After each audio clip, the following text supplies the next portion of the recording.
Ms. Brown, you have 6. I don't know if you want to start. That ain't gonna work.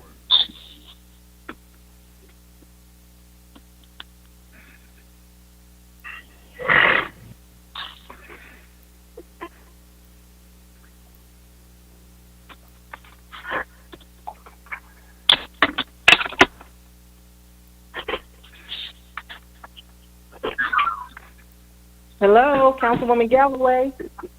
Hi, Ms. Galloway. Hello.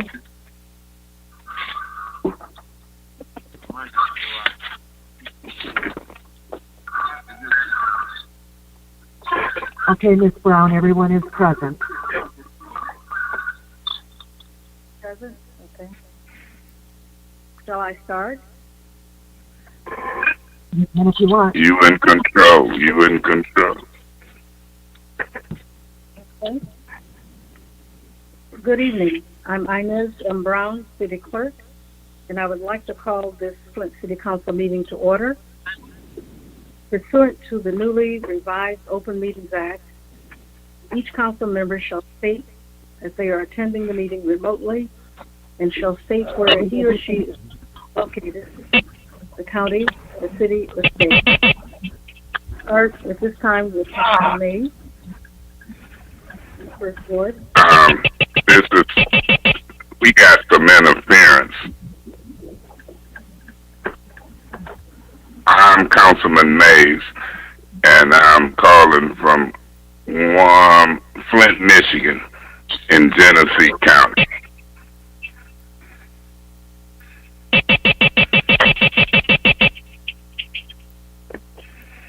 Mr. Davis?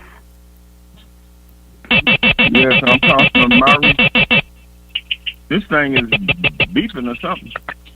Point of order, Ms. Brown. Can you help them to get that audio straight?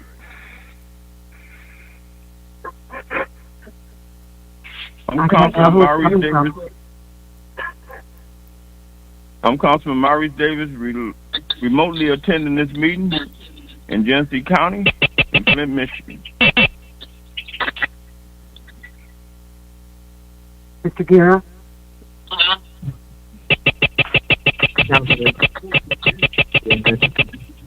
That noise anyway. County.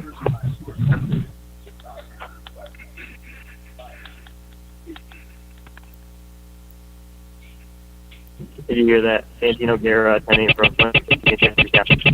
Point of order, Ms. Brown. Anytime somebody go to talking, we got to get that audio right. It's going to be imperative. We're trying to find it, Mr. Mays.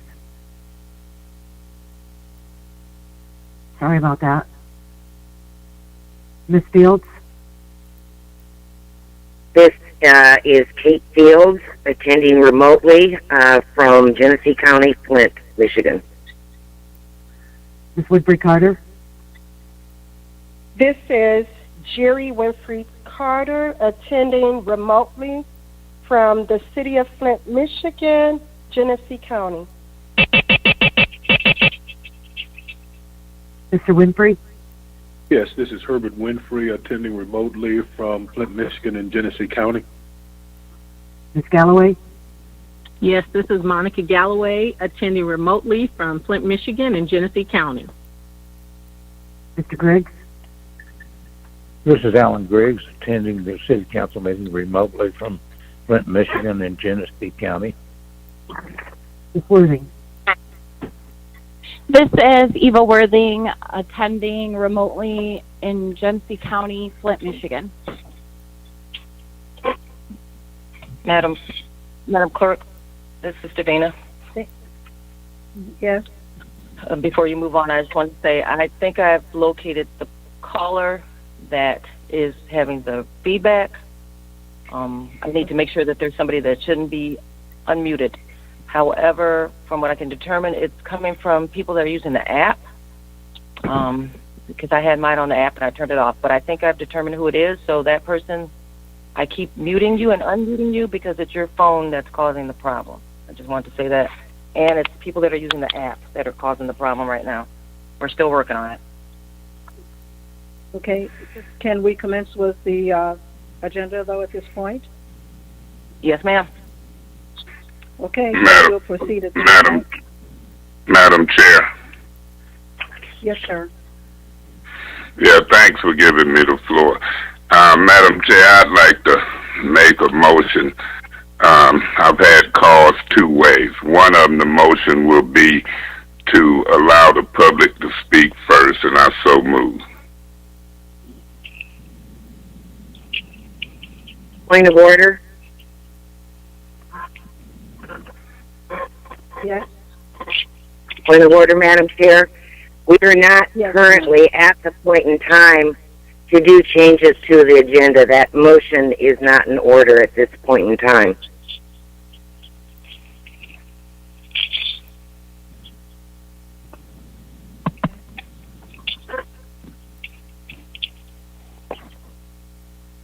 Are there any other comments?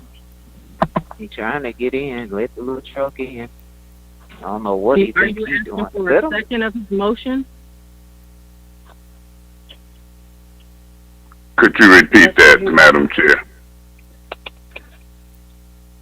Somebody was talking. Yeah, I did make a motion.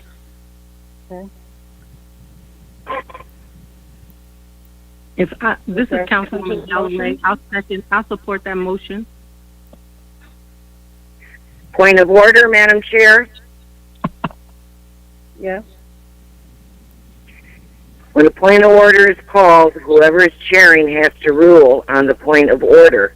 My point of order is that that motion is not appropriate because we are not at the point in the meeting agenda where we do changes or additions to the agenda. So that motion is not appropriate at this point in time. We should be moving on to organization of the City Council. Point of information. Yes, ma'am. Madam Chair, I thought that there was, at least on the council, that said that a motion is always in order. And so my point of information to Councilwoman Fields is, have we changed that a motion is always in order? Madam Chair, may I respond? Yes, please. Madam Chair, this is a City Council meeting that we do annually, and I believe this motion is meant to obstruct the business of the agenda, which is organization of the City Council. The motion is not appropriate at this point in time. Madam Chair, may I? Yes, please. Go ahead. Yeah, Madam Chair, I searched the rules and the charter before I decided to make that motion. It is clear that on the second Monday, we elect a president and vice and whatever. And it is clear from the charter and the rules that the presiding officer, until that done, is, in this case, Inez Brown, the city clerk. I appreciate you giving me the floor. I appreciate you giving Ms. Galloway the floor, and she seconded. We are now in the discussion on the motion. If Ms. Fields is well read, once she's seen you rule and move on, whether it's expressly or implied, she could have appealed. Right now, we're in discussion on the motion, and I'm telling you, you can include Ms. Wheeler, you can include the whole city of Flint, but when they read the charter, it tells us to organize. It tells you if there's nothing in the rules about making... Madam Chair, point of order. Yes. You know, Mr. Mays believes that he's in charge right now, and he is not. You have not ruled. We are not in discussion. And if you are unsure of how to proceed, because this shouldn't be your job right now, we need to get a president first. I suggest we have Ms. Wheeler come on and tell us her thoughts.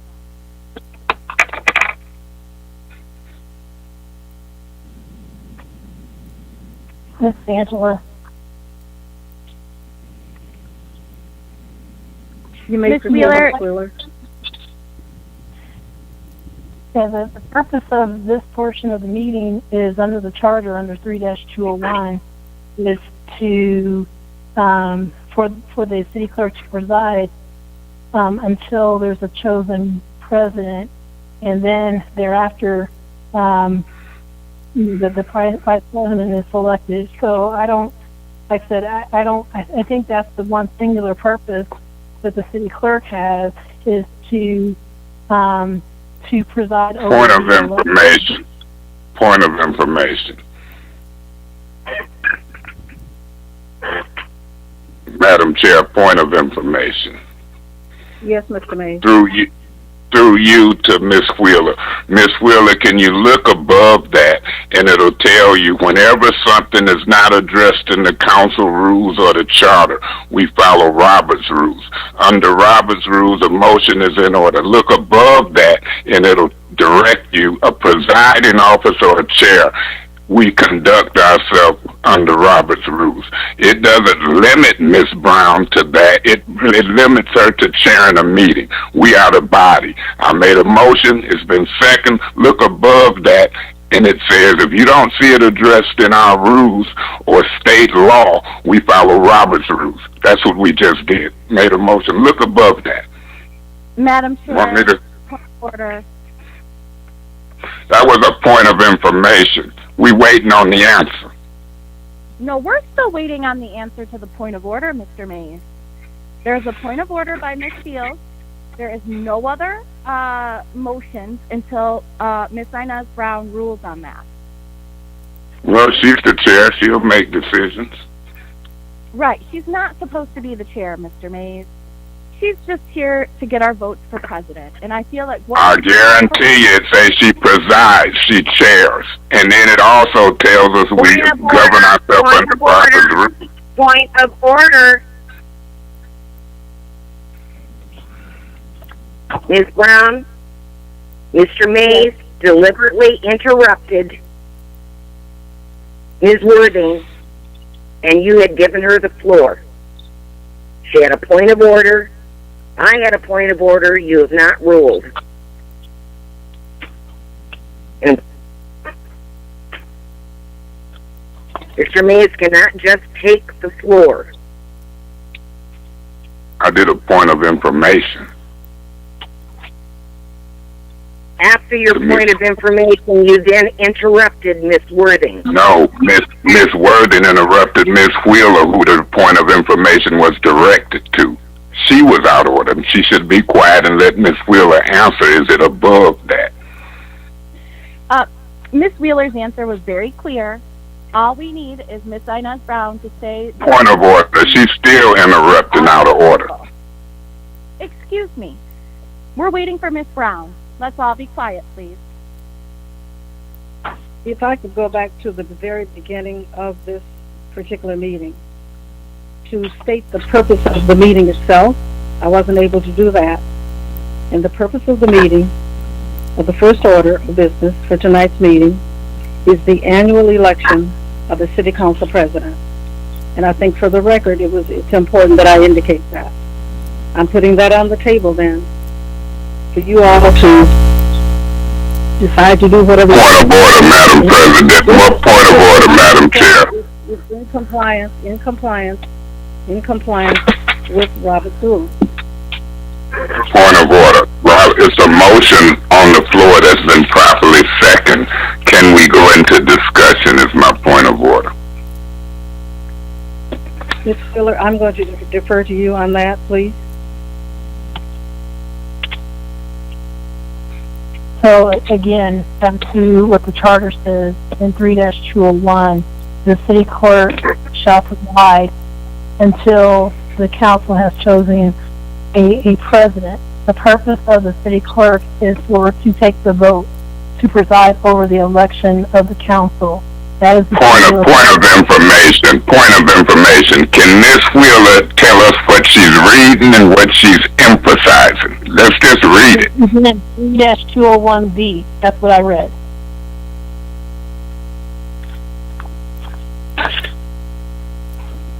Ms. Wheeler, can you just reread it in its entirety? I'm sorry, I'm looking for my charter right now. Can you just read B, please?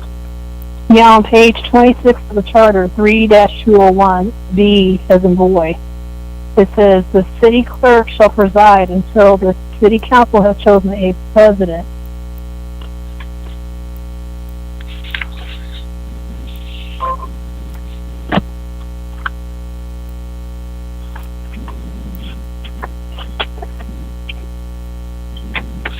I got disconnected. I'm back.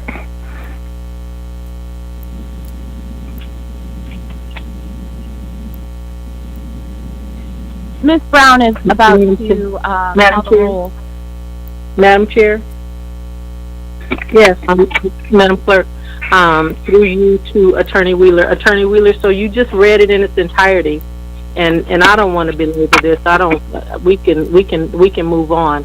But what you read does not denote that she doesn't preside over anything that's added. It just says that she presides over the meeting until a president is elected, and that's fine. But can you tell me in the rules, does it also allow us to, because we're just talking about public comment, that's not something that the clerk usually has to really do anything over. If it's not the will of this body to hear from the public, I don't have a problem with that. I'm not going to, belabor it. I just want to make sure that the record is clear and that the opportunity was given. This council has the ability to appeal the decision of the chair and move on, but there's been none of that, and what's been read is not saying that what we've been practicing in the past is not the same. And so if this body wants to rule against it, all they have to do is, and it's sad that we've wasted all this time, all you do is take a vote, and those that want to say no, that the public can't speak before we choose the council president and vice president, is so simple. And so I just want to say that. Thank you. Madam Chair. Yes.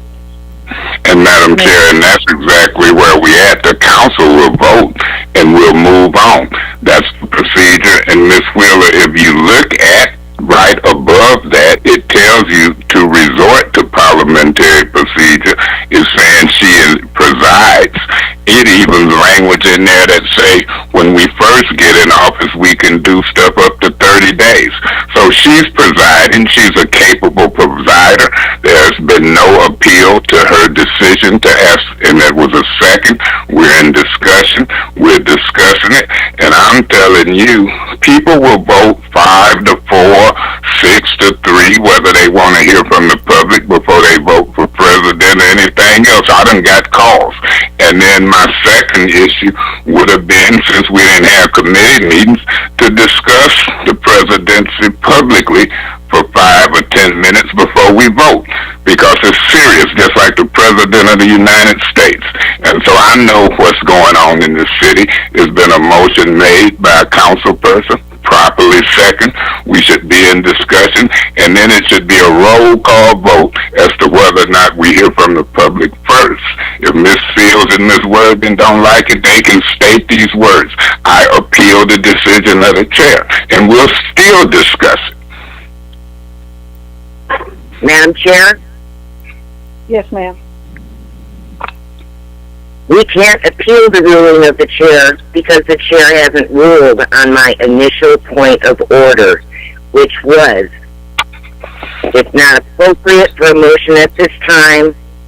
The purpose of this meeting has been validated by the city attorney of having the clerk preside only until the city council shall elect from its members a presiding officer.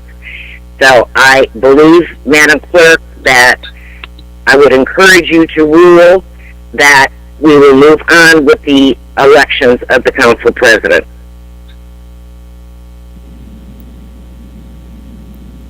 I'd like to defer to Angela Wheeler again on that in terms of dialogue and discussion. Angela? Yeah. If you don't mind. Yeah. No problem. I think the charter hasn't changed from the 2018 charter. Before that, the 1974 charter, and the term for the president is to be voted on as the first order of business, as stated in 3-201B under meetings in the charter. And that's point of information. Can she read that? Don't say it's the first order because it ain't nowhere wrote in that. Read it. It says until a president is elected. Could you ask her, Madam Chair, to read it verbatim? I've read it my third time reading it. It says the city charter the city clerk shall preside until the council has chosen a president. Well, Angela, is there anything in there that would indicate that dialogue could not take place? No, there's nothing in here that doesn't say that it can, but that's what it says, that you are presiding until the president is chosen. You are there to make sure the vote goes forward, not to become and I say this. Point of order. She adding stuff in. That's her own opinion. That's what I give as an opinion based on the law. That's why I'm giving it. I hope you give them same opinions when they violate it and try to remove me. It doesn't, my opinion does not based on the person, it's based on the law. And that's the reason why I'm supposed to do this. It's not because of a particular person. That would be arbitrary. This is based on the charter that's been in effect since 2018. The charter is the law, correct? 1974 charter. The charter is the law, correct? It says she preside until one is chosen. That's all it says. Yes, it does. That's correct. Ms. Inez Brown, please rule. Yes.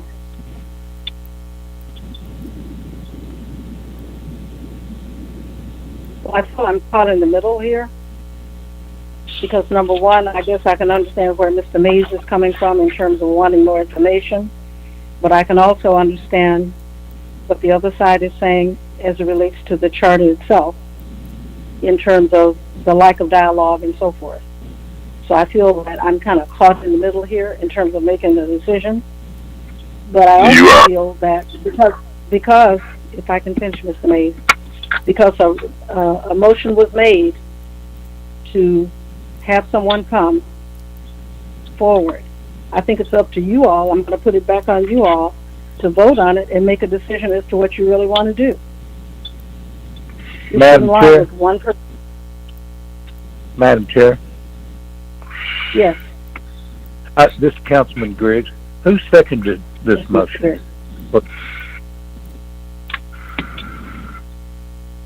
Ms. Galloway. Thank you. My lead. Madam Chair? I'm sorry, I didn't hear Mr. Griggs. What did he say exactly? I said thank you. Okay, you're welcome. Mr. Davis, you're next. Thank you, Madam Chair. Any way possible we could just vote this up and down and get back to the business of the city? Thank you. Point of order. Yes, Mr. Mays. Yeah, even though Mr. Davis want to vote it up and down, when it's discussion, you get a first round and a second round. That's the procedure, and then you vote it up or down. So we getting there. Madam Chair. Point of order. Yes. Point of order, Madam Chair. Okay. I'm sorry, I can't hear you. Did you recognize me, Madam Chair? Yes, I did, Miss Kate, Miss Fields. Okay. Respectfully, I say to you, a chair can't say you've got me in the middle. A chair has to rule, and they have to rule on the first point of order that was made, which was my point of order, that this is not appropriate. You've heard from the city attorney on the charter. I believe it's inappropriate to have this motion prior to what's on the agenda and what's on the charter, which is that you, as a city clerk, are presiding at the meeting only until we have elections for the council president. So you must rule one way or another. Are you in agreement with my point of order, or you deny my point of order? Point of order. No, I thought she did rule. You didn't hear it? Madam Chair, yes. I did not hear you rule. I heard you give an opinion that you felt caught in the middle, which is not a response that the chair needs to make on a point of order. You either agree with the point of order or you deny the point of order. That then gives the person or any council person the right to appeal.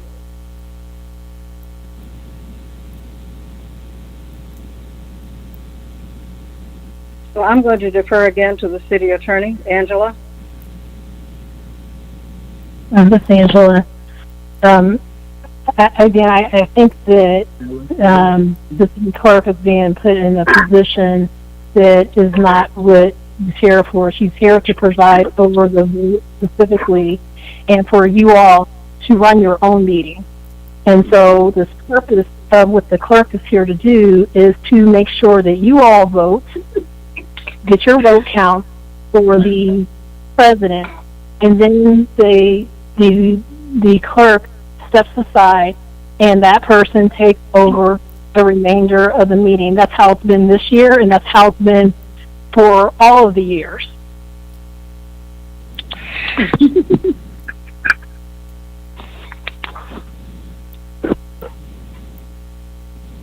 Madam Chair? Yes. You know what, Council? We have the ability to take care of this. This is a simple vote up or down, and why we would be putting Miss Clerk Brown on the spot. You guys, come on. It's a simple vote. Yes, we want the public to be able to weigh in. No, we don't. And so Miss Brown, when she accepted a second and said, I am going to defer to the council, that was her words. Defer to the council means handle your own selves. And so I'm in discussion. I will be supporting the point of order. Point of order. This is Miss Worthing.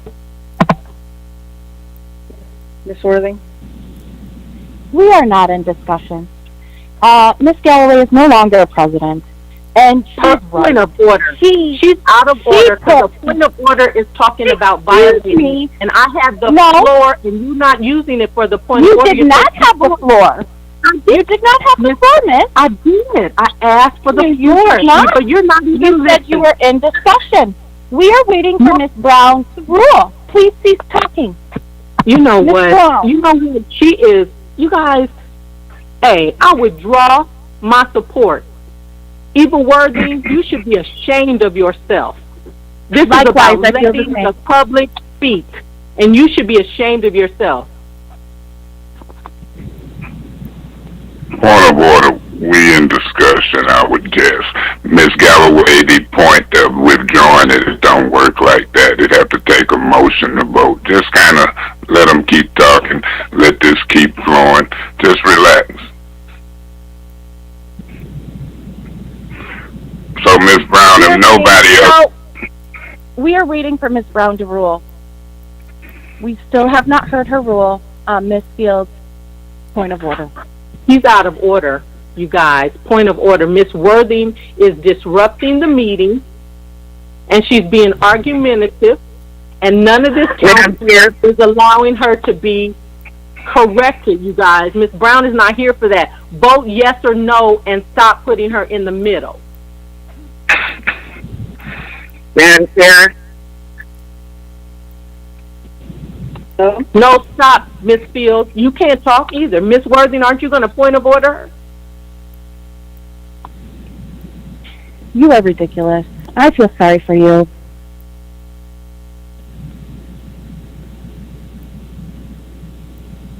Madam Chair? Yes. support for the motion has been withdrawn, and we can go back and forth on all of these legalities, 8 ways to Sunday, but we're not conducting the city business.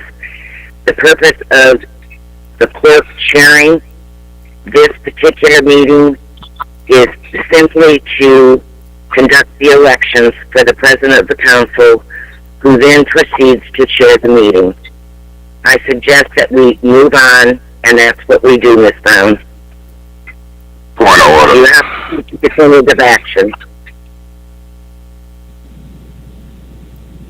Point of order. Mr. Mays? Yeah, under council rules, when a motion is made and second, in order to withdraw it, we have to vote to withdraw it. You can't just withdraw it off of words. But not only that, we at the close of it, the end of it, they have one round. If they don't use their 5 minutes in discussion, then they can talk a second round. I want to wrap this up with a second round by saying I just want to see how many of them, the 5 that want to vote for Kate Fields or whoever, I want to see if they want to hear from the public first, and then we get to respond, and then we vote and elect this all-important president. I'm not going to let them do me like Trump and them, and I'm Biden them. This is a very important thing. They always talking about hear from the public, hear from the public. The public done called me. I appreciate the second on the motion. Ms. Galloway, don't trip off of this mess. And then we'll vote and let the vote be 4 to 5, 6 to 3. I ain't scared to hear from the public. Ms. Brown know how to preside over public comment. Thank you so much. I'll be voting yes.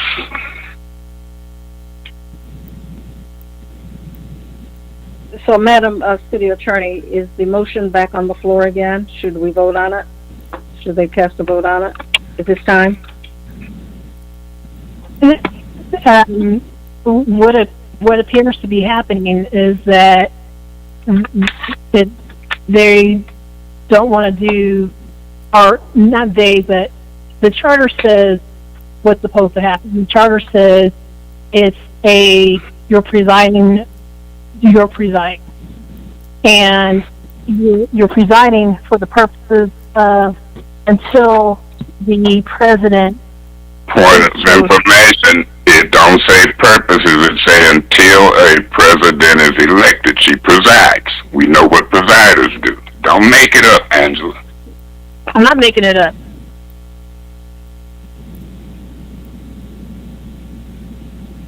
Madam Chair, Santino here. Yes, Mr. Santino. I think we're going to do this all night long. I mean, it's already 6:03 and the meeting started at 5:30. Pretty clear, from my understanding of the charter and the way that council has always been done since, not only I've been on it, but since from my understanding, a very, very long time, is that when you chair the meeting, the very first thing of order that we're supposed to do is vote on council leadership. And if we get through other motions in there, regardless if we agree, if we want to hear from the public, or if we want to vote on certain things that are on the agenda later on, that's just not the way the charter expects us to do it. It's for us to vote on leadership first, so that way we can have a chair, and then once we have our chair and leadership, then we can decide on what route we want to go, and then we can get to agenda changes. So, I mean, I think it's very clear to me, and I believe Ms. Wheeler is saying the same thing, is that your job right now is not to oversee other votes except for the simple one of voting on the council leadership, and we can't do other business until council leadership has been decided. It's very clear, and it's nothing personal regardless of what motion, and if we just stuck with the simple idea of we can make whatever motion we want as long as it's seconded, I can make a motion right now that we vote on council leadership right now on the floor, and that could be seconded, and we could be... Point of order.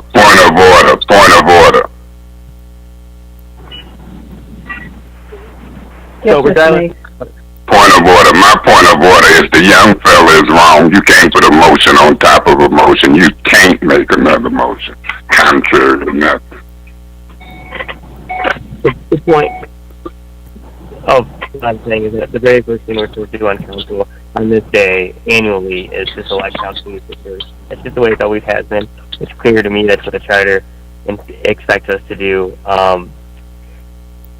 That's this is the way it's supposed to be. So I do think that you have to make the decision to allow it to go, to allow us to do what we're supposed to do, because clearly, I mean, we're going to be here all night if we don't ever make a decision.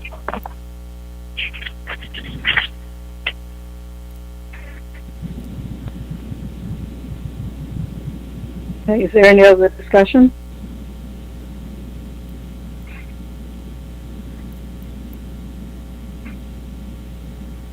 So based upon what the city attorney is indicating, I have to carry out my assignment, which is a one-time thing, and that is to have the election, and then you all take it from there. I appeal the ruling of the chair.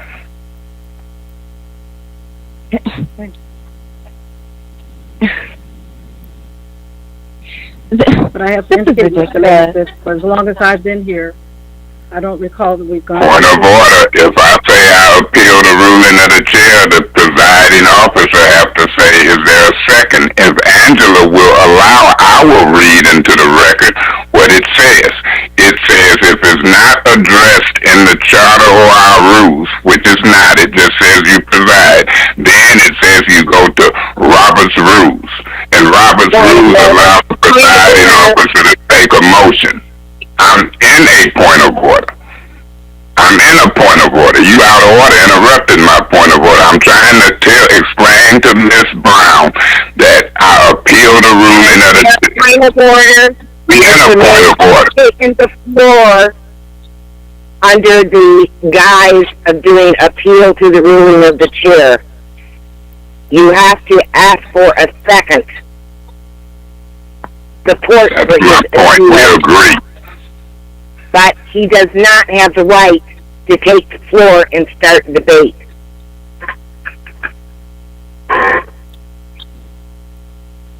I have the right to delicately talk to this chair without you howling.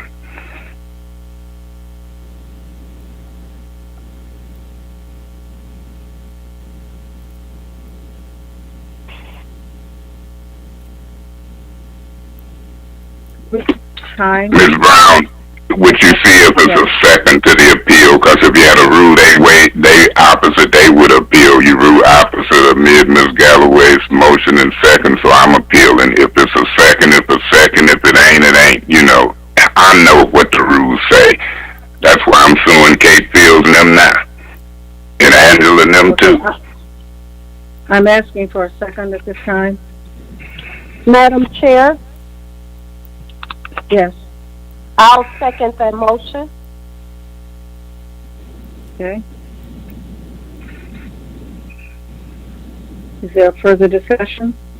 Yeah, Madam President, Chair, if I might, you have to state why you rule we should move on and ignore the motion, and then you come back and ask us each, do we have any one-time argument? Then we vote on the appeal. You get to closing arguments as well. So simply state to us why you said you wouldn't honor the motion that had been seconded. You said it already, but just repeat it now and then open it up to us. Sour cream and lettuce and the taco sauce. I believe Ms. Winfrey Carter seconded the motion, if I recall correctly. The appeal, yeah. Now it's your turn to, speak. Right. Okay. It's her turn to speak. It's your turn to tell why you said you would ignore the motion and move on with the election. That's what I appealed. And so you should speak up and then open it up to us. I think, Mr. Mays, I'm going to defer to the city attorney again. Okay? Angela, if you don't mind. Point of order. Point of order. Madam Chair, there is no point of order while the appeal is on the floor. You can't defer to the attorney either, Kate. If we're going to follow the appeals process, the attorney doesn't get to speak.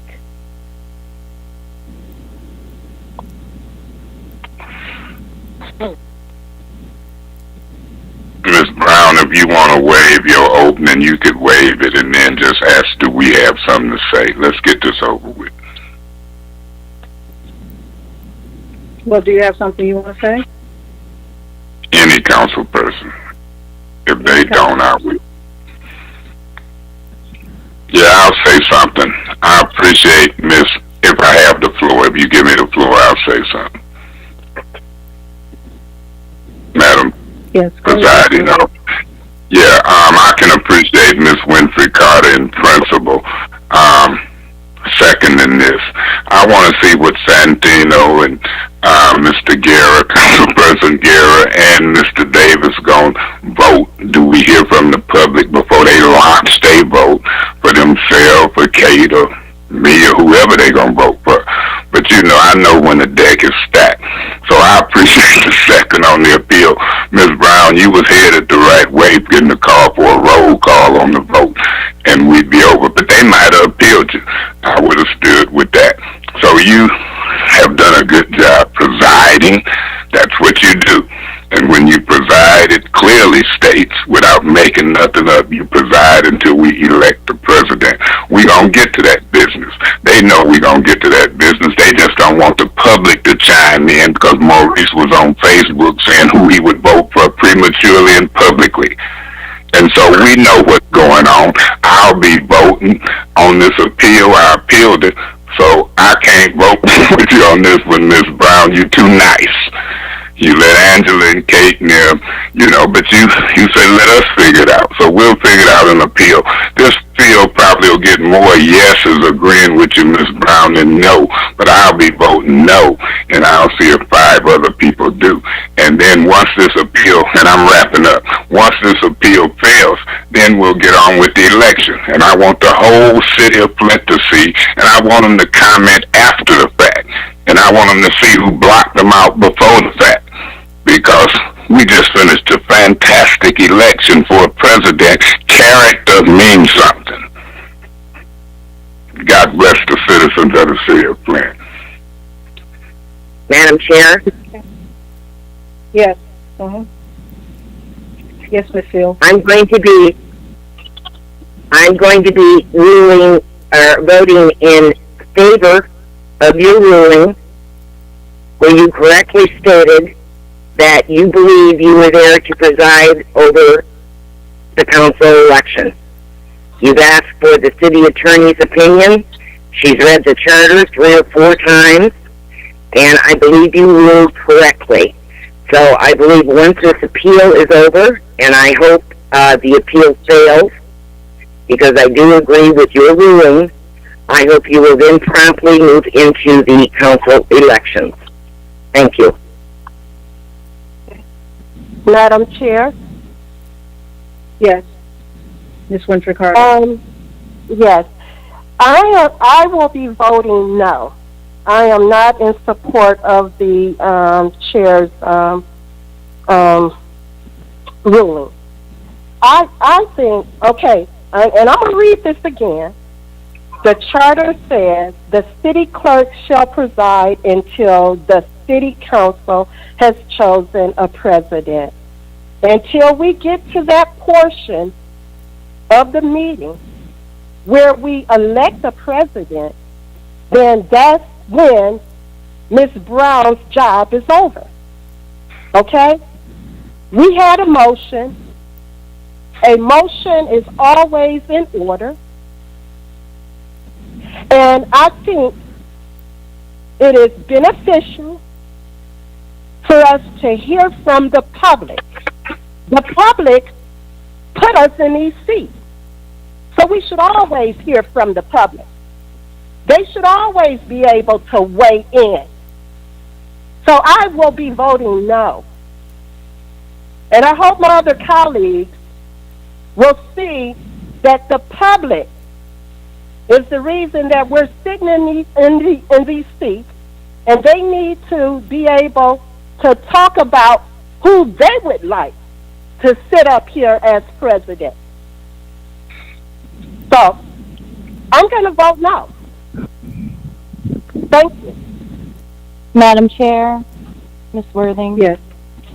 Thank you. First of all, I'd like to apologize to Ms. Brown on behalf of City Council. I know that you had no idea this was going to happen to you, nor did you expect it. And the council members who made this motion and have been harassing and bullying Ms. Inez Brown should be ashamed of themselves. This is unprecedented, as Mr. Mays likes to say. This has never happened before in the history of council meetings. It is a way to try to bully and shame others for the way they're going to vote, to bring race into it, and they're unhappy, and it's quite apparent.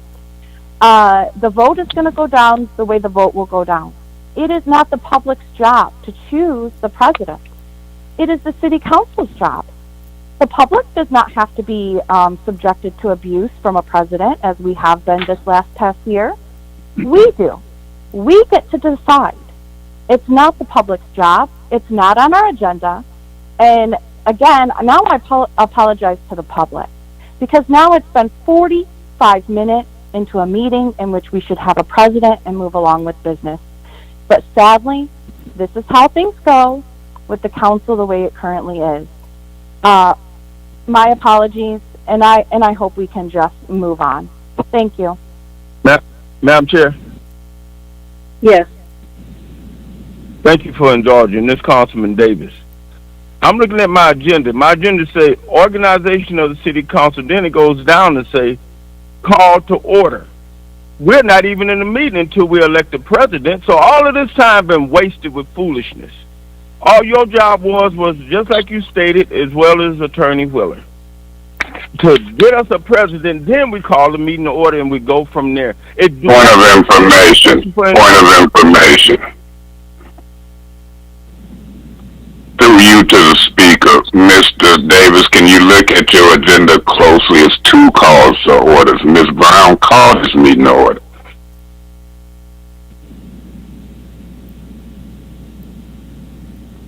Thank you for acknowledging. I'm speaking of the call to the order of President-elect that this council business get done. It's not Ms. Brown's job to do our council business and frustrate Ms. Brown or try to embarrass her. Thank you for indulging.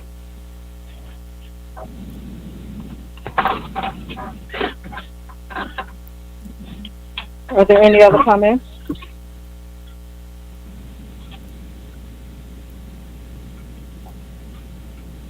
Guess, Madam Secretary, you could do the roll call. Mr. Mays? No. Mr. Davis? Yes. Mr. Guerra? Yes. Ms. Fields? Yes. Ms. Winter Carter? No. Mr. Winfrey? No. Ms. Galloway? No. Mr. Griggs? Yes. Ms. Worthing? Yes. Vote is 5 yes, 4 no.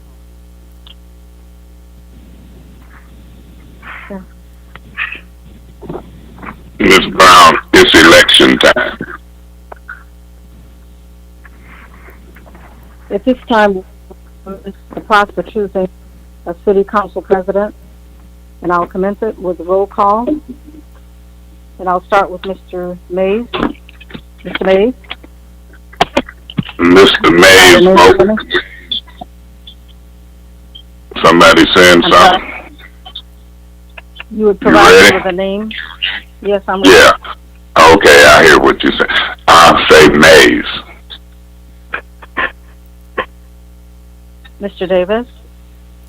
Councilperson Fields.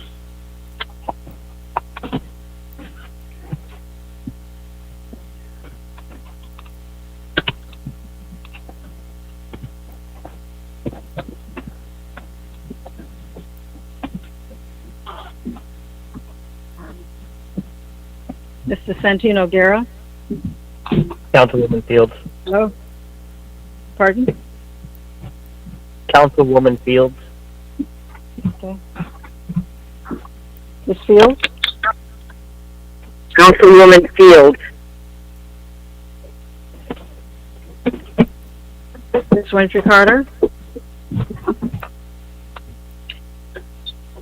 Councilwoman Galloway.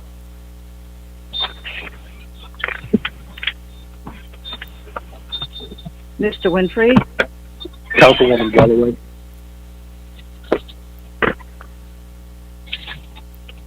Ms. Galloway, Councilwoman Galloway.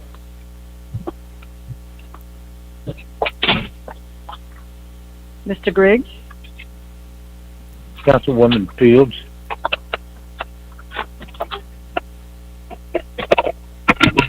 Ms. Irving, Councilwoman Fields.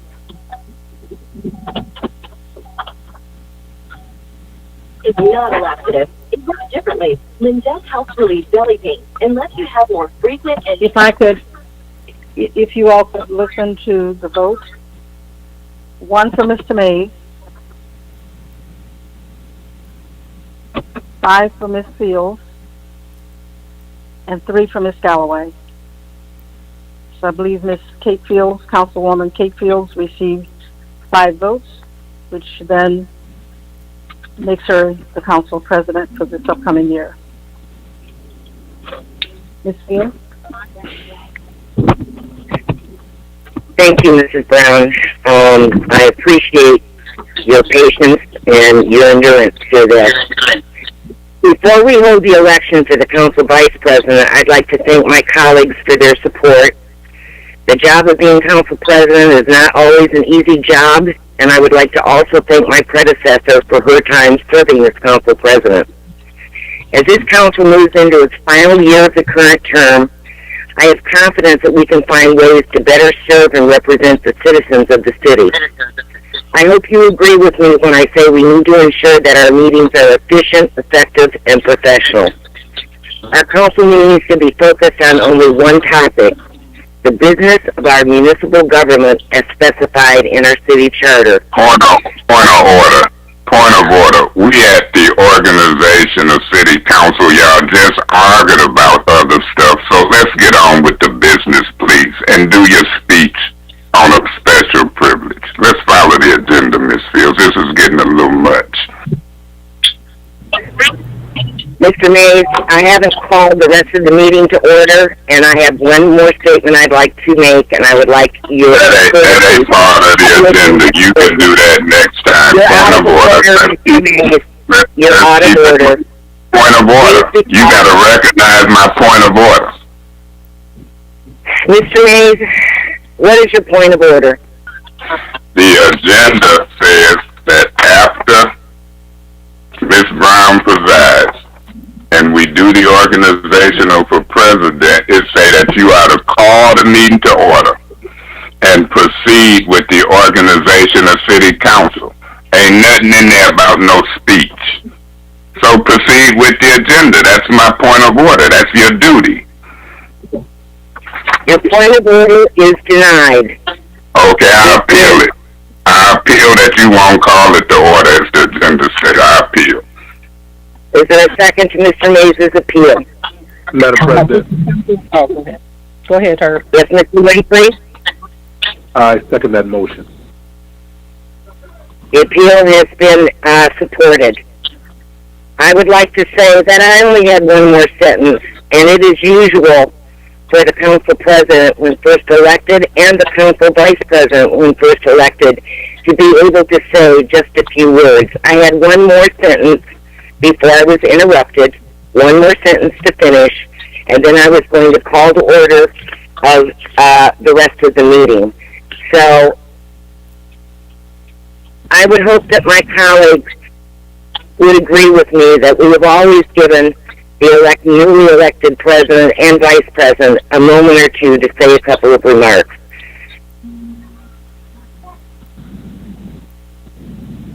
Would anyone else like to speak? Yeah, Madam President. Mr. Mays? Yeah, Madam President, it's all about latitude. I've asked for latitude for years and had vice presidency took, finance chair took wrongfully. I'm suing. I've asked for latitude to be able to speak and not be muted by you because you said it wasn't no rules. I asked for latitude to hear from the public and had a motion, and y'all voted contrary to Robert's rules like it can't be no motion, and y'all embarrassed Ms. Brown to me. I'm in the middle of Mr. Mayor, why you interrupting me? How am I out of order? You are out of order. Please I appeal the ruling that I'm out of order. You cannot appeal. We already have appeal on the floor. Well, that's the only resource I got. Mr. Mayor, please stop talking. You are to cease talking or be removed from the meeting, and I don't want to do that. Please cease talking. I'm going to read from Robert's rules because we don't have a council rule that speaks to this, but we do have Robert's rules. It's in decorum and debate. On page 393, refraining from speaking adversely on a prior action not pending. In debate, a member cannot reflect adversely on any prior act of the society that has not been pending unless the motion to reconsider, rescind, or amend it is pending, or unless he intends to conclude his remarks by making or giving notice of one of these motions. You're out of order, Mr. Mays. Would you like to continue speaking correctly in your appeal? Yeah, can you direct me what I'm speaking on and what the appeal was so I can try my Michigan State knowledge to stay on point? Can the chair or president refresh my memory of what I should be speaking on so I can even see if I were right? Can you do that? Janelle, could you please repeat? There's an appeal of the ruling of the chair for not calling the meeting to order. Okay, and so my position is the same. The Rules Committee chair ain't had a Rules Committee meeting in 2 years. And we fixing to get to the business that y'all wanted to get to of organization. You wanted to give a speech. I don't know if you had 1 sentence, 2 sentences, or 20 sentences. I just got tired of it and said it was out of order. Now you trying to jam me up because somebody seconded the appeal of your ruling. And now we discussing whether or not you should call the meeting to order or keep giving speeches. We don't know what kind of speech you're finna give. We just want the meeting called to order. And you trying to convince them 4 or 5 or 6 who vote with you to let you and everybody else make a speech. You want latitude, but you want to treat me like my ward and the people I represent don't need no latitude. I know how to talk. I know how to stay germane, Tito. I'm not going to be voting in favor with you on this. I'm the one who appealed. And you shouldn't be interrupting trying to throw me out in your first 5 minutes of presidency. Give me latitude. Don't give me the finger. Is there any other discussion on the appeal? Madam President. Mr. Winfrey? Yes. I voted I supported the appeal because we just got done with your saying that in order for Councilman Mays to say what he needed to say or what he wanted to say was out of order. Now we're at the same point of organization of the City Council, and I want to hear what you have to say as President of the Council, and I want to congratulate you. But again, if the rules are going to be implemented, they have to be implemented across the board. If him wanting to do something that is not normally done and it's out of order, then your speech, in my opinion, is out of order until we have voted on a vice president. Now that might sound petty, but then again, it's this council that has created who we are and what we do. So I would just like to see us be across the board. I want to hear your acceptance speech.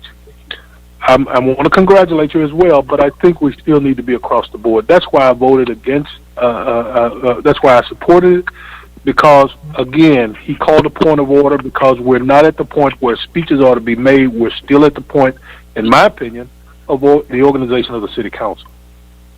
Thank you, ma'am. Thank you, Mr. Winfrey. Would anyone else like to speak on the appeal? Anyone who's not spoken?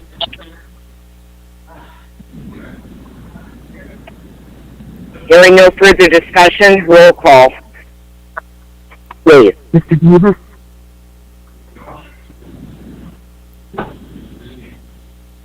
Mr. Davis? Yes. No, hold up. Point of order. You got to rotate that. I shouldn't have been first in there. That's why I didn't pay it attention. You got to rotate. I voted first before. You got to keep up with that rotation. Mr. Davis. Okay. Mr. Davis. First. Yes. Okay, my bad. Mr. Davis, you said yes? No. You're saying no? No. Mr. Guerra? No. Ms. Fields?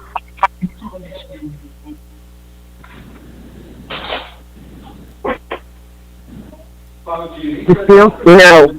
No on the appeal. Ms. Winfrey Carter?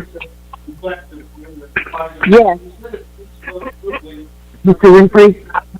Yes. Ms. Galloway? Yes. Mr. Griggs? No. Ms. Worthing? No. Mr. Mays? No. The appeal, her ruling failed. It's 3 yes, 6 no. Point of order. What is your point of order, Mr. Mays? A yes supports the chair. A no supports the appeal. So you got to now call it to order because the no's won. I voted with them. That means your ruling fails to be able to give a speech. I disagree with you, Mr. Mays. Well, point of order, I'll appeal it. I'm telling you how it works. Yes, it's the chair. Point of order. There's an appeal on the floor to the ruling of the chair. No. Is there a second? I'll second. Okay, I'm sorry, I couldn't hear that. This is Councilwoman Galloway. I just wanted you to know who it was. I'm sorry. Thank you. It was my understanding that I was voting no on the appeal, which meant I agreed with the ruling of the chair. I believe it was the other members' understanding who voted that by voting no, they were voting against the appeal with the ruling of the chair. So now we have another point of order and another appeal. So, to really clarify this appeal, if you vote no, you're voting against the appeal and with the ruling of the chair. Is there any other discussion on the appeal? I do, Madam President. Congratulations. Normally, thank you. Normally, when the chair makes a ruling and the appeal is done, the motion or the chair normally says, if you support the decision of the chair, you say yes. If you don't support the decision of the chair, you say no. And so, unfortunately, there was some confusion about the normal process, but a no means you don't support the chair's ruling. And so, in that vote, there was 6 no and 3 yes, which means that the decision of the chair failed. So, unfortunately, it appears that those that voted no unknowingly didn't realize that they, in fact, were saying no to the ruling of the chair. Madam Chair. Madam Chair. Ms. Worthing and then Mr. Mays. Ms. Santino also said my name, but I guess I got drowned. And then Mr. Bernard. Ms. Worthing? Yeah, that was my understanding. We were voting no for the appeal. There was no confirming If you vote yes, this is what happens. If you vote no, this is what happens. And in that case, the people who voted yes voted wrong as well for their own case. So I don't know if we need to do the vote again and make it clear. I don't think it would be right to just let it go if the vote came out wrong. That's not the will of council. So I'm in favor of the chair. We know, and as Ms. Galloway stated, we know what the will of council was. We were not in support of this appeal. Thank you, Ms. Worthing. Mr. Mays? Yeah, Madam Chair, and to this council, it's not my fault that after years and months and meetings, I'm the senior councilman. My job is to learn stuff. We handling multi-millions of these residents' dollars, dealing with police blight. This is what we do. Y'all picking presidents and chairs, and y'all wondering how long meetings gonna last, and will we look like debacles in public? Is who you put in leadership positions. Is who have brains. I'm knowing when you're out of order. Please remain germane to the appeal that is on the floor. All that other dialogue is not germane to the appeal. Well, the brain to know how to vote is germane. And I'm knowing to vote no when I see that I'm fitting to win. And so what I appeal was your ruling to give a speech. And you felt you could do it. You even alluded to what people done did in the past years. I know what people done did in the past years. They ain't been throwing people out. They've been giving them latitude. But when you don't want to give me latitude, I'm going to hold you to the letter of the law. These rules is law. Anybody who been on this council know if the chair rule and I appeal and you vote no, guess what? You disagreeing with the ruling of the chair. 6 no. So that means when this is over, you call this meeting to order. Because this appeal is because you steady don't know how to count who wins, yes or no. And so I do. And I know they were saying, why he voting with us? If I had voted first, that would have given y'all a sign on how to vote. Y'all voted first. You messed up. It done been ruled on. Now, call the meeting to order and get on with the vice president vote. Now, I guess I'm going to vote in this one. I ain't going to tell you. Mr. Guerrero? Yeah, I actually voted no because I agreed with the appeal. So I too always understood that if you vote yes, you agree with the chair's ruling, and no means you agree with the appeal. So I understood that, and I think usually maybe things should be stated what a yes and no vote means beforehand. So I do think Mr. Mays is right. However, I don't understand why other council colleagues voted yes, even if they disagreed with it, just because they thought that was what they should. So I think a lot of other, I just would like to see, I think, to redo the vote. My vote was meant to be a no, with that understanding. It's what I want to clarify, but maybe the vote does need to be redone. I think it can have the same result. However, I just think that it should be redone because clearly others voted the wrong way. So just to be clear, this vote now is to appeal the decision. Or can you restate what the vote is right now? Janelle, could you please repeat?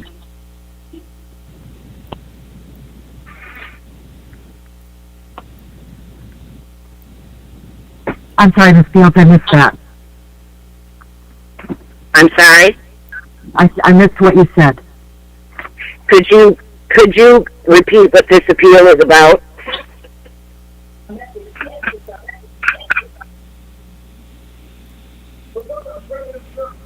It is about the vote and how the no's were supposed to be yeses and Mr. Mays appealed.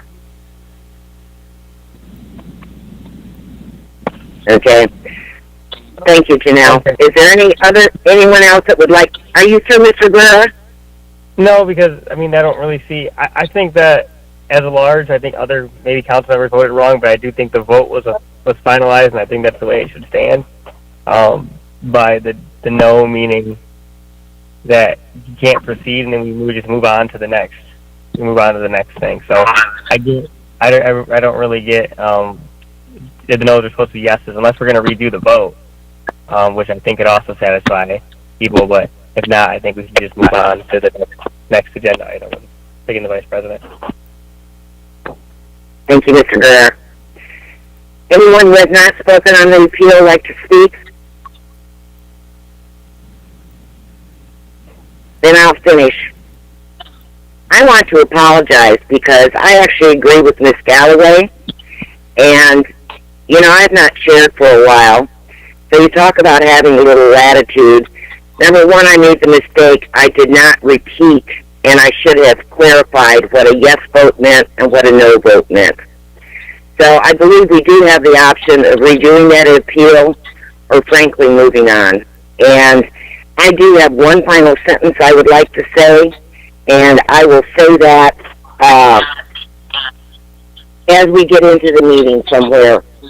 And in the future, I'll make sure to clarify, because Ms. Galloway is correct. It used to be if you said yes, you agreed with the ruling of the chair, and if you said no, you didn't agree with the ruling of the chair. And I did not clarify that or make that clear. So my apologies to this council. So I'm not even sure on this particular appeal what we're appealing, frankly. And Janelle, that wasn't clear to me what you explained. We get into these appeals and then points of order and appeals, and it gets very confusing. So I really appreciate you taking very good notes in case we're not clear on this, for clarification's sake. So once more, for clarification's sake, Janelle, can you tell me what this appeal is about? I think it might be better coming from Mr. Mays, because like you said, I got a little confused too. If I may. Yes, Mr. Mays. I'm appealing your interpretation of who won the appeal. You thought that the no's meant that I wasn't going to win, that you had to go to the next order. The no's meant I did win. If it had been yes, you would have been able to keep giving your speech. So once you ruled and interpret that vote wrong and was going to move on, I said I appeal. You was trying to call me out of order. I said I appeal. So I appealed your interpretation of what yes and no meant on the first appeal. So if you vote yes on this one, you agree with your interpretation. If you vote no, then that's what Santino and others are saying. Let's move on with the agenda. It ain't no latitude to give speeches. So a yes, you get to give your interpretation, even though it's wrong, would be right. Everybody should vote no on this one.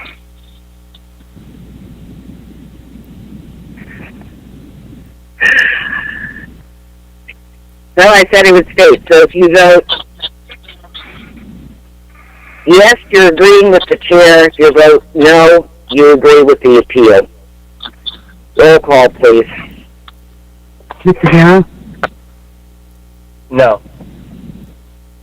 Ms. Fields? No. Ms. Winfrey Carter? No. Mr. Winfrey? No. Ms. Galloway? No. Mr. Griggs? No. Ms. Weeding? No. Mr. Mays? No. Mr. Davis? No. That's 9 no. 0 yes, 9 no. 0 yes, 9 no. That means the appeal wins. And I'm going to now call this meeting to order. The next order of business is the organization of the City Council for Council Vice President. Please, roll call, please, for elections of the City Council Vice President. Mr. Mays? Mr. Davis? You want me to continue with it? Yes, ma'am. Okay, Mr. Davis? Point of order. Point of order. Madam Clerk, according to this agenda, you just conduct the election of the president, but not the council vice president. Point of information. I think she's just doing roll call. In the past, Ms. Fields, I've done both.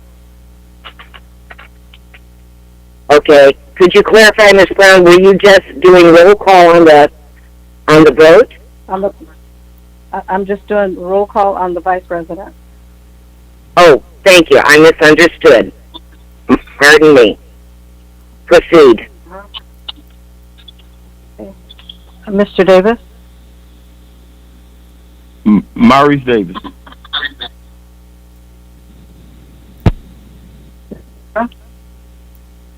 Mr. Davis.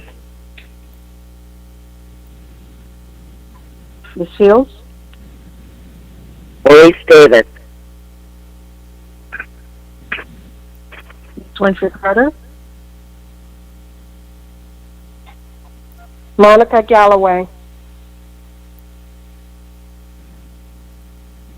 Mr. Winfrey? Monica Galloway. We'll go with him. Ms. Galloway? Monica Galloway. Mr. Briggs? Councilman Davis.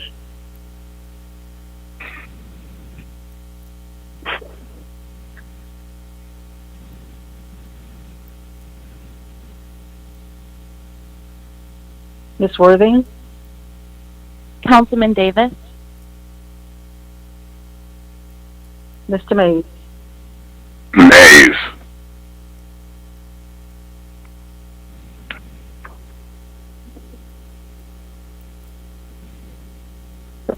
So there's 5 for Mr. Davis, 3 for Ms. Galloway, and 1 for Mr. Mays.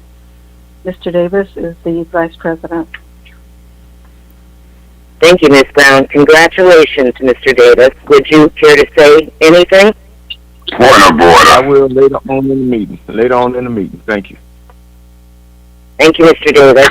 Next on the agenda is organization of the City Council, other officers, and committees. I actually would like a bit of time. We've not been having committee meetings. I would like a bit of time to think about this and give other council members an opportunity to contact me and to tell me if they would like to chair a committee and to so which committee. So I'm going to set aside that decision for the moment, but I will be making that within the month. Madam Chair. So, Mr. Mays?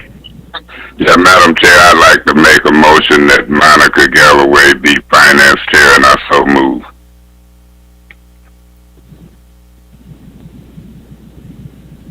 Mr. Mays? I can't accept that motion.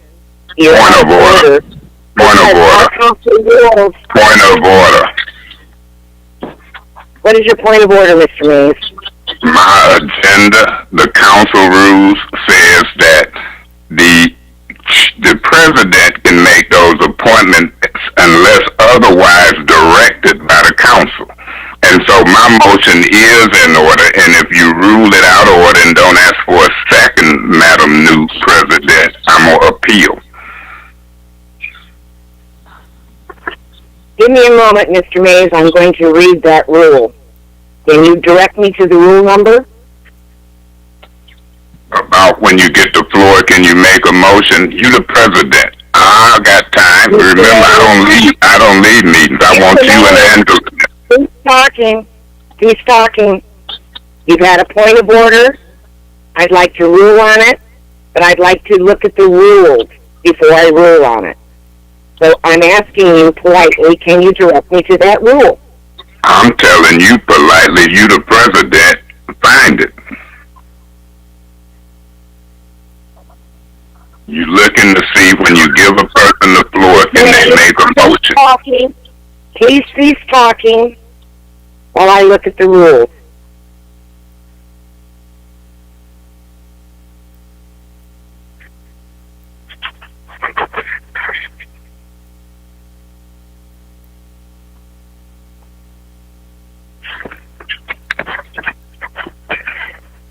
Okay, I found the rule. It's Rule 4.1 under committees. It says the president, unless otherwise directed by the council, shall appoint all committee chairs and vice chairs for a one-year term, which shall end on the second Monday in November. So I surmise from that you're saying that your motion to elect someone as finance chair constitutes unless otherwise directed by the council? May I? Not yet.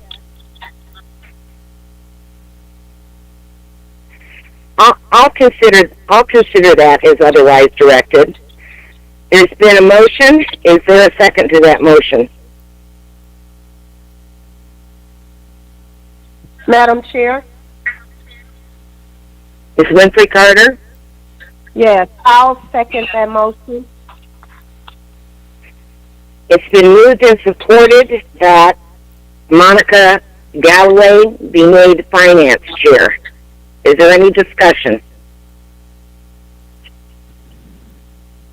Yes, Madam President. I have some. I get 5 minutes worth if you give me the floor. Mr. Mays, you have the floor. You know, I watched the presidential election. I watched the House and the Senate in Washington, and that's what this is. When you got Democrats and Republicans or whatever the two factions may be, you try to get people on important positions.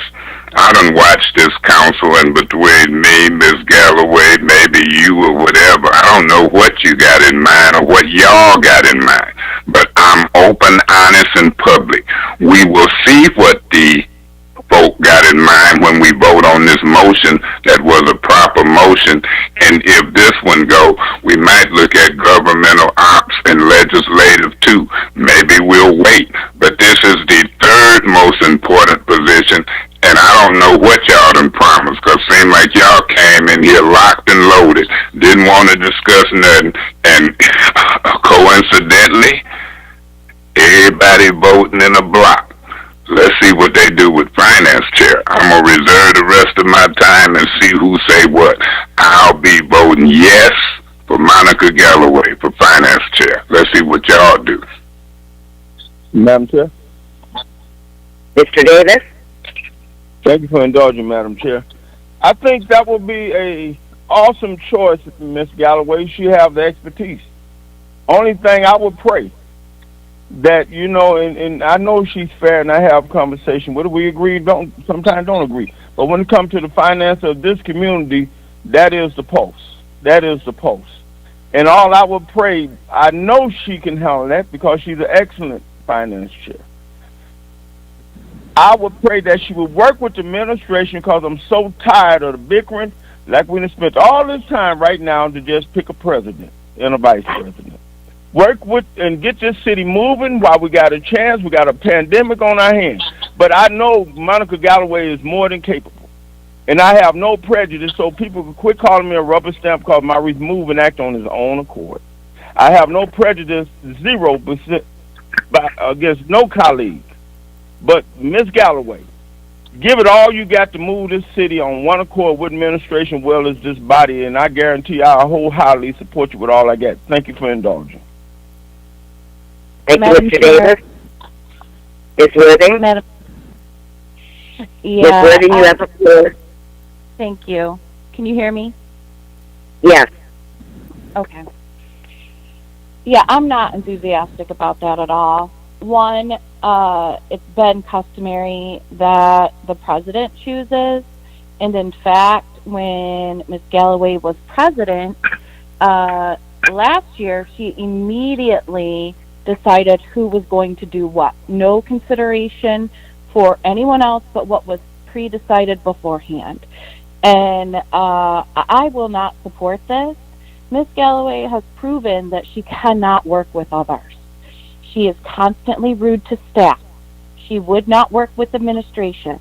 She cannot work with those in finance. She's constantly combative. And so I will be voting no, and it's nothing personal. It's because I want someone who will do the work without a negative attitude and agenda. And that's all. Thank you.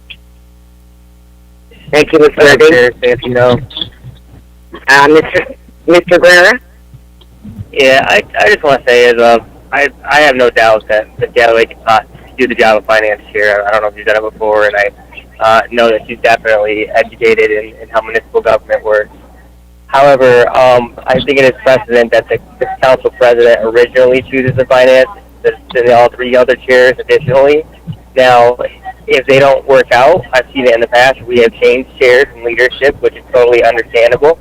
But we had to do an amendment to council rules for that to happen. I do remember that being the issue too. So I would not support a decision made from anybody else right now at first until the president decides what they want. If they don't work out, I have no problem with changing the way leadership is operating in this council. But right now, I won't be voting in favor of this motion because I think the president deserves to get her opportunity to choose who she selects for these positions. So do I think she's qualified? Absolutely. However, do I think it's the president? I do not. Thank you. Madam Chair. Thank you, Mr. Blair. Who's speaking? Councilwoman Galloway. Ms. Galloway, you have the floor. Thank you, Madam President. Thank you. I just want to say to my colleagues, Councilman Mays, first of all, thank you. I wasn't expecting that, but I appreciate your confidence. Councilman Davis, I do appreciate, and I will work with the administration, and I have been working with the administration. And as a matter of fact, Mayor Neely and I have been in some meetings where we've actually had people in the meeting, and we were moving forward. I will say to Mr. Guerra that I think that he really needs to revisit the records, because when the council made a motion to change who the finance chair was, it was this very Rule 4.1 that was exercised, and we did not have to change anything. And so, Mr. Davis, if I do earn your vote, I will do everything within my power to move this community forward. I believe that I love this community. I serve on this council because I love this community, and I think that I am versed in it. I think that I've made enough of the relationships on the state level, and so I hope my colleagues will support me and give me an opportunity. And I can say that I will do my best. Thank you for that, Councilman Mays. Thank you, Ms. Galloway. Any other discussion? Any other discussion?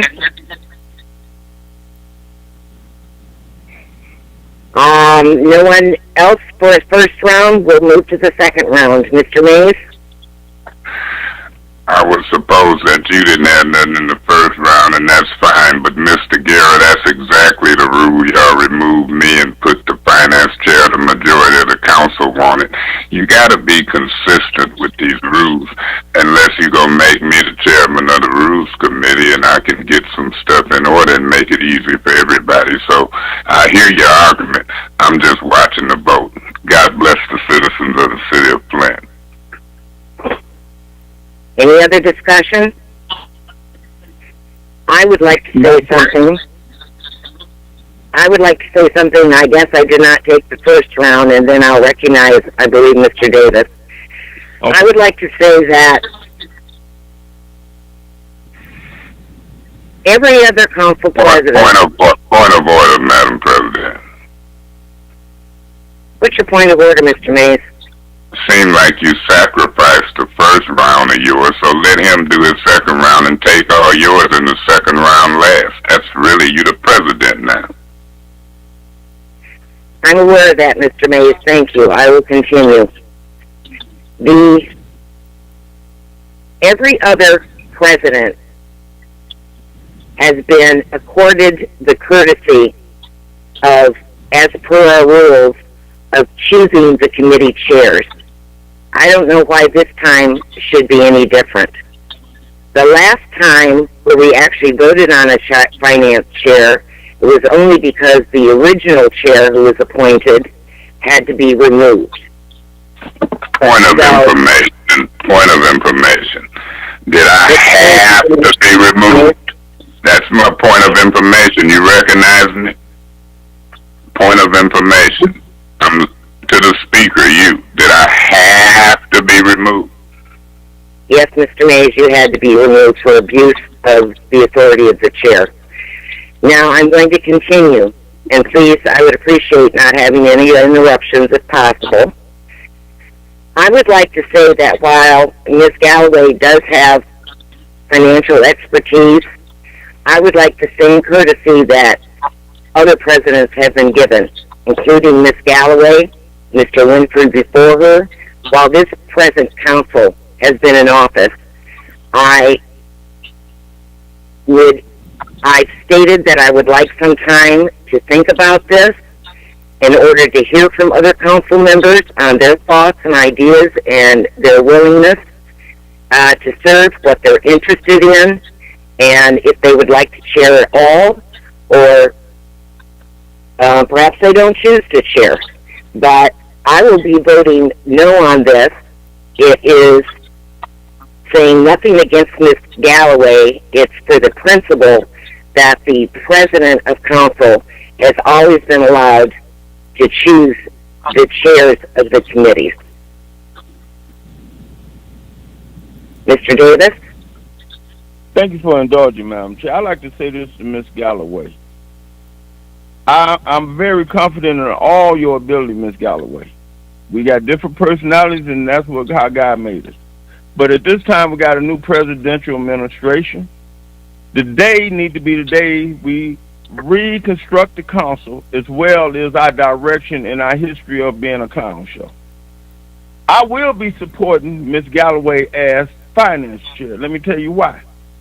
Because any funding that come available under this new presidency or the state, we want to be on one accord with the administration, so finally the residents deserve what they got. They done got poison and everything else. It took us I'm on my 4th year, and I want to be successful. If I get voted out of that chair, I want to show that Maurice had leadership in him. I'm not a follower. I'm not a rubber stamp. I got all the confidence in you, Ms. Galloway, because you can do this. And I want you to do it. But I'm not playing games. Now we got all of this bickering out the way. Let's work with administration on last year, and let's get some city business done. Thank you for indulging, Madam Chair. Thank you. Anyone else like to speak on a second round? Madam President. Mr. Winfrey? Thank you. I, too, have the utmost confidence in Councilwoman Galloway's ability to serve as finance chair. I think she did a wonderful job when she was finance chair before, and also serving as vice president of the council. But Councilwoman Fields does have a point. Since I've been on this council, the president of the council this council has given the president of the council the opportunity to choose whom he or she wants to place in those chairing those committees, and I don't think that she should be denied that. Again, we need to be across the board. If it was afforded the other council presidents, it should be afforded to Councilwoman Fields as well. That's point of information. What is your point of information, Mr. Mays?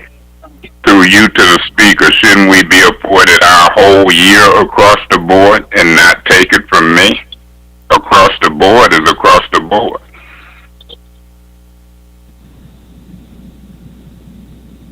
Madam. Mr. Winfrey, you have the floor. Okay. In responding to my colleague, and you said that should it be taken from you? No, it shouldn't be taken from you. I don't think anything should be taken from anybody. But there were some issues, Councilman Mays, that had to be addressed, or that needed to be addressed. So I don't think that it was taken from you. Across the board. Mr. Mays, you're out of order. We can have a discussion about that, but I believe in treating everybody. It doesn't matter who it is. fairly. That's my point. Thank you, Madam. Thank you, Mr. Winfrey. Thank you. Any other discussion? I do, Madam Chair. I'm sorry, who's speaking? Councilwoman Galloway. Oh, go ahead. Just a moment. First I recognize Councilman Griggs and then Ms. Galloway. Councilman Griggs? Yeah. On this particular motion, I'm voting in the way that it would be the council president's choice for who the finance chair is. I would imagine that Ms. Fields would appoint Ms. Galloway, but I don't know. I think we're just slowing things down. Thank you. Thank you, Mr. Griggs. Ms. Galloway? So, Ms. Fields, I do have a question for you. As you are going to, and since my colleagues have expressed, I want to say on the public record that I would be interested in being the finance chair. And so, and if you're saying that you want somebody to get with you, I'm getting with you on the public record in the first beginning of your administration. And so what will you be looking at when you're making the decision to appoint somebody as the finance chair, the governmental, well, specifically finance chair? What are going to be your qualifications? What are the things that you're going to be looking at? We're currently in an audit. And so I just was hoping that you, since you're saying that you want some time to think about it, I just want to say that. I want to give you the chance to choose who you would like as well. And so but I would like for you to say what you are going to be looking at, what are going to be some of the decisions that are going to be made. And I just want to dismantle this notion that I have not worked with the administration. And so I just want to thank again my colleagues. Councilman Winfrey, I appreciate what you're saying, and I know that you're adamant about that. But I want this council to remember that when Councilman Mays was removed as the president of the council, I was not given the ability to do that, that this council exercised their right under that motion. And so I appreciate you guys' time. Thank you, Madam Chair. Thank you, Ms. Galloway. Any other discussion? I would like to say finally that in response to Ms. Galloway, I would like to hear city council members a chance to apply for the position. I believe that experience and knowledge are very important, and Ms. Galloway may end up being my choice if this vote fails, or she may not. But I think it's important to give all council members a chance to put themselves forward, and I would appreciate the courtesy that was given to Mr. Winfrey. Thank you for emphasizing that. And to you yourself, Ms. Galloway, of the president choosing the committee chairs. Hearing no further discussion, roll call, please, Madam Clerk. Madam Chair? Mr. Guerra? No. Excuse me, I don't think my phone, it's difficult to hear. I don't know if Ms. Wooding had asked for the floor under discussion. I did only ask one. I don't want discussion. I just wanted you to clarify the vote, please.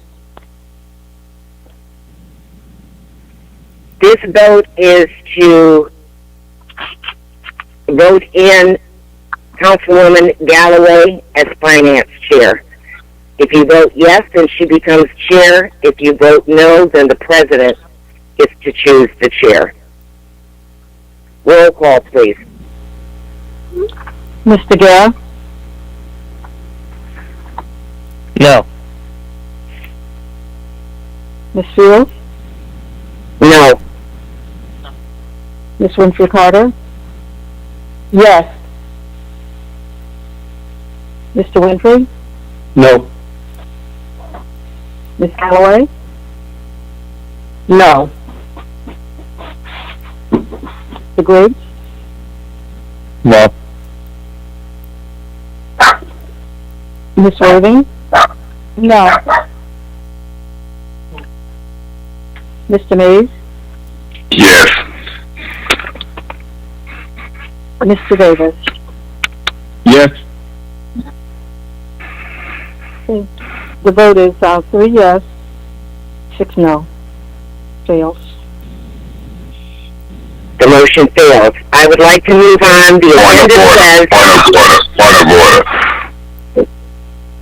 What is your point of order, Mr. Mays? Madam President, get in the habit of calling the vote, restating the numbers and everything, and then you move on.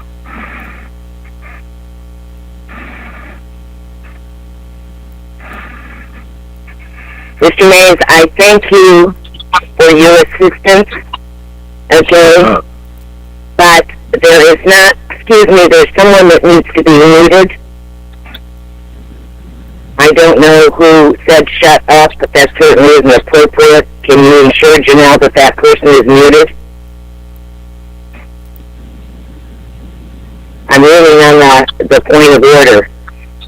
While I appreciate Mr. May's willingness and assistance, really a point of order is only a breach of the rules, and there is no breach of the rules here.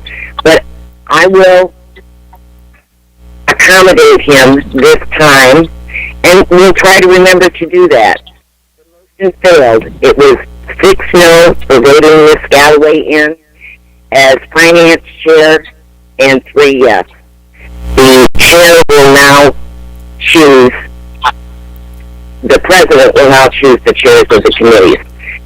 So I would like to move on to the roll call. I believe that is... Point of order, madam. The roll call... The roll call... Point of order, madam.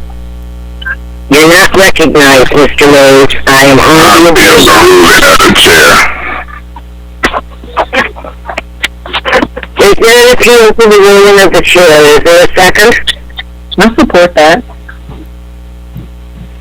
And you are? Councilwoman Galloway. Councilwoman Galloway, thank you. If you could identify yourself, I can't always tell. My phone is old, and I can't hear as well as I could. I think I need to investigate getting a new phone. So the appeal has been supported. Let's see. So the appeal is, as I understand it, I wanted to move on to the agenda, and I had already stated that the next item of the agenda was roll call, and Mr. Mays called a point of order while I was trying to move on with my agenda.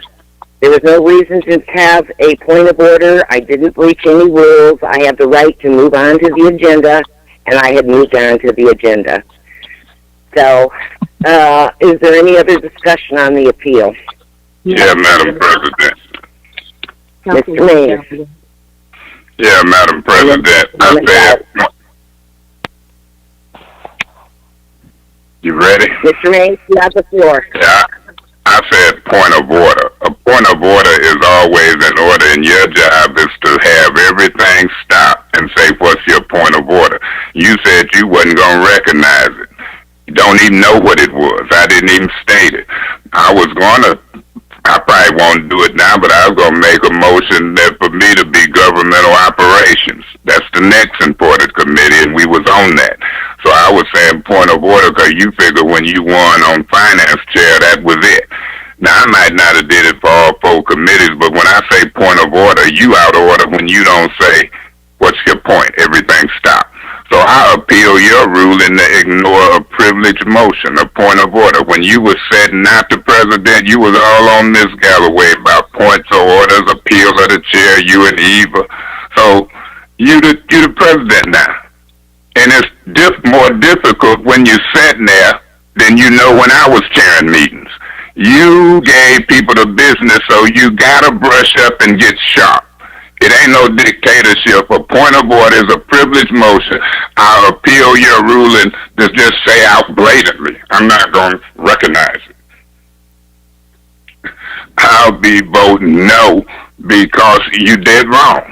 You got to recognize them. Madam Chair. President. Ms. Worthing? Ms. Worthing? Point of order. Excuse me, I had given Ms. Galloway the next floor. Yes, Ms. Galloway? Thank you so much, President Field. I only supported that because you were the rule maker, and a privilege motion cannot be ignored. And so when you told him that you were not going to recognize him, you actually violated two things. One, you violated the fact that it is a privilege motion. It's not about whether you know whether or not you were out of order or not. It was you have to recognize him. But the second thing about that, President Fields, is that in your rule that we adopted as a council, it says if a point of order is done and you don't cease talking, that you shall be removed.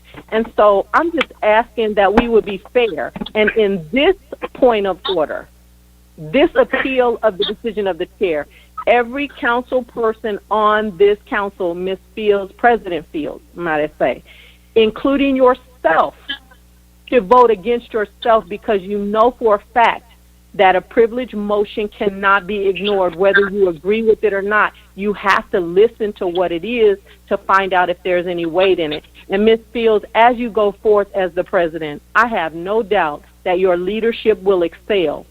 But part of being the leader is not shutting each other down. And so if you're going to show us the way that it should be, I'm just asking that you would be fair. And in this decision, when you said, I don't recognize you, cease talking, it was blatantly out of order. Thank you. Ms. Worthing? Here we are. How long has it been? Almost 2 hours. We got a vote for president in. We got a vote for vice president in. And that's it.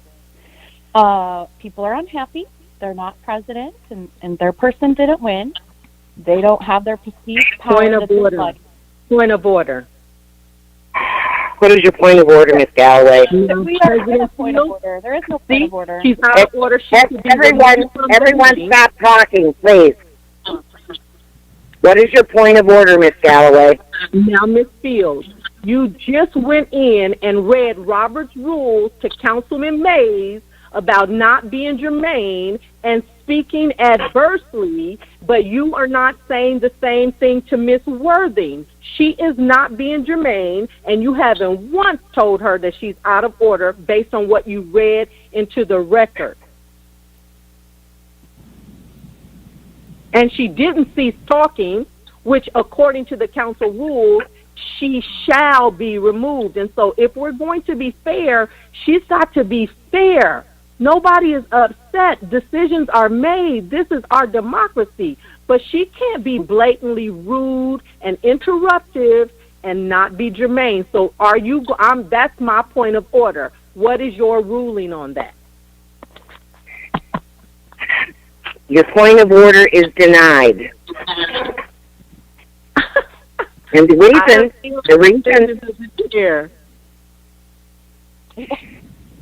there's an appeal. There's an appeal to the decision of the chair. Is there support for that appeal? You can sit right there and do it. Wait just a moment. Wait just a moment. I believe we already have an appeal on the floor, so we can't have a second point of order or an appeal on the floor until the first appeal is decided. That's Robert's rules.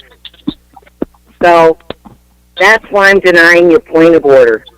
You acknowledged it, Ms. Fields. I'm denying your point of order. Ms. Fields, Madam President. Please talking. I'm not recognizing anyone unless they're speaking on the first appeal. Point of order. There is no point of order during an appeal. Ms. Worthing, please continue. Thank you. That was what I was saying at the beginning. I know that Ms. Galloway is very combative. It's quite clear that there is some anger there. However, I hope we don't continue this. I really don't. It's quite apparent what's happening. There's appeals and points of orders and getting angry right away. Ms. Fields just became president. Maybe in your strategy, you should have thought, maybe I'll wait a little while before giving Ms. Fields some trouble. Because when you do it right away, it's quite apparent your strategy. We're unhappy, we're going to continue this, and then you're going to make the rest of us stay until midnight, 1 a.m., because it's going to be point of order appeal. So my vote is in favor of the chair. I'd like to conduct this meeting and conduct city business and not be an embarrassment to my city. Thank you. Thank you, Ms. Worthing. Any other discussion on the appeal? Is there any other discussion on the appeal? I would like to end by saying this appeal is because I tried to move on with a roll call and did not recognize when Mr. Mays called a point of order. I'm going to refer my colleagues to read up on Robert's rules about dilatory motions, and that includes doing points of order that are meant to just obstruct the progress of business. My whole intention of not recognizing that point of order was because I knew I hadn't broken any rule by proceeding with what's on the agenda, which was roll call for the meeting. We haven't even gotten that far, and that's not doing an effective or efficient meeting. So I wish my colleagues, and I think when we get to have the opportunity of a rules committee, I would like to really look at a section on dilatory motions, which is an abuse of point of order and or a point of information, because that tactic by certain members is simply being used for the purpose of obstructing the purpose of the meeting, which is to conduct municipal business. And that's why these meetings end up being so long. That's why we don't even get to public speaking, important issues like the executive session and all the other resolutions and ordinances that are on the city. So, if you vote yes, you agree with the chair. If you vote no, you agree with Mr. Mays. Roll call, please. Point of order. I've already called roll call. You cannot Point call of order. Point of order. You don't agree with me. You agree with the rules of recognizing a point of order. Don't word it like that. That ain't what it is.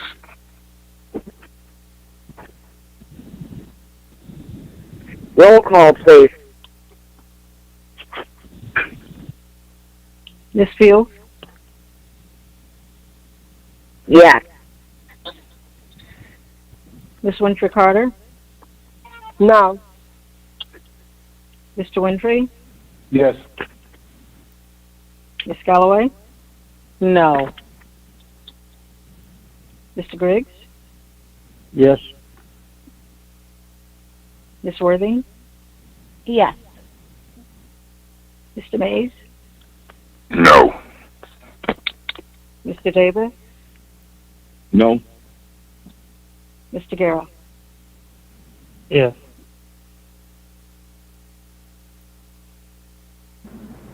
The vote is 5 yes, 4 no. 5 yes, agree with the chair. 4 no to Mr. Mays' appeal. The motion failed. We are moving on to roll call of City Council. Madam Clerk.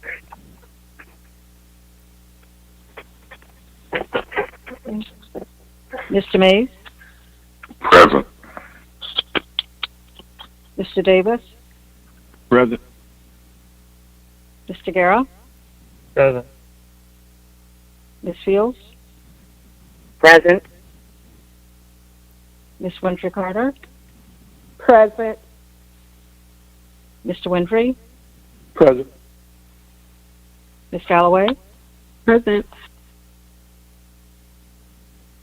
Mr. Griggs, Present. Ms. Worthing. Present.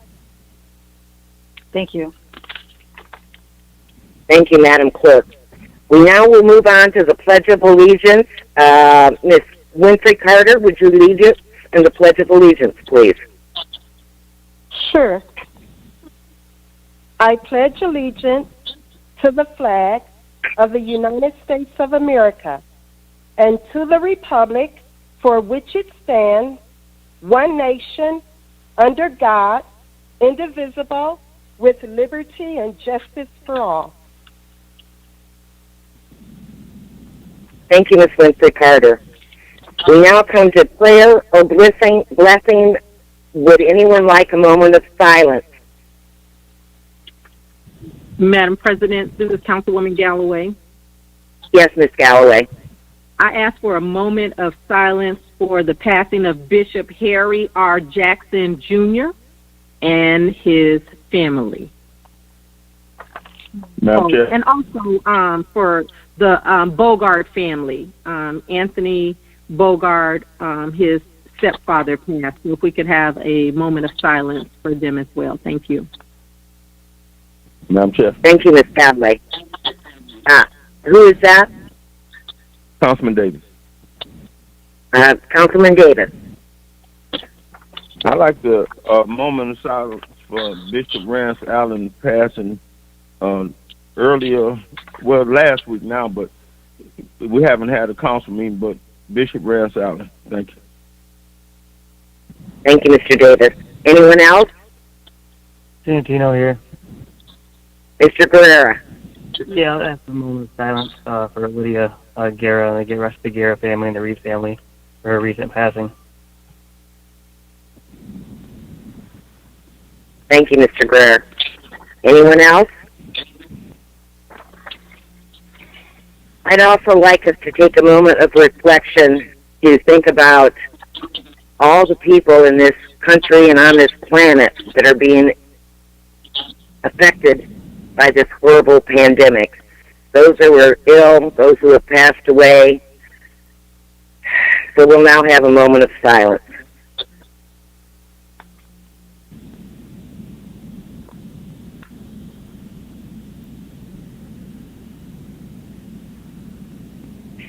Thank you. Now I'm going to read the procedures on conducting electronic public meetings. All boards and commissions must adhere to all laws established under the Michigan compiled laws and in accordance with the revisions to the Open Meetings Act adopted in Senate Bill 1108 as passed on October 13th, 2020 and signed into law on October 16th, 2020. Madam President. Now we'll have the Madam President. Yes, who's speaking? Davina. Yes. I just want to point out, in light of the procedures on conducting electronic public meetings, part of that is our member contact information, which we have to add to agendas. And I just want to point out that Mr. Mays' phone number is incorrect on the agenda today. It will be corrected in the future. As we all know, he shares his personal cell phone number, and that is 810-922-4860. So it is incorrect on the agenda, but it will be corrected for the future, and that is part of the new procedures. We have to have that on the agenda. I just wanted to point that out. Point of order. That part of the agenda was overlooked by Madam President.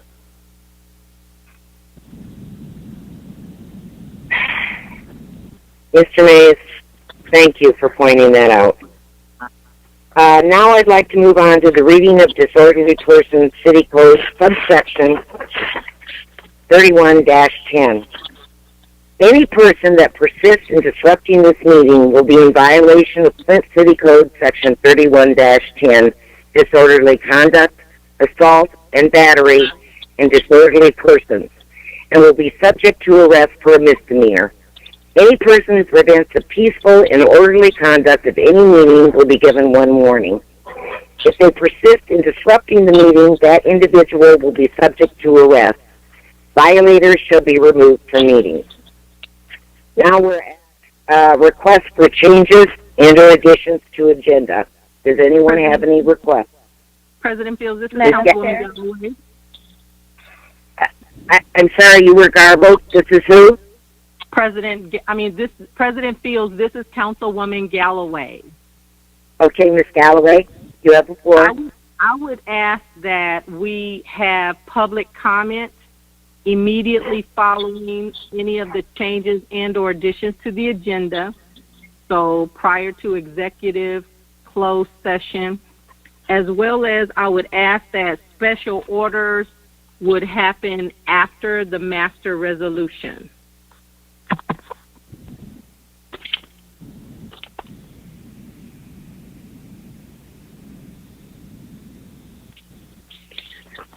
Any other additions or changes to agenda?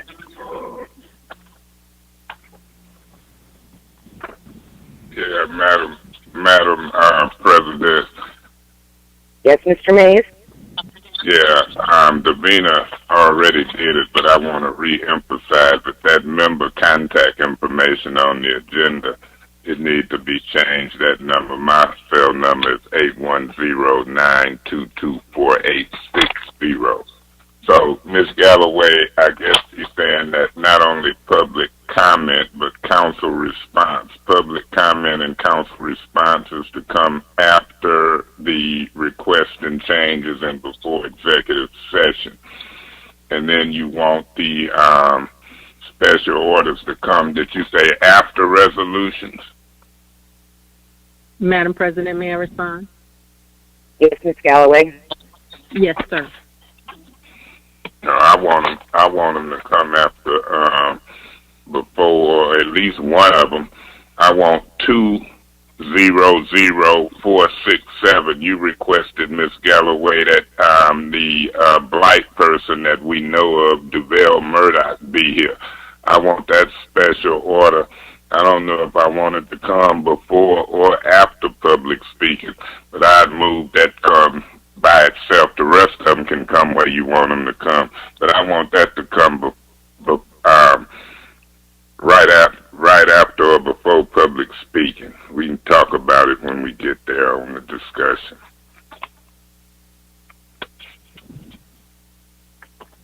Madam President? Yes, Mr. Griggs? I'd like to recommend that we keep public speaking where it presently is on the agenda. Thank you.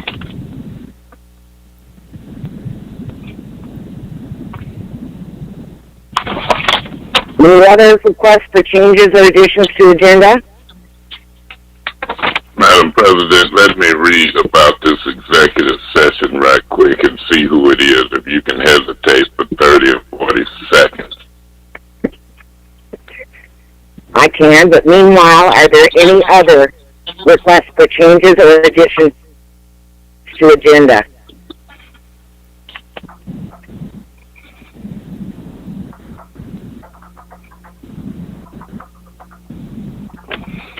Madam President.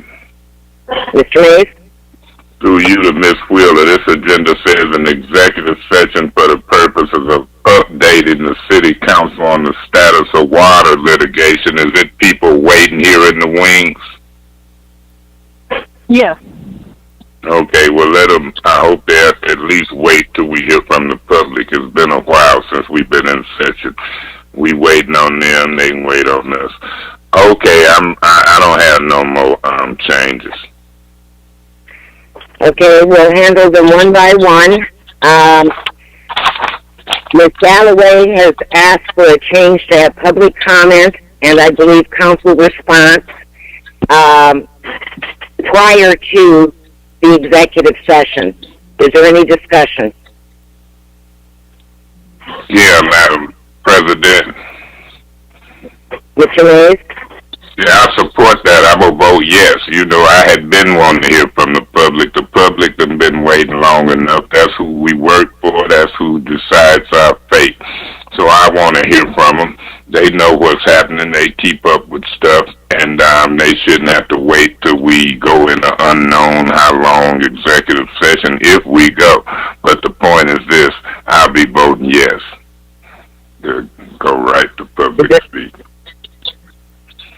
any other discussion? Madam President? Mr. Briggs? Yeah, I'll be voting no on this. We need to go straight to executive session just the way it is. Public speaking won't have any bearing at all on what happens in executive session. Thank you. Thank you, Mr. Briggs. Any other discussion? Hearing none, roll call.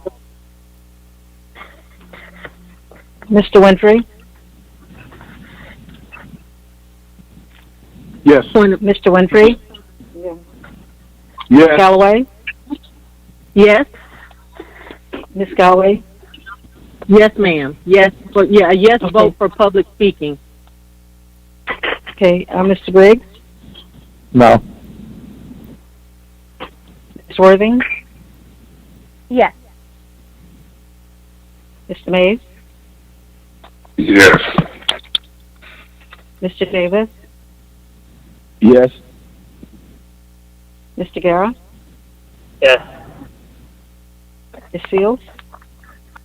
Yes. Ms. Winfrey Carter? Yes. Okay. The vote is 8 yes, 1 no for public speaking before executive session. Thank you. 8 yes, 1 no. We will have public speaking and council response prior to executive closed session. The second request was made by Ms. Galloway. That was to have special orders after the resolutions. I believe that she stated all special orders. So, is there any discussion?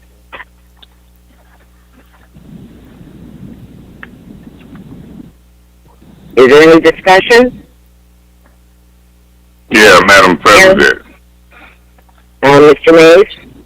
Yeah, I think I made it clear that one special order about blight and Mr. Murdoch, I wanted it up at the top. I don't want that blight issue going down to the bottom. It's an issue with residents, and I think we know the intent. Now, how you do this vote, because the way you word the vote, if we do all of them, there's no respect for my agenda change. I don't know if you do the one that I separated first, so I'll make a motion. If Ms. Galloway, through you to Ms. Galloway. Ms. Galloway, do you mind if I do an amendment to your original motion at this time? No, sir. I thought that you had the right to separate it. I thought it was going to be. Oh, I'm sorry, Madam President. Is it okay if I respond? Yes, Ms. Galloway. Councilman Mays, I thought that you were doing a separation and that it would not be included since you spoke after me. I thought it would be separated and voted on separately. And so, in effect, this is, I guess, what I'll look at. Then I'll make the, polite amendment if it ain't going with what you had intended. So, what I'll do, and then we'll see if yours is moved. I'll be voting to move the rest of them. And then the one that I'm going to do the formal motion to separate by amendment, then we'll vote on that and see what the pleasure is, And we'll do an amendment that if it, ain't passed separately, it'll just go with the rest of them at that proper time. So I see a way to do it. So I move to amend this motion except for to not include 200467, the special order on the blight. Madam President, Ms. Galloway? I support that motion. Okay. Normally, they really aren't formal motions on requests for changes or additions to agenda, but I'm certainly willing to accommodate Mr. Mays' request to separate his special order of 200467 and moving its place on the agenda to have these after the resolution. So the vote is going to be Mr.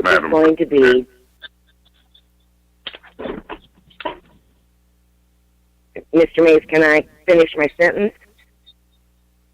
Is that okay with you? Yeah, Thank you. Will you recognize me though? Mr. Mays has requested to amend the change or addition to the agenda to exclude one special order. And he wants that, to have that after public speaking. That's why I was not separating or was doing it in the order I was doing it in.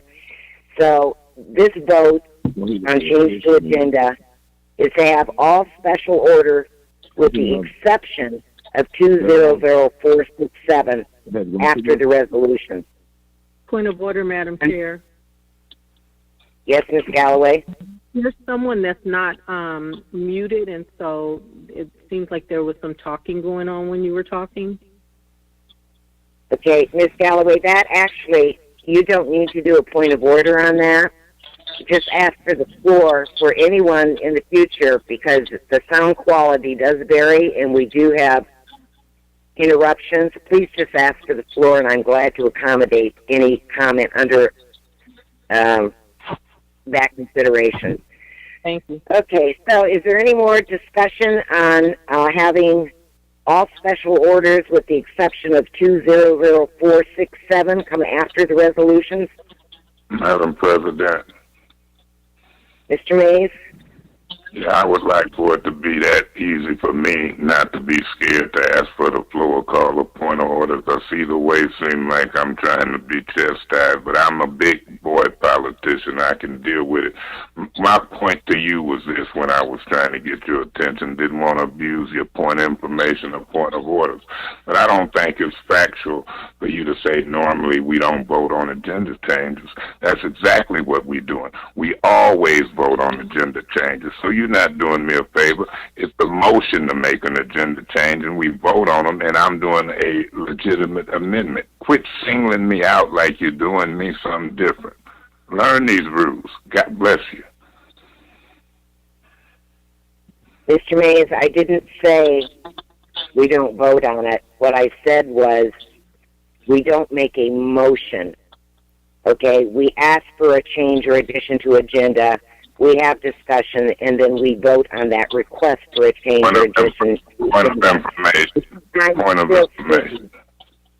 What is your point of information, Mr. Mays? Isn't that what a motion is? You make it and then you vote on it? What do you think it is? It's a motion. Is there any further discussion on this change or addition to the agenda to have all special orders after resolutions with the exception of Special Order 200467?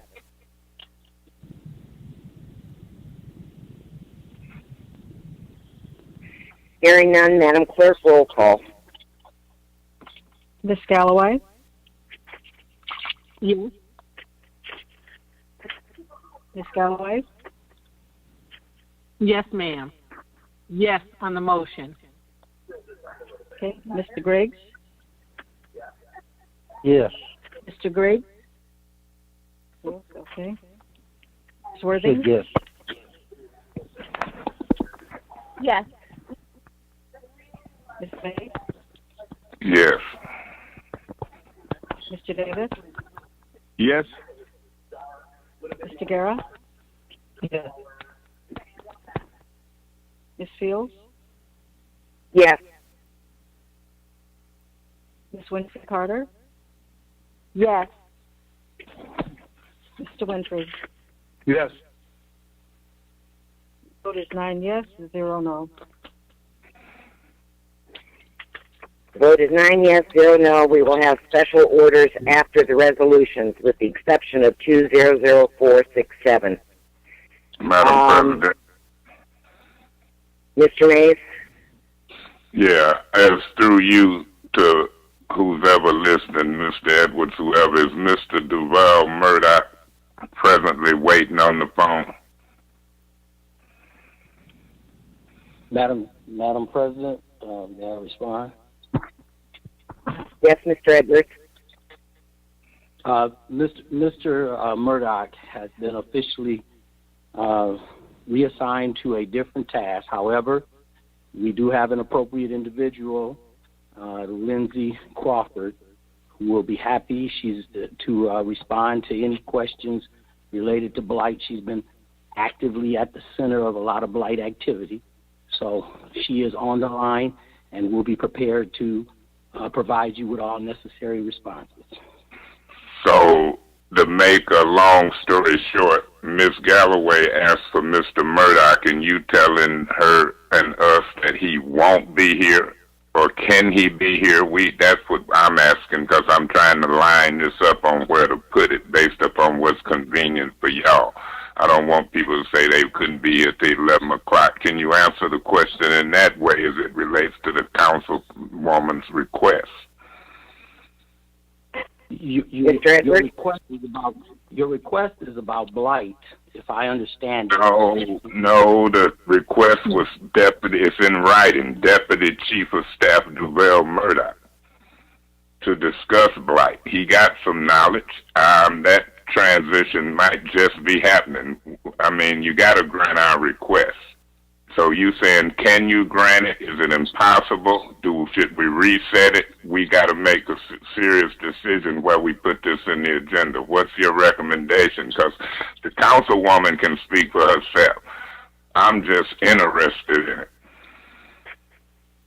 I'm asking that what you want to do, what y'all going to do. We want the Deputy Chief of Staff. I don't care if he might move one area to another any day of the week, but for months he's been blight. Now, what's your answer? Can he show? Is he not going to show?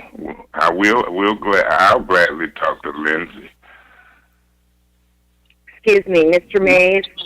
I believe that Mr. Edwards answers your question, and we still have 2 other items on additions to agenda to vote on, so I'd like to move on. The second request...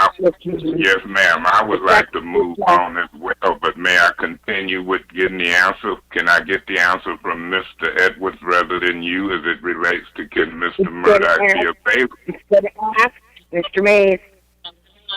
It's been asked and answered. The next proposed agenda Madam President, I had the floor. You can't interrupt and take the floor in the middle of my question, and you granted me the right to talk to somebody. Don't gag order me and penalize me and mess with me. I know the rules. Let me continue with the floor. A chairperson can't give it and take it. That's God. God give it and take it. You're out of order, Mr. Mays. We don't normally... I appeal the ruling of the chair. There's an appeal to the ruling of the chair. Is there a second to that appeal? Is there a second to that appeal? Is there a second to that appeal? The appeal fails. Nope. Council President, I support that appeal. Councilwoman I'm Fields? sorry, I can't tell if someone's trying to get my attention. Is that Miss Galloway? That is. Yes, Miss Galloway?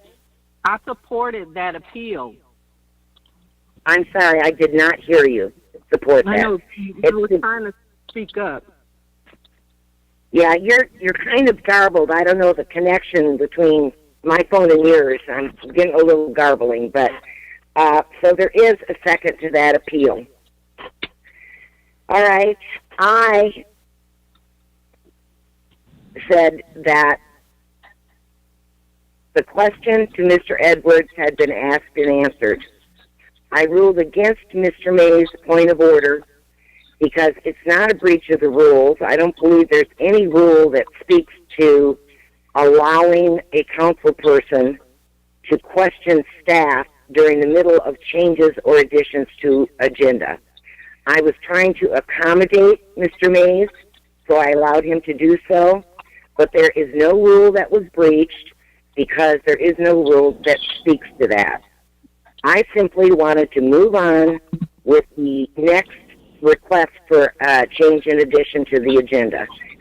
So, is there any other discussion? Madam President? Ms. Galloway? Councilwoman Galloway, yes, ma'am. I want to say thank you because you are, in fact, correct. The only reason why I supported that appeal is because you took the floor. And so just help me understand. If actually giving him the floor and then because, Mr. Edwards responded, and I'll get into that because that special order was very clear, and Mr. Edwards was aware of it earlier, and he never responded that Mr. Murdoch was not going to be here.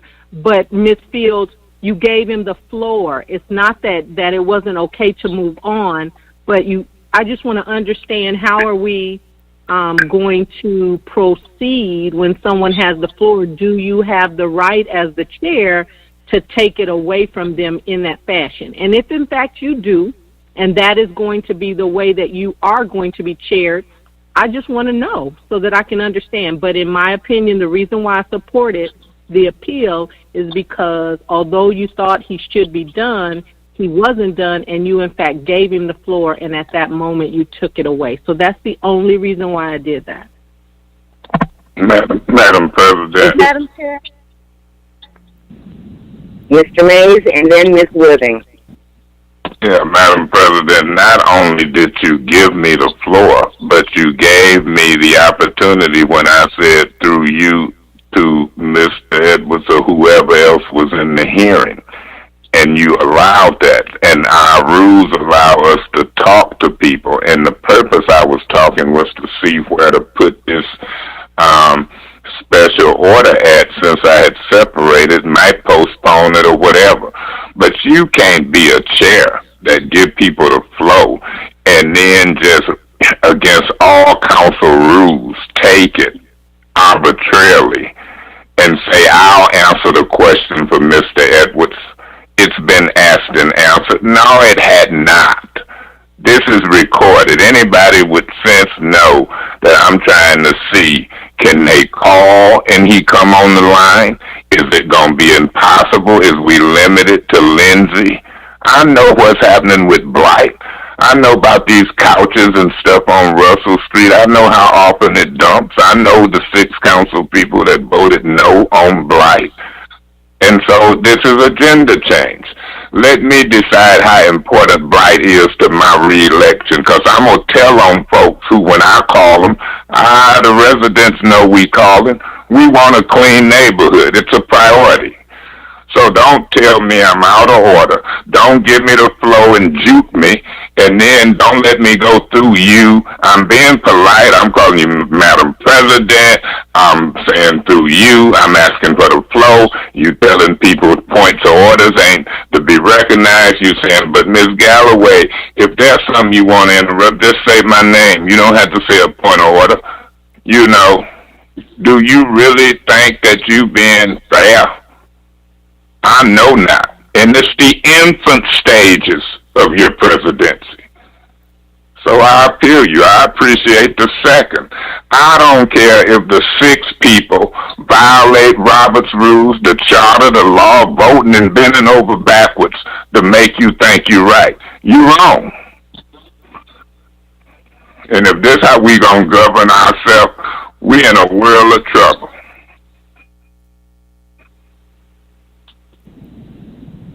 Ms. Wooding. Yeah, I don't understand the concept. Just because you let someone speak doesn't mean that, that they are able to just say and do whatever they want. We're still in agenda changes.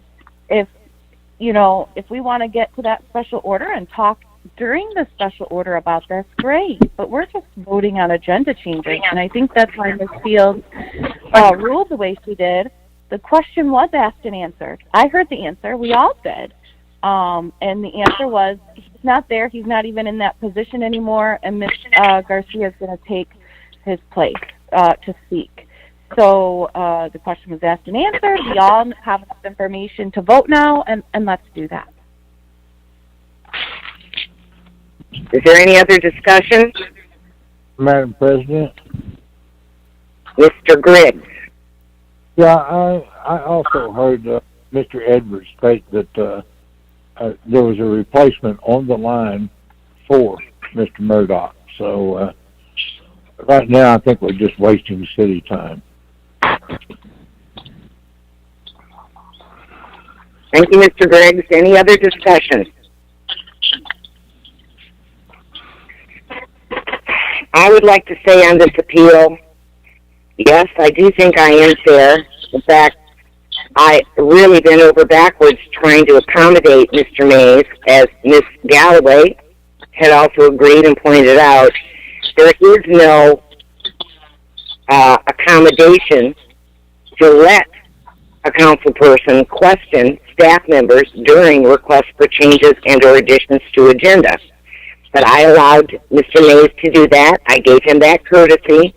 I don't think I'll be doing that in the future because it just leads to discussion that's better served after we vote on where the special order takes place, and the answers to those questions or further inquiries can be made when we can get to the special order, which with all these unnecessary points of order when it really isn't, there's no breach of the rules that's been taken. I believe Mr. Mays is out of order, and I believe if you vote yes, you agree with the chair. If you vote no, you agree with Mr. Mays. So, point of order, Madam President. I've called for roll call. There's no point of order. There's no point of order after I've announced roll call. That's according to Robert. Point of order is in order. Madam Clerk, roll call, please. Mr. Griggs?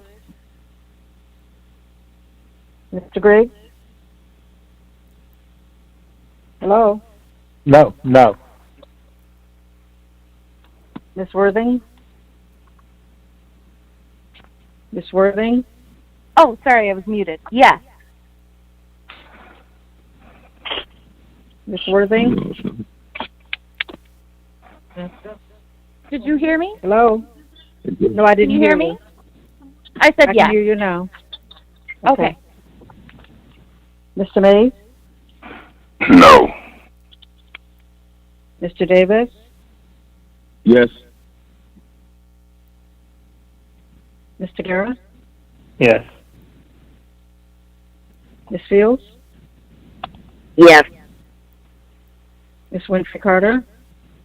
No. Mr. Winfrey? No. Ms. Galloway? No. It is 4 yes and 5 no. 4 yes, 5 no. That means that the appeal wins. So, Mr. Mays? Point of order. The appeal wins, so I get to proceed with talking to Mr. Edwards, is what you're saying. Mr. Mays, that's not a point of order. I was saying there was no breach of the rules at that point in time. Please don't use a point of order unless you're calling for a specific breach of the rules. And yes, I was saying that your appeal won. So, once again, I'm going to allow you to talk to Mr. Edwards for a brief amount of time, and then we're going to move on again to the changes or additions to agenda so we can actually get to those special orders and other business. So, Mr. Mays, you have the floor. So, Mr. Edwards, even though y'all telling us that Mr. Murdoch been switched from Blight, is it your belief we know that I, for one, don't need to talk to him about that department he done had for months? It's my belief and administration's belief that council has the right and ability to call or question who they feel are necessary. It is equally the administration's right to provide the people in an area with the correct answer. Let me say where I respectfully disagree with you. When we go to bed and Murdoch is over Blight, and we wake up the next morning and it's Lindsay, I disagree with you. You don't tell me or should tell this council who and what we ask about this city operations. So we just respectfully disagree. When a council person requests somebody, That would be like saying don't talk to Eric Scorsoni about what's been happening in finance the last 7 months. That's a ridiculous logic to me. So, in other words, I'll let the council and Miss Galloway and them decide, and I'm going to request a special order for him to come up, and I ain't going to be bending on mine like Miss Galloway and them might or might not do. I don't know yet. But that's a bad answer. Now, that let me know I can put this with the rest of the special orders, and when we get to it, we'll discuss some more whether y'all make a decision on who we request to come up in which area. That's ludicrous.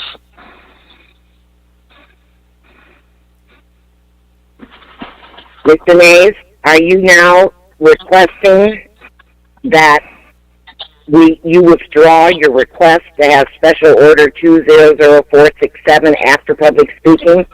Are you withdrawing that? I would just make the motion that it go in with the rest of them, and I so move. Is there support for the motion? But now keep in mind, if we ain't no other motion on the floor, is it? And ain't no appeals, ain't no nothing, so I would be free to make that. Mr. Mays, you're out of order. You don't have the floor. I've asked, you've made a motion, and I've asked, is there support for your motion? Madam President, this is Councilwoman Galloway. Ms. Galloway. And I support that motion. Motion has been made and supported. Is there any discussion? Madam President, this is Councilwoman Galloway. Ms. Galloway. This was my special order, and it wasn't just about blight. It included the fact that Mr. Murdoch has for whatever reason, is not responding to the request of the Ethics and Accountability Board. I respect Lindsay.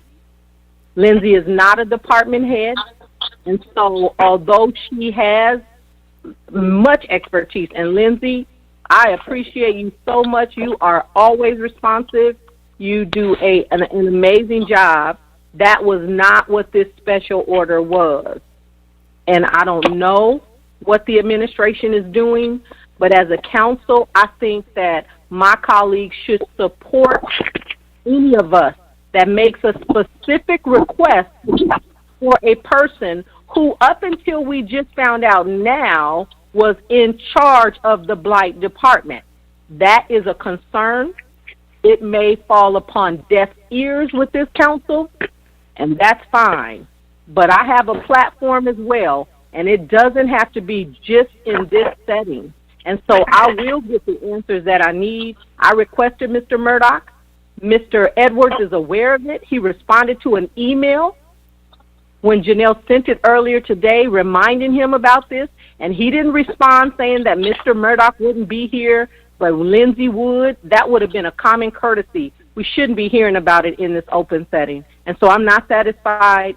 And Madam President, you have all the authority in the world, but I'm asking that my colleagues would respect the request that I made specifically for someone who was deemed to be the head of that department all of this time. Ms. Galloway, the motion on the floor is simply to move this special order with the other special orders after the resolutions. The time for all of those comments is when we actually get into the special order. So is there any other discussion on the actual motion? Yeah, Madam President. Mr. Mays, this is your second time. No, this is the first time. She just seconded the motion, didn't she? And she went first. I don't know. I'm not going to nitpick, but you got to get sharper than what you are. And what I mean by that is this. Not only is it my first or second time, get sharp on that. Don't always think it's my second. How many minutes did I use in the first? You're out of order. You're out of order. You are making how many minutes I had left? You are out of order. You are making derogatory comments about the chair. Please confine your comments to be germane about the motion which is simply to have that particular special order with the other special orders after the resolution. You may proceed. Is the chair thinking it's not relevant for me to ask how many minutes I got left in my second round? If it is, derogatory things go both ways. I don't think I feel elated when you talk and refer to me.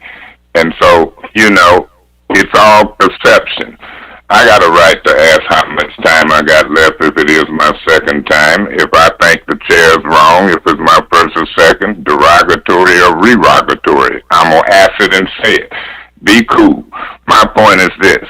If I can remember it with all these rude interruptions when you give me the floor to try to chastise me, it ain't going to work. Flint know me, and Flint know you. My position is this. Miss Galloway or me or anybody can make something relevant, germane, Tito, whatever, and we can discuss it whether we tell you we going to vote yes or no on the motion. It's relevant if she said, I didn't just ask him about blight, I asked him about the ethics committee, I asked about department head versus appointee and trucks being driven by appointees versus department head. So we know what this special order is, Ms. Fields. So be cool. And we gonna bring it up. We know when to bring it up. You are out of order. The motion on the floor is the only thing that should be discussed. The motion is simply for a change or addition to the agenda, which is to have this special order heard after resolutions with the other special orders. That is the only topic you should be speaking to. And so that's what I'm speaking to. And if you so dense you can't understand that, listen to this.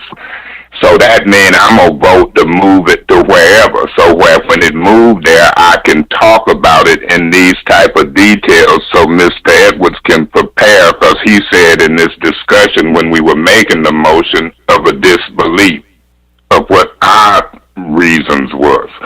So please, Miss Fields, I'm really entertaining you, and you entertaining the listeners, because people are saying, I didn't know she was that dense.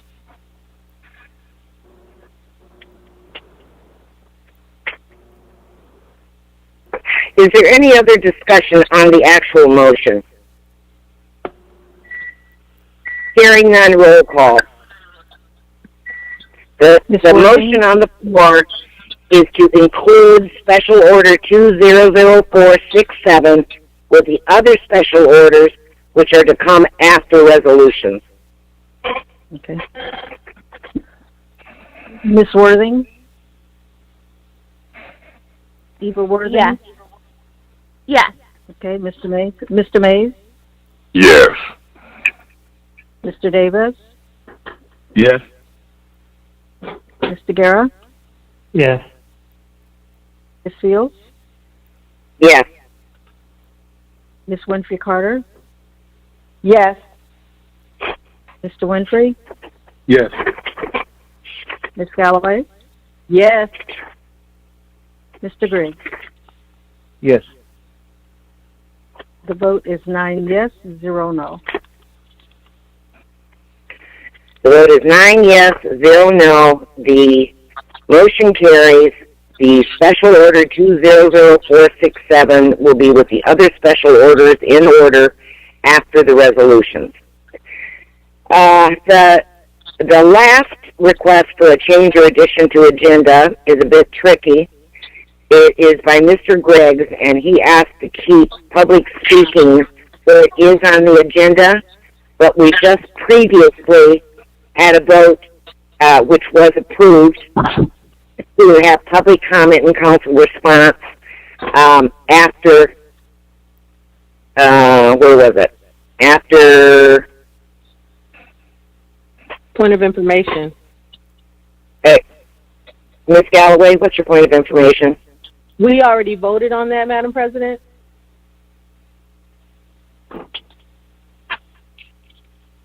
Are you aware that we already voted on that? That was the first thing we voted on. I am aware of that, but Ms. Galloway, but I'm trying to be fair to Mr. Griggs, and right now I'm trying to, if I get an opportunity here, I just lost, I'm trying to look at my agenda with all these notes, where we put public speaking, Janelle, where did we put, on the first vote, where did we put public comment and council response? Prior to or after executive session? I think it was prior to executive session. It's prior Okay. to executive Was session. before yes. executive session. Okay, so I'm going to give Mr. Griggs the opportunity, since we've already voted on that, to withdraw his request for a change or addition to agenda, because we already voted to have it just prior to executive session. Mr. Griggs? If I understand, there is no other choice. Am I correct? I believe so. Point of information, Madam Chair. What is your point of information, Mr. Mays? If he wanted to get a reconsideration 6 threshold vote, he could try it, but I don't think they there. Yeah. Mr. Mays, that's not a valid. Mr. Mays, that's not a valid point of information. Mr. Griggs? I took it as a motion, and I so move on it. Okay, so Mr. Griggs, Yeah. even though we've voted on this, Mr. Griggs still wants his right to request this change to the agenda. He wants to keep public speaking where it is on the agenda. Oh, point of information. Point of information. What is your point of information, Ms. Worthing? Through the chair to Mr. Griggs, I think he meant your motion to withdraw, not to keep his motion. Is that correct? Oh. No, I did not want to. I did not want to withdraw. I just wanted to make a motion that we keep public speaking where it presently is on the agenda. Mr. Griggs, you do understand. Point of order. What is your point of order, Mr. Mays? You should be asking, is there a second for his motion? Mr. Mays, I don't need your assistance at this point in time. I did not breach a rule. I was trying to clarify whether Mr. Griggs was indeed making a motion or if he understood what we had already voted on. So thank you, but your assistance is not needed. Mr. Griggs, the first agenda change we voted on, which was approved. Point of order. What is your point of order, Mr. Mays? I'm not giving you assistance. I'm calling points and text on rules. You should be asking, is there a second? Repeat the motion and ask, is it a second? You don't make these rules, and it ain't a privilege that I'm doing. It's a right. I'm elected. I deny your point of order, and it's denied because I was simply trying to clarify whether Mr. Griggs indeed had made a motion or if he understood we had already voted on this. So your point of order is denied. Once again, Mr. Griggs, are you trying to make a motion even though we already voted to have public comment and council response right before executive session? This would be, in essence, a futile motion. Well, would you? Well, no, it has already been voted on. I'm sorry, Mr. Griggs. I make a motion that we reconsider the previous vote. Mr. Griggs has made a motion for reconsideration on the vote to have public comment or council response prior to executive session. Is there a second? Is there a second to Mr. Griggs' motion? Is there support for Mr. Griggs' motion? Hearing none, the motion fails. So we're going to move on to public comment.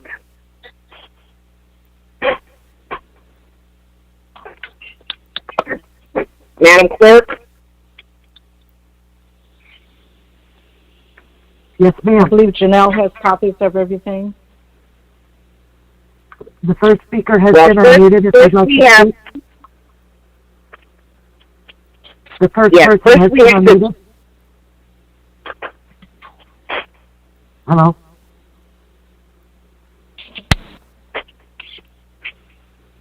Hello?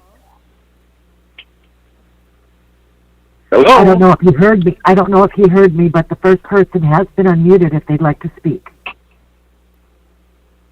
This is Reverend Threlkel. Yes, sir. Hello? Yes, Do sir. you hear me, madam? Madam President? Reverend Threlkel, First Ward, 214 East Pulaski. Are we being heard? You are, Reverend. Please continue. Bless y'all pea-picking hearts. I've been listening to you all since 5:15. And all I can come up with W. How dumb can we be? And I say we. But the only thing that I can do is to pray and cast my vote. Exercise my vote. And these other wards, 4th Ward, 9th Ward, 8th Ward, 3rd Ward, and you all are representing that ward. I admire Brother Mays. I stand behind him even though he's not right all the time. But he's the man for the job. And you all ought to show some courtesy. And Madam President, you brought back the Fabulous Five. Ray Charles could see this. But I'm just going to pray for us. You all are making the mayor look good. The city of Flint is where it is because of his leadership. And in that council, I tell you, the spirit of the Fabulous Five have returned. When you cough, Madam President, 4 other people cough at the same time. God bless y'all. Good night. Bye-bye. Next speaker.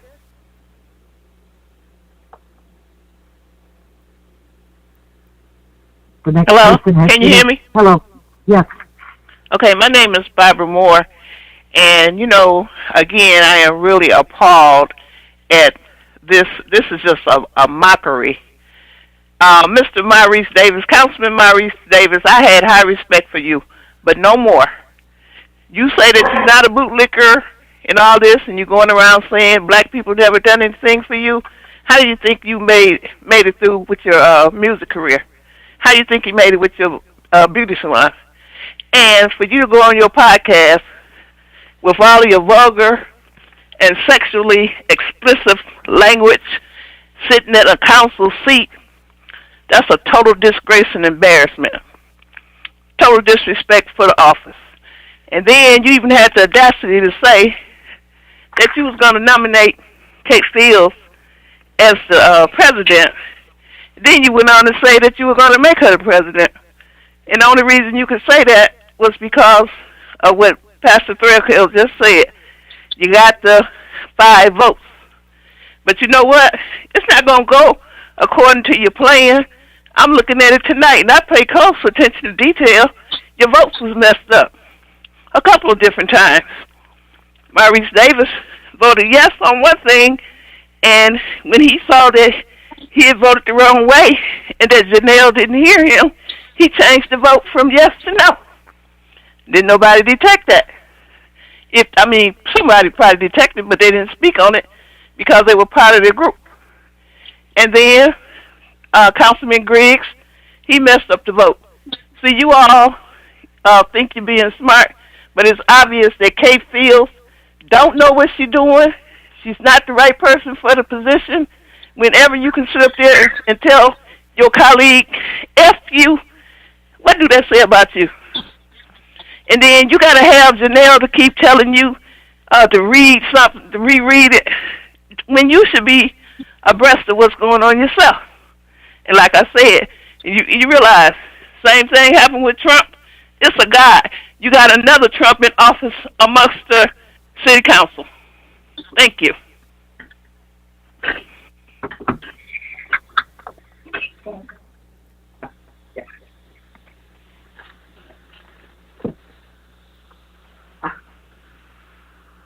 The next person has been unmuted.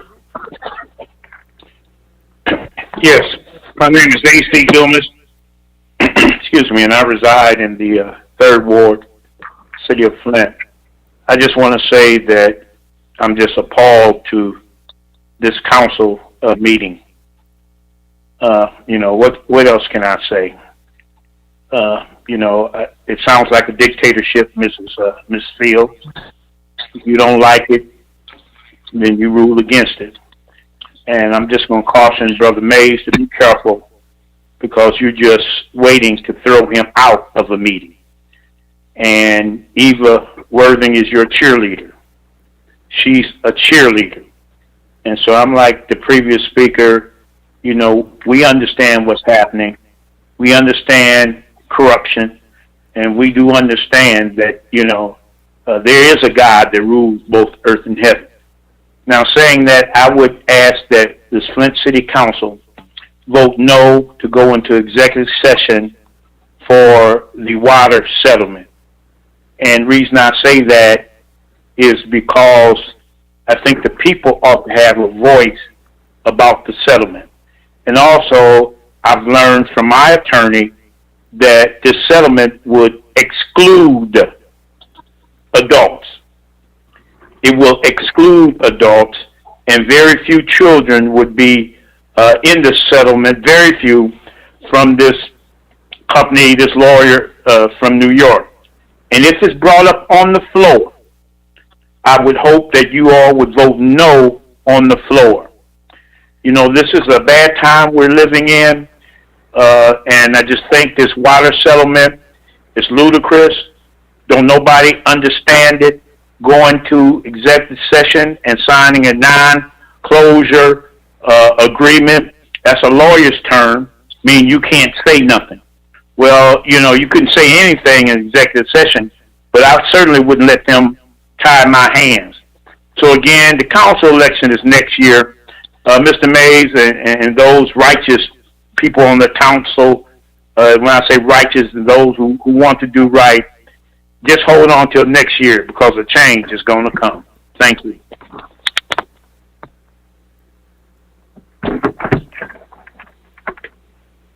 Next speaker. The next person has been unmuted. If they'd like to speak. Hello? Yes.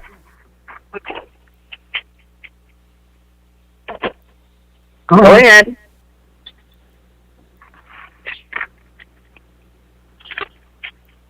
Speaker, can you hear us? You've been unmuted. Yes, I can. I think you're speaking to me. I am. It's your turn to speak. Okay. One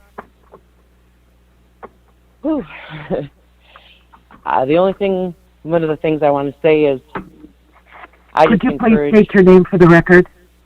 Oh, yes, my name is Sharon. And I've been involved in trying to be a part of this neighborhood I grew up in, Civic Park, for the last couple of years. Just kind of been watching things go on. I was born and raised in Flint. My grandfather was a UAW sit-down striker. And what I've seen and what I've come to learn about what's happening in certain parts of the city, particularly in the area I grew up, where there's 200 plus children, that not one person in the city of Flint has done anything for that I can see of, as far as schooling, providing a safe haven for them, aka Haskell Park, where I learned to swim at. I am just imploring, asking and pleading with this council to unify together, put aside your differences, your political beliefs and whatnot, and come together as a city and bring the city back together like it used to be, in the capacity that it used to be safe. Civic Park was an area where I felt safe at. I still feel at home there. I don't feel unsafe there. I know it's a dangerous area. At least a lot of people think it is, but I still feel like it's home to me. and I want to see and I want to be a part of the solution. So whatever I can do to assist in that capacity, I'm all about it. I'm all about fighting for what's right. And I just hope and encourage, again, this body of council members that have the ability and capacity to move Flint in a wholesome, honest direction. I just encourage you all to do that and unify and come together for the residents, the seniors, the elderly, and the children in the community that don't have the voices. And a shout out to all the activists and all the people out there on the front lines every day trying to do their best. And thank you for your service and your work. And I hope you continue to work hard to try to bring the city together and come together as a body instead of tearing each other down. Thank you, ma'am. Your time is up. Thank you. Thank you. Next speaker. The next person has been unmuted if they'd like to speak.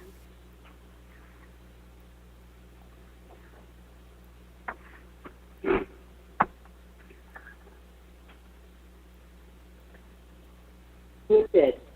The next person has been unmuted. Yes, can you hear me? Yes, we can hear you. Please state your name. All right, before my time starts, can I ask if were there any add-ons, and then on the water litigation, is this the water litigation for Scott Kincaid or for the state settlement? There are no add-on resolutions. Excuse me, Janelle? Janelle? Yes, ma'am. Excuse me. There is no dialogue during public speaking. I'm sorry. And I'm getting an echo. All right, okay. So I'm just going to talk. State your name and please start the time for this speaker. My name is Arthur Woodson, all right? And I'm getting tired of everybody talking about unity and coming together and holding hands and singing songs. Ms. Fields, you don't need to be the president. You are an awful person. I mean, seriously, we just voted out President Trump. Now we got a mispresident. Order. Excuse me, Mr. Woodson, you are out of order. He's talking. He's talking. I'm not out of order.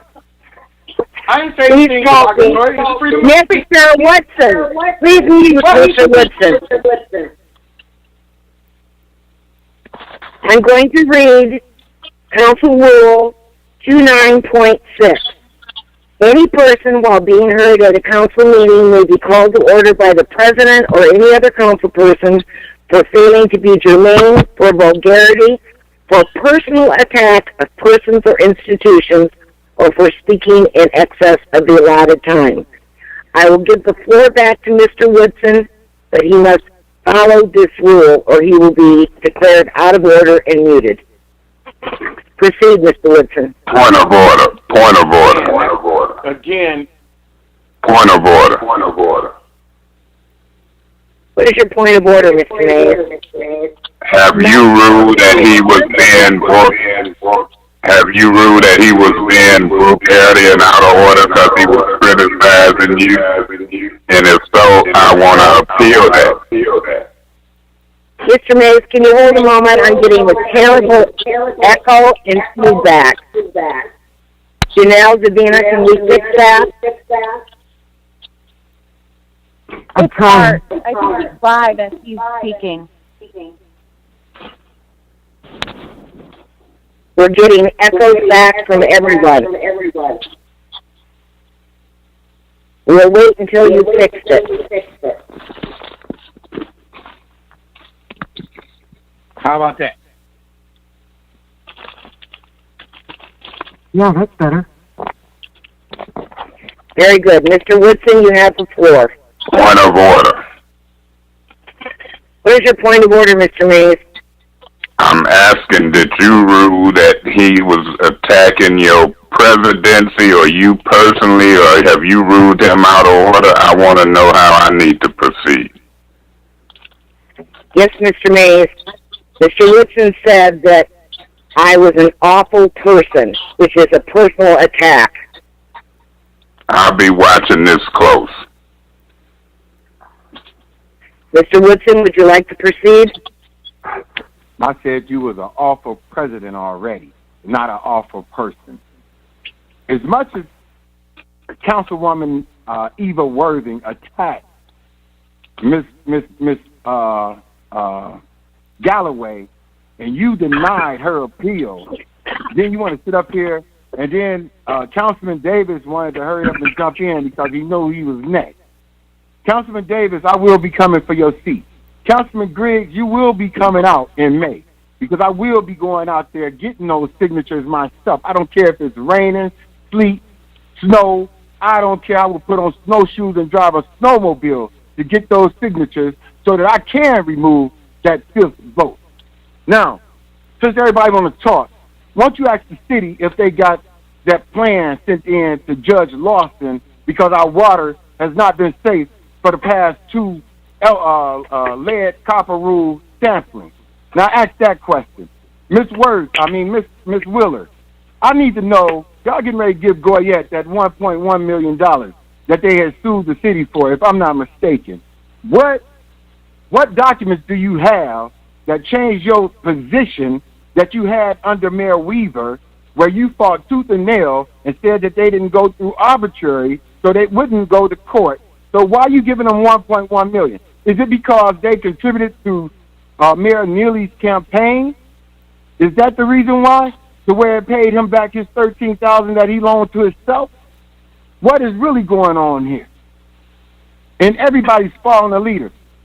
Councilman Davis, you can say that you don't follow the lead, but understand one thing. I was the person that went to Sheldon Neely and told him, all you have to do is get Councilman Davis to the table and make him feel like he's somebody, and he will lick your boot. That's what I actually told him, and I'd be doggone if you didn't do it. That's what's going on here. And no, I'm not mad at you because you voted for Trump. I'm mad at you because of the simple fact you said only white people have done something for you, and black people are jealous. That's what I'm mad about. You put the black people down to make yourself look good. And then for it to be six minorities, y'all got an overseer. You didn't even feel that you were smart enough to be president. You let them talk you out of being president, and you voted for somebody else while you've been vice president? What is really wrong with you? And then y'all want to sit up here and tell somebody they out of order. No, you all are out of order, except for the four. Monica, you, Winfrey, Carter, and Mays are the only four that's in order. And do not go in executive session because of the simple fact we all want to know what's going on. If the state can tell us how much money they plan on selling with, you can too. Your time is up, Mr. Woodson. Next speaker, please.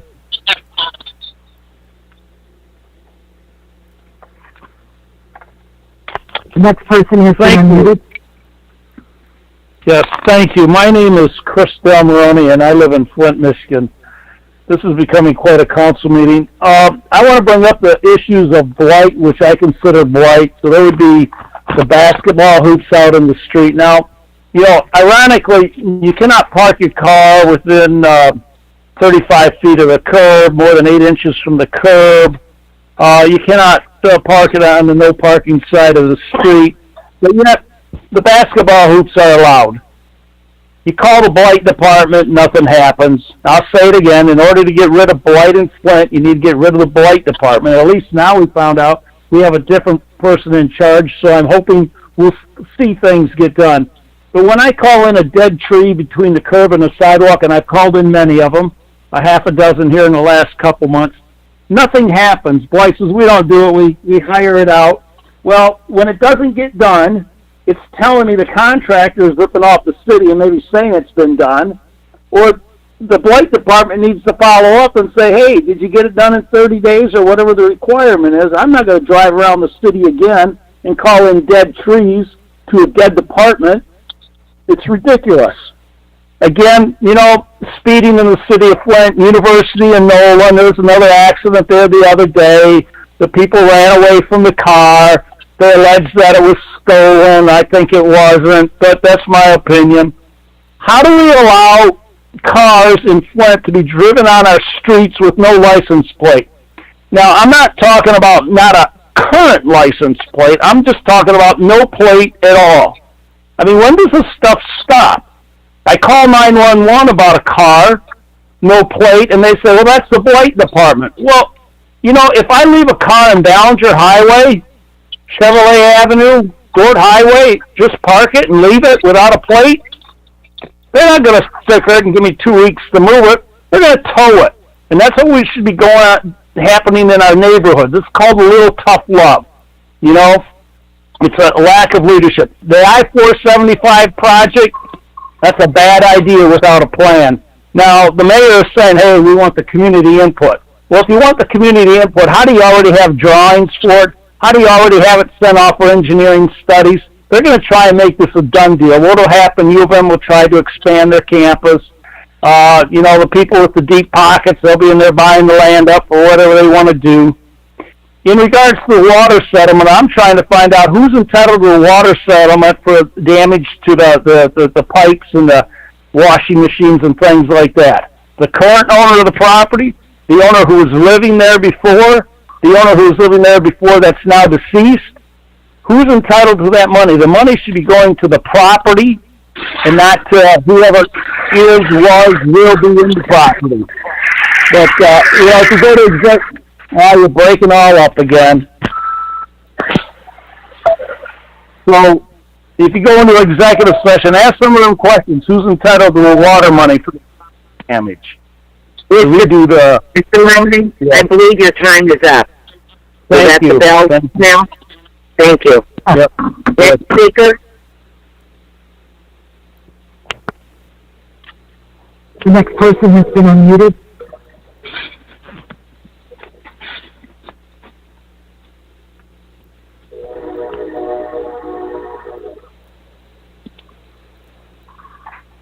The next person has been unmuted.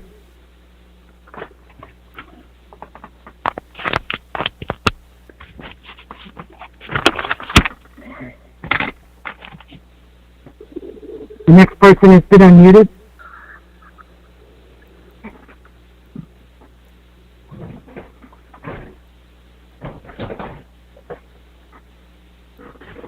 The next person has been unmuted.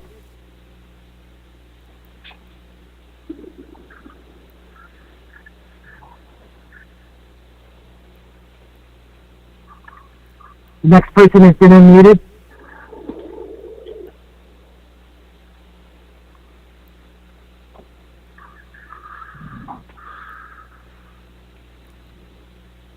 The next person has been unmuted.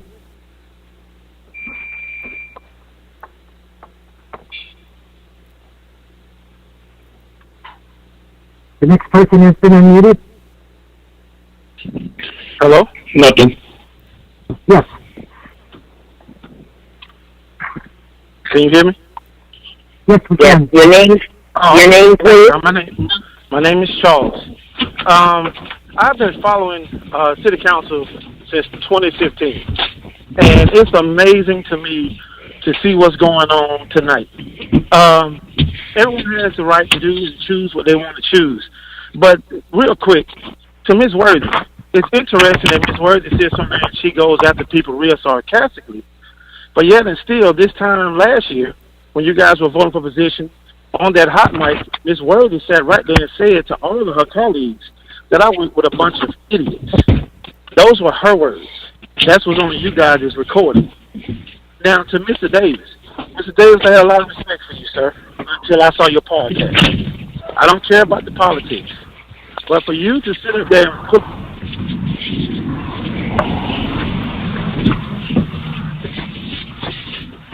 Really? So now we can't hear the speaker. Is there a technical problem? I'm checking.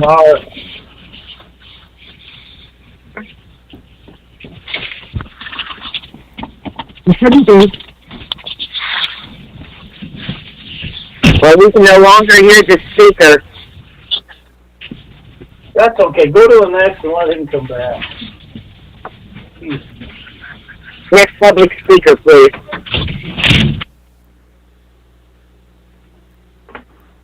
The next person has been unmuted.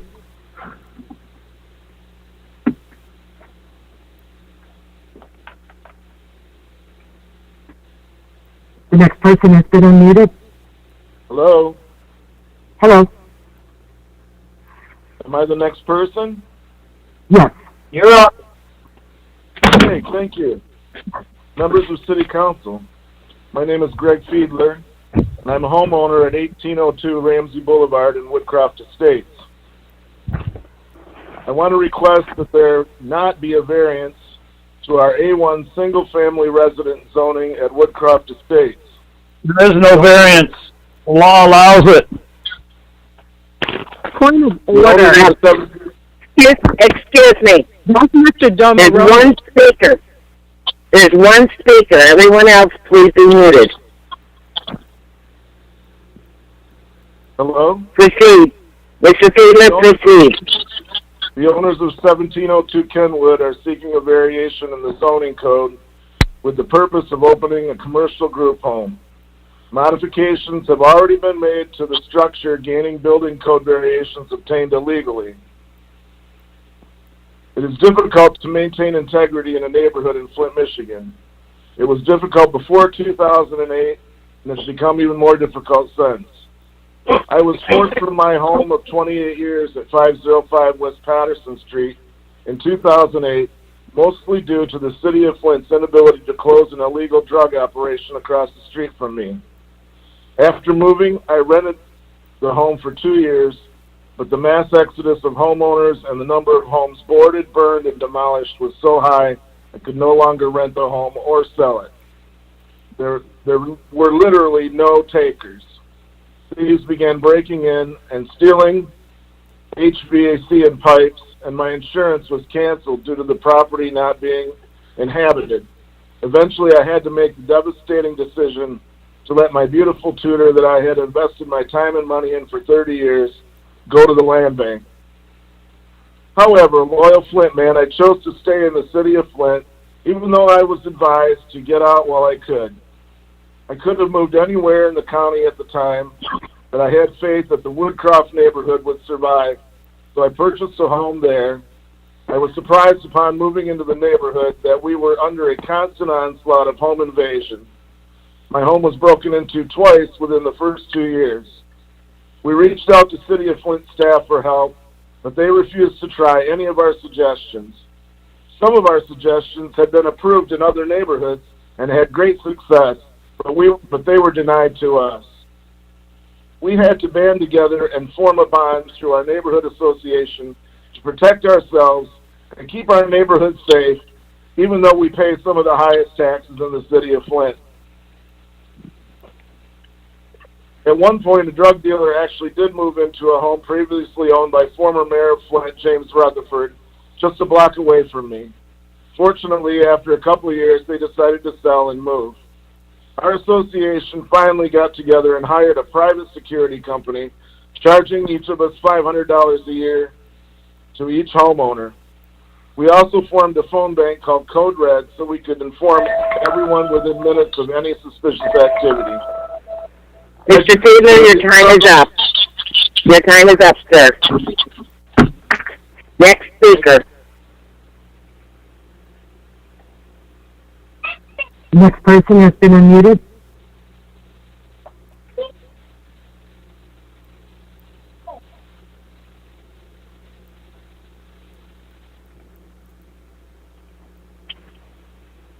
The next person has been unmuted.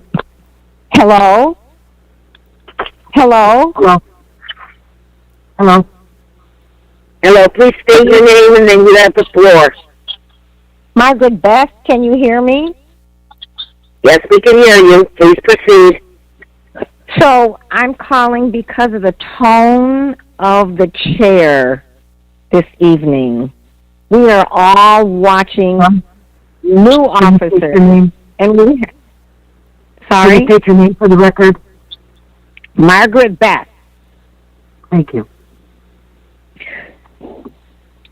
So reclaiming my time, calling about the tone of the new administration for the meeting tonight, watching what's going on is appalling.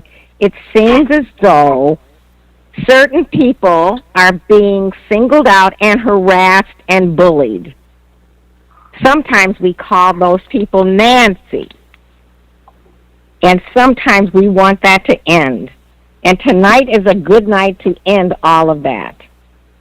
And I would like to have council to make note, keep a track of how many times you are harassed by council members and not defended or protected or honored or respected.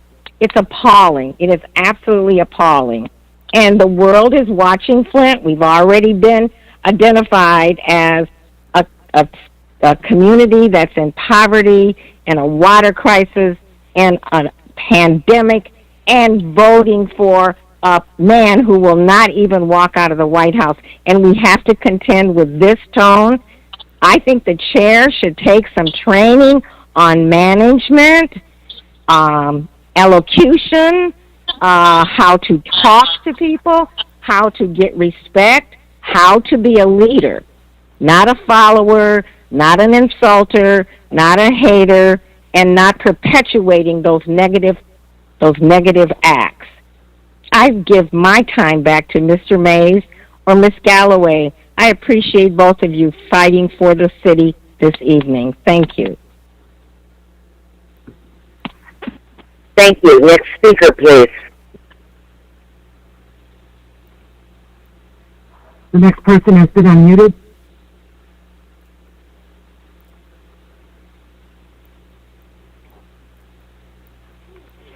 The next person has been unmuted.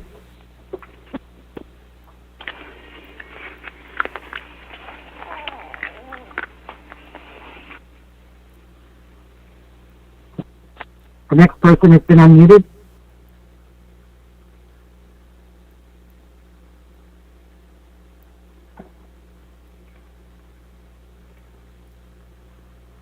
The next person has been unmuted. Hello? Hello. Can you hear me? Yes. Hi. I'm only calling about one subject because I'm involved. My name is Yeah. Andrea Watson. I used to live in Flint. I am now residing in Massachusetts. And I have to say this, I am walking and a little dancing. At any rate, I'm calling about the lawsuits. And I first want to commend Councilman, oh my gosh, Councilman Winfrey, Galloway, and Councilman Eric Mays. And I would like to also add to Eric, thank you for not only calling me, but people across the country just to see how we're doing. That means a lot because kind of you feel like, well, they're out, we don't have to care. At any rate, with these lawsuits, I want you to really, really, really consider something that is so important. The adults, yes, I've been speaking about that a lot. There's so much more than lead. We can always just say part of the story, and no, it's not a lie. It's selective. And what I do see happening, and I do have a lot of background in education, child welfare, and the juvenile justice system, what I see is a psychiatric ward being built for pediatric psychiatric ward at Hurley Hospital, a $30 million juvenile detention center being enlarged and redone, kids being put on medication all over the place, people on the ground, having to fight for money for the schools for these kids. It's absolutely absurd. $600,000 is like spitting in these kids' face and their future. If for anything at all, anything, please think about those kids. It's not, and by the way, it's not a crisis. It's a public health disaster. That's what it is. On top of disaster, on top of disaster. If you want to build that city back up, think about those youth. They're your future. All you're doing by voting yes on the lawsuit and the other things is sending them into a pipeline into the prison for more private entity to make money.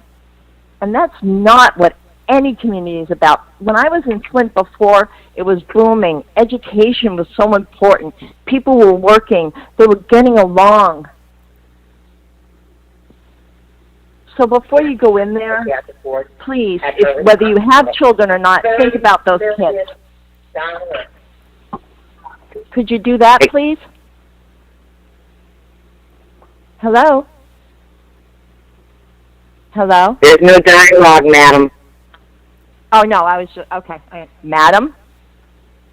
Madam? Are you I'm through not talking? If you want respect, no, I have one more point after I say this. If you'd like respect, please give it to others. I am not a madam. I'm a lady. An educated woman. A mother, a grandmother, and a professional. Now, let me finish my point. Your time is up. Your time is up. Took my time. You took my time. Your time is up. Please think about the Point of order, children. Madam Chair. Point of order, Madam Chair. Now I can hear you. What is your point of order, Ms. Galloway? Madam Chair, normally, you did take a little bit of her time, but normally there is a courtesy to allow them to wrap up. I'm just asking that you would just treat them. Her time was taken. It was interrupted a little bit, and so that's my point of order. Your point of order is well taken, Ms. Galloway. I will give the speaker another minute. Janelle, please time the minute. Speaker, please proceed. This is, what's his name? Daddy. Hey. Tabitha's husband, the daddy that died. Janelle, someone needs to be muted other than the speaker. Is the speaker still on the line? No. All right, next speaker then.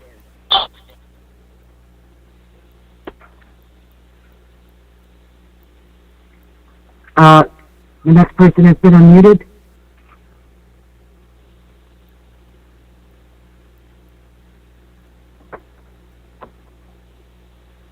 The next speaker has been unmuted.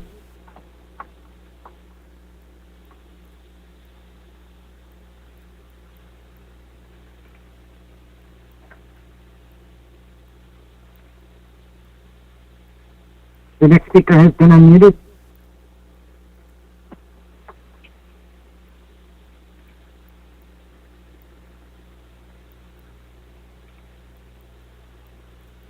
The next person has been unmuted. Hello. Hello. Hello, please state your name and then you have the floor. Can you hear me? Yes, we can hear you. Please state your name and then you have the floor. Okay, my name is Joe Williams. I need y'all to remember this name, not in a disrespectful way, but we need to work on the foundation of our city. With our kids, we need more fundraisers. We need more kid activities. We need rehab centers for our people who done did time and they out and they ready to enjoy life and get their life to moving. We ain't gonna be able to fix nothing until we start with the foundation. I hear a lot of arguing. That don't really make sense to me, honestly. Because if we work together, we'll get more done. I'm a businessman. I grew up here in Flint. I did everything from promoting parties to owning my own business to working. And I watched the city go down.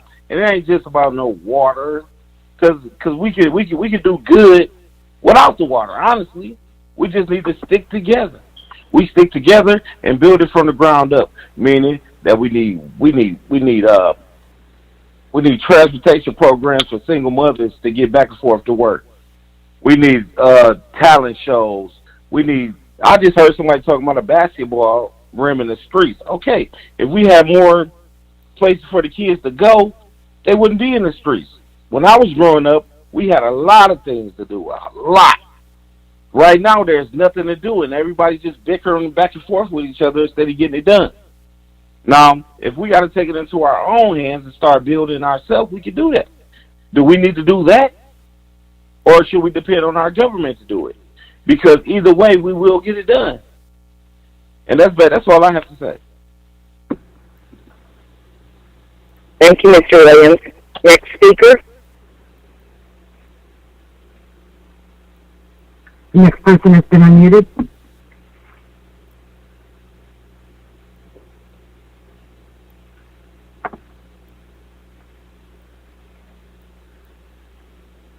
The next person has been unmuted.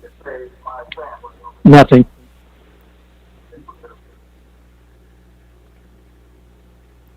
The next person has been unmuted. Would that be me? Yes. Hello? Hello? Hello. Hi, my name is Beth Stevens, Civic Park neighborhood. I was just wondering, I listened to a meeting. I graduated with my BBA in business, and I'm really, really familiar with Robert's rules.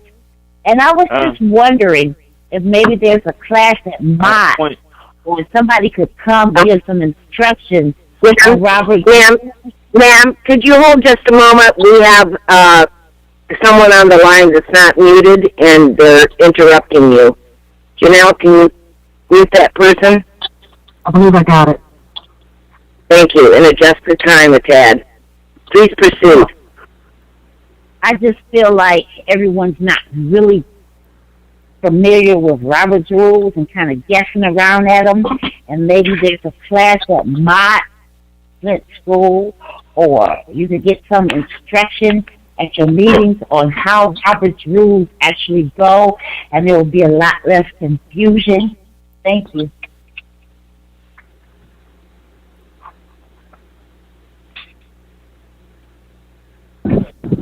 Next person has been unmuted.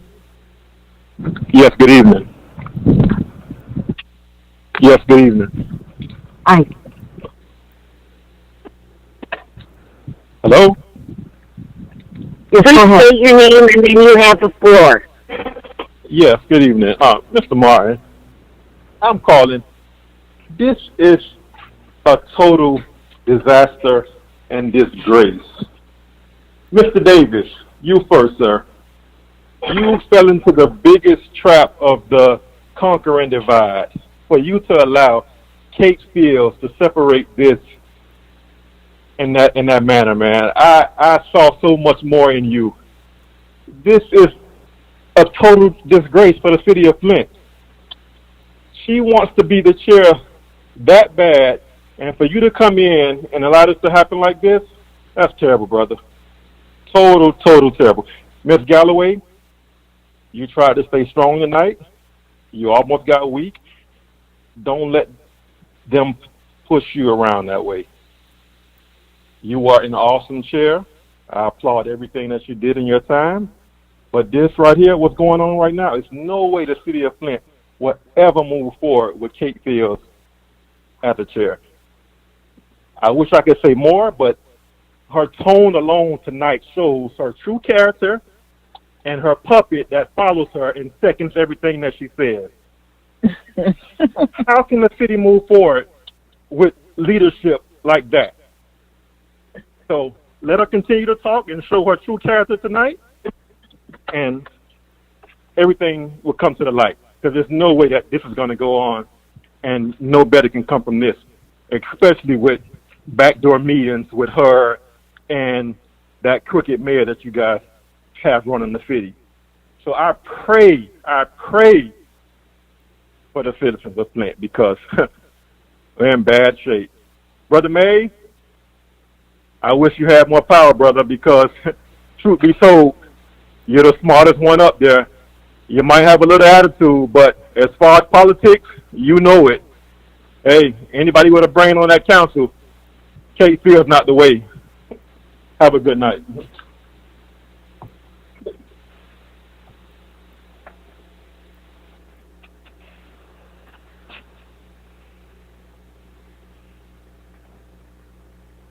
The next person has been unmuted.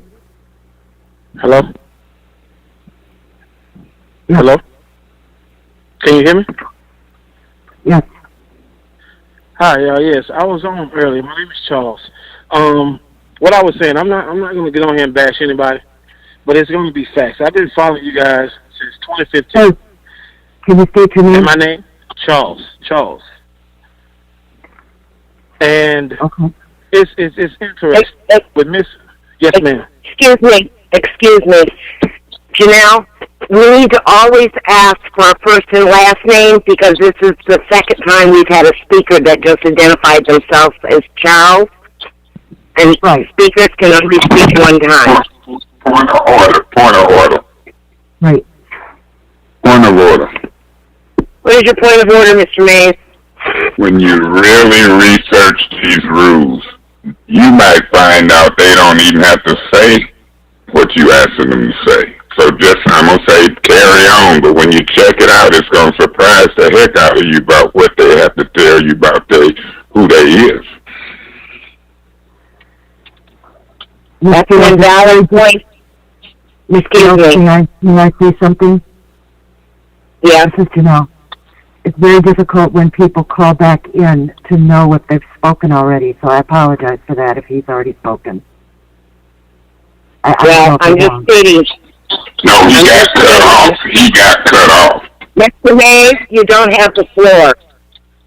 It's very difficult, Janelle, to know that unless you ask them to say their first and last name.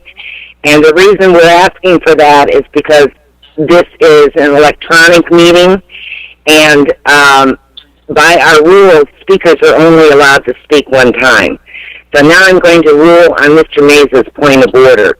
I deny his point of order because the rules require that speakers only speak one time, and that's why I made the point of asking for a first and last name to ensure that no one is given an unfair advantage of being able to speak more than once.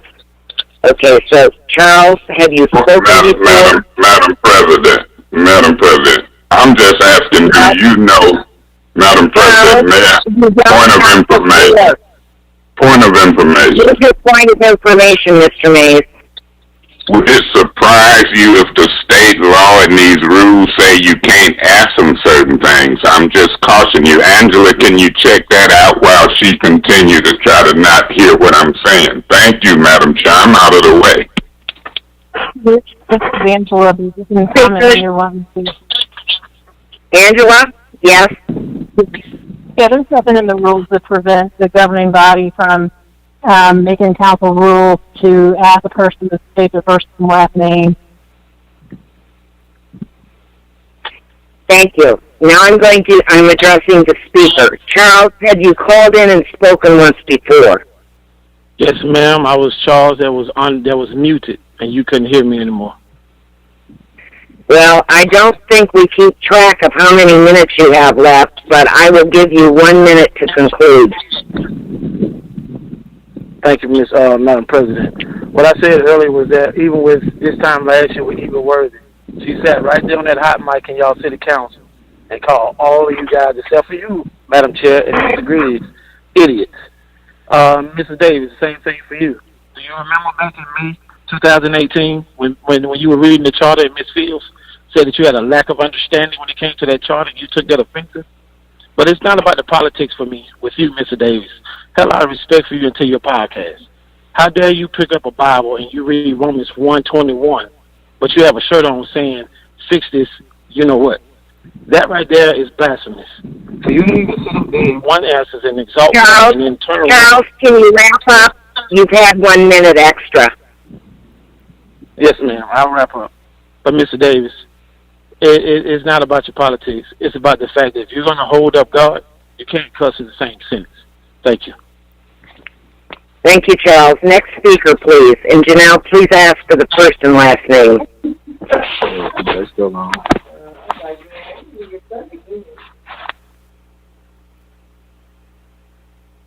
Janelle? Yes, ma'am. Give me a sec. Okay. That's the last of the speakers, actually. Okay, do we have any written comments? Yes, ma'am, we do. When you're reading them, please do not read what constitutes any personal attacks of persons or institutions. Yes, ma'am. Or vulgarity. The first one says, Council members Mr. Mays, Mr. Davis, Mr. Guerra, Ms. Fields, Ms. Winfrey Carter, Mr. Winfrey, Ms. Galloway, Mr. Griggs, and Ms. Worthing. My name is Keith Skunda. We have owned our home since August 2000 and are proud citizens of the City of Flint and Woodcroft 1 neighborhood. I am writing about the situation at 1702 Kenwood Avenue. The homeowners there have been cited for making improvements on the property without permits. This was done based on a large amount of evidence showing changes to the house. No permits have been pulled for anything other than the porch that is currently being worked on. I understand that, to date, city inspectors have not been permitted into the residence. I am under the impression that the court date was pushed back because of this. How is it that the homeowners can refuse entry into the home to inspectors and continue to have contractors working on the house? At the last city council meeting, the inspector stated that they only issue stop work orders when safety is an issue. Creation of a second story without a structural inspection could lead to failure of the home, causing injury. The redesign of the interior, complete with removing and adding walls, would require an electrical inspection to all the wiring in the walls. Without this inspection, no one knows if the work was done to code. Were fire stops installed? Without knowing, there is possible fire danger, as flames can spread rapidly without the required fire stops. A backup generator has also been installed. If no inspection was done on the work, how does anyone know if this could be a potential fire hazard? Another safety concern could be the backfeeding of electric current into the power lines that could endanger utility workers attempting to restore power. The line card from the assessor's office showed that prior to the purchase of the house by the current owners, the house had no furnace or water heater. If no permit was issued and inspection done on both, how is it that they can even have been granted occupancy for the house that they claim to live in? This claim is important due to one of the owners being the 8th Ward member of the City Planning Commission. The Department of Planning and Development is led by Director Suzanne Wilcox. Ms. Wilcox is called upon to report on this issue at council meetings. How is it that an 8th Ward representative that has an outstanding citation for breaking the law can remain in that position? Is it not some sort of conflict of interest for Ms. Wilcox because of this? I request that a stop work order be placed on the property immediately and that it remains enforced until the needed inspections are completed.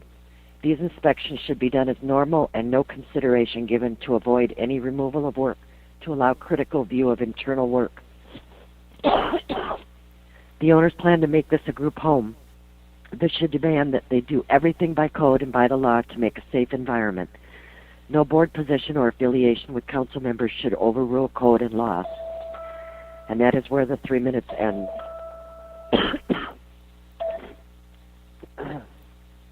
The next one is a group home in Woodcroft neighborhood. I believe this person already spoke. Yes, so I will go to the next one. House on Kenwood, Andrew Armstrong. How will this affect our home value? And he's talking about the house on Kenwood. We live at 2307 Radcliffe Avenue. How will this affect our own home value, Andrew? The next one is Dear City of Flint. On Tuesday morning and again on Saturday, City Council Vice President Maurice Davis and his wife Beverly said paid election workers at the Haskell Center ordered everyone there that they had to vote straight ticket or their ballot would be voided. That's a very serious allegation, which netted election fraud warnings in the Detroit Free Press, as well as national outlets, but was for some reason ignored by MLive, ABC 12, NBC 25, and WNEM 5. Excuse me. I asked that Vice President Davis be given additional time tonight to detail on the record what exactly transpired at Haskell. What he and his wife shared was very problematic and should not be taken lightly. We must have total integrity in our local elections. I'd also encourage everyone to tune in to Maurice and Beverly's Blues and News Saturday morning Facebook Live show. And I'd like to close by thanking Maurice, Allen, Sheldon, and the City Attorney's Office for pursuing closure of liquor stores and gas stations at 9 p.m. I hope that comes to fruition very soon. Peace and quiet for once in our neighborhoods would be nice. Warm regards and thanks for serving. Chloe Heesh. I'm going to have to ask Davina to take over. My voice isn't sounding good. Hold on.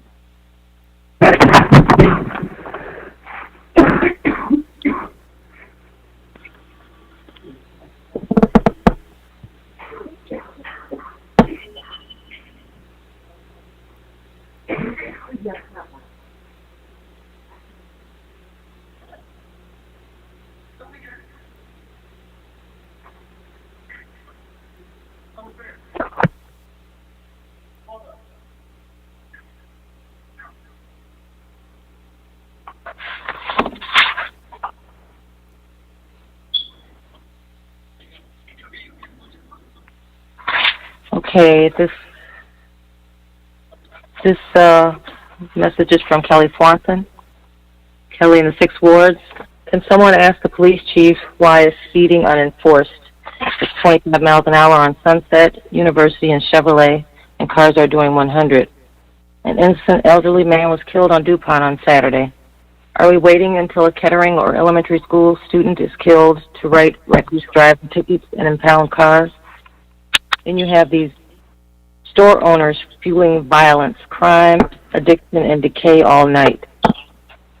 Their hours still have not been limited, as was claimed on the news. Nobody wants to live here because every neighborhood has been ruined by these predatory stores. Our family won't even visit us because of the drama at Cheers and Marathon Gas at Beecher Court. All the slumlord dope houses in Glendale Hills and crazy drivers. Nobody ever answers phones downtown. If someone responds to an email or actually calls back, their tone is very nasty. Then you look up their home address on public voter rolls, and you see they live in a suburb. I'm really disappointed in Herb, who hasn't seen a tax giveaway to millionaires he doesn't like. Our taxes and bills to live here go up while multi-millionaires get richer. I think I speak for everyone in Flint. We're all tired and wondering what is the point of residing here anymore. I heard you're voting for leadership tonight. Here's a question for you all, and I bet none of you will answer. What precisely have you accomplished in the last 12 months? What have you accomplished since you were elected in 2017? How have you improved Flint? All of us residents live with the truth. You're getting money for nothing, hot air and buffoonery. Jerry Winfrey Carter, it is really problematic that you're lobbying for money for your dad, Charles Winfrey. You already get over $4 million from county taxpayers from the art millage.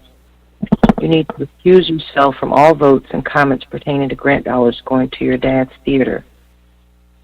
Best of my knowledge, he hasn't had a production all year. Does that mean county taxpayers are getting a refund on the public dollars he received this year? Lastly, I want to thank Sheldon and Clyde for standing firm and not paying W.T. Stevens. They made over $30 million in contracts, messed up along the way, and then illegally dumped dirt in a residential neighborhood. That is disgraceful. As far as I'm concerned, they should be permanently blacklisted from all city bidding. And any deacon or wannabe activist supporting them needs to do some real soul searching. Kelly, 6th Ward. Next message is from Tamara Harris. Good evening, City Council and City Administration. I'm writing tonight to congratulate Sheldon Neely for his first year in the mayor's office and 15 years in Flint politics. Sheldon and his wife Cynthia have accomplished absolutely nothing this year except collect $250,000 in salaries, benefits, and public pensions, while Flint's condition and quality of life is like a third world country. Number 1 in poverty, number 1 in crime, number 1 in illiteracy, number 1 in blight, number 1 in illegal dumping, bad water, and crumbling schools. YGISD's Linda Hagel laughs to the $100,000 a year Marjorie Raymer laughing to the bank, and $100,000 a year Deval Murdoch laughs to the bank. Right job. He admitted to Arthur Woodson he does not actually do. Flint has never been more depressing, never been so filthy, never been so embarrassing. Flint has done nothing but decline each and every year of the 15 years Sheldon Neely has been in politics. Time sure does fly. It seems just like yesterday Sheldon was at the Flint water plant bragging about how delicious and fresh the poisonous Flint water tasted. Then Sheldon, Cynthia, and all the other local politicians and so-called activists and radio hosts took street money, crumbs from the Biden campaign and local unions to sell the people of Flint out for Biden-Harris Kildee. Corporate coastal Democrats in the pocket of Wall Street and big tech who never have and never will do a thing for this hopeless town. Eric, I hope you win your lawsuit, and I hope Deval Murdoch is thrown in prison for violently assaulting you at Ruse. Remember when Sheldon said he'd get a helicopter to stop crime? And he got in office and immediately picked his brother-in-law, Deval, to put an elderly elected official in the hospital. Sheldon set the tone, And now we have over 40 homicides this year, endless overdoses, gunshots all night, and open-air narcotic trafficking on every street and store lot. I encourage everyone who can hear me to walk away from their Flint house and get out of here. There is no gentrification. This is a toxic, miserable ghost town full of criminals in and outside of City Hall. Life is too short. City Hall will remain corrupt, lazy, and incompetent. Flint will never get better. The 2020 census count estimate says we're down to 80,000. This week, I'm moving my family to Texas. Goodbye, First Ward. Goodbye, Flint. Tamara. The next comment is from Allison Mayer. Dear City Council, wondering if there's any update to limited hours ordinance for gas stations and liquor stores. I don't think anything could lower the city's temperature and raise our perception more than closing stores at a reasonable time. I wanted to push back on one of the talking points that Flint merchants would go bankrupt if they had to close at a reasonable hour. State records say the highest grossing liquor store in Genesee County is on Owen Road in Fenton. They close at 10 p.m. on weekdays, 9 p.m. Sundays. Wealthiest town in the state, Birmingham in Oakland County, has 6 liquor stores and gas stations. They close no later than 9 or 10 p.m., and 2 of them are closed entirely on Sundays. Did we settle that discrimination and sexual harassment lawsuit that was filed last October against the city police department, Tim Johnson, Karen Weaver, etc.? It had nearly 20 victims. We never saw an update. I believe Flint-based Dean Yotis was the plaintiff's attorney, wondering if we have a potential multi-million-dollar judgment hanging over us. Best, Allie, 8th Ward. And the last written comment is from Donna Baldwin. Donna in 3rd Ward. We are scared to leave our house. My children in Georgia call every day begging us to walk away from our house we own outright. Light is everywhere and nothing is torn down anymore. You will all argue all night tonight about who gets to hold the mantle while we are out here dying with leaky roofs, surrounded by savage criminals who will knock our head off for a nickel. Dope dealing is everywhere. Gunshots all night, all day. Crumbling Flint schools are full of illiterate children. Not one 12th grader last year tested at college-ready levels in Flint, Beecher, or Hamady. Santino Guerra, why did you claim last week you were a police officer? You are not a licensed police officer. You're from the academy. I also don't believe you even live in Flint, let alone in your mama's apartment as a 23-year-old college graduate with a full-time job and $25,000 from a council job where you do absolutely nothing. You will be voted out next summer. I'm also tired of seeing non-residents get put on all these city boards. God bless Bev and Maurice for being true independent thinkers and not taking that treatment. You know everyone in this town. On 3rd Ward. And that is the last written comment from the President. Thank you, Ms. Donahue. I would just like to announce that Councilman Guerrera has been taken ill and has had to leave the meeting. Now that brings us to the executive closed session on the agenda. Point of order. Please. Point of order. What is your point of order, Mr. May? Oh, I beg your pardon. You're correct. I know what your point of order is. Stop talking, and that's what's my point. I'm aware of what your point of order is, Mr. Mays. No, you're not. I ain't said it. Well, what's your point of order, Mr. Mays? You need to cut that mess out and follow the rules. You be out of order. When you point of order, you stop. Talking. Say what your point of order is. That's what it was, but I don't want you to get a habit of saying what my point of order is. When I say point of order, stop, and I'll say you forgot to do the council comment. Mr. Mays, cease talking. You've made your point of order. It's a point well taken. I forgot to do council response. So we'll now have 2 minutes of council response to public comment. Mr. Mays, you have the floor. Yeah, however minutes we got and what this council do and don't do, I've noticed this council already under you just vote illegally. I've heard from all kind of folks. But what I'm going to use my time on is what them very important speakers said. Mr. Davis, you can vote for Trump, you can vote for Mr. Rump or whoever. But I'm not going to tolerate being called the N-word because I'm a Democrat. I'm not going to tolerate on a podcast be called MFs. I'm not corrupt. Everything you say, we looking and see it. And this council ought to watch it. The Ethics and Accountability Board ought to watch it. Because if I go on a public podcast, this ain't a private conversation, and call people the N-words, talk about body parts of men and women rubbing against each other, saying we... Mr. Mays, you're out of order. It is now time for council response to the speakers. Please remain germane to the speakers. The speaker spoke about this. Say anything about Point of Mr. order. Point of Davis's order. Point of order, Madam Chair. We have a point of order on the floor, and I've just ruled. His point was denied. Cease talking, Ms. Galloway. Cease talking. We are on a point of order. We have to deal with the point of order before you can bring up another point of order. Point of order, Madam. My point, I said, were you listening to me, Ms. Galloway? You can't bring up a point of order when we're on a point of order. We're not. You already ruled, and you said, Councilman Mays, you are speaking. He is in his comment to the public. You already ruled and said that he was right.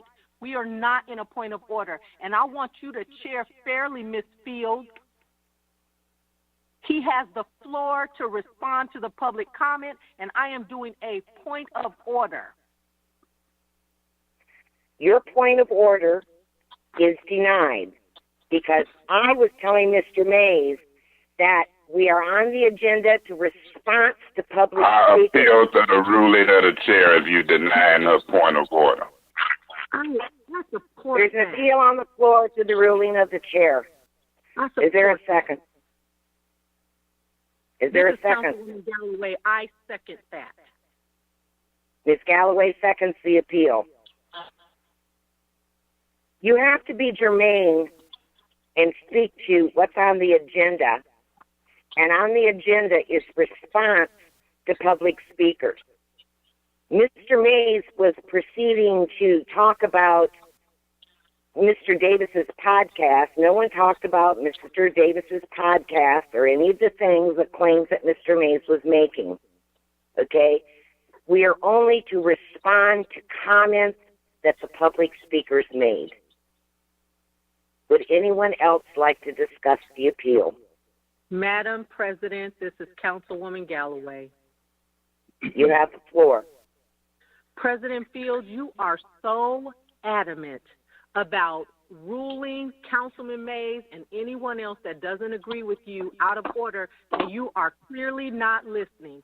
Multiple speakers mentioned his podcast. One of the speakers mentioned the fact that on his podcast, he's quoting a scripture and holding a shirt. One of the people said that that bodies were moving on. Point of order. Fields, you are not listening. Point of order. There is no point of order during an appeal. Well, these Proceed, attacks Ms. going Galloway. to with my name in it. That's not what we're doing, Mr. Davis. You are out of order. Please, everyone cease talking. Mr. Davis, you are out of order, Ms. Galloway. Thank you. And so, President Fields, I am saying to you, listen to the public comments. We only get 2 minutes, and in the space of 2 minutes, you ruled Councilman Mays out of order and not germane. And he was. He was literally responding to what two of the speakers said. I'm not saying that it was in agreement or not. This is what someone said. And so all I'm asking you to do is, one, listen to the public comments, but two, let's not be so quick to try and remove or silence and continue to tell people you're out of order, cease talking. I'm just saying to you, in this time you were incorrect. Mr. Mays was not in a point of order. You recognize that his point of order actually was well taken, and you said that. And then you said, Mr. Mays, you're the first to respond. So he was in his response. You silenced him to say you're not being germane. Nobody's talking about the podcast. But in fact, Ms. Fields, it was not that any of that is relevant, except I don't think you're listening to the public, because if you were, you would know that he, in fact, was speaking directly to a couple of the comments. And Vice President Davis, this is not an attack on you. This is strictly saying that the response of our colleague was in line with what questions or concerns or whatever was raised. Let's not attack each other. This is not about that. He was, in fact, in line. And Ms. Fields, you were not fair in your ruling. Mr. Davis? Mr. Davis, you now have the floor. I cannot hear Mr. Davis. Janelle? I believe he's speaking, but I can't hear him. Let me check, Madam President. It looks like he got disconnected, came back on. Yeah, I'm back. Okay, Mr. Davis, you have the floor. We are speaking on the appeal. The appeal is this. Corruption is what it is. Everybody frustrated because I voted, but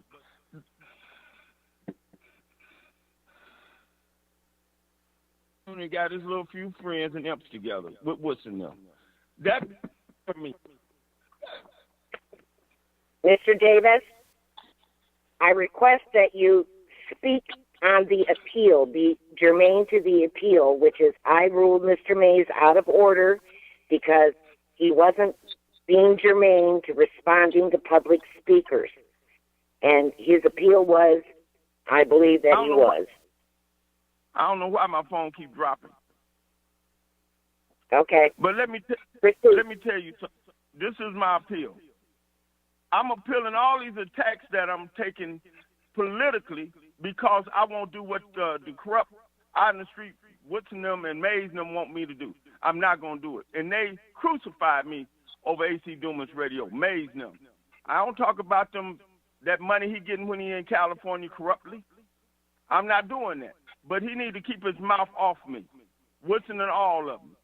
They need to keep their mouth off me before I tell their business. That's all I'm saying. Thank you for indulging, Madam Chair, because I will tell it.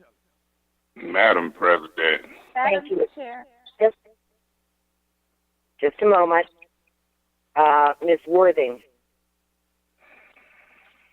I was listening to public speaking. I have no idea where body parts came in and some weird stuff I was listening to Mr. May say. My jaw dropped. I don't know what was going on. I would have called a point of order at that time as well. There's a lot of attacks going on constantly, and it's mentally draining and tiring, not only for us, but our constituents.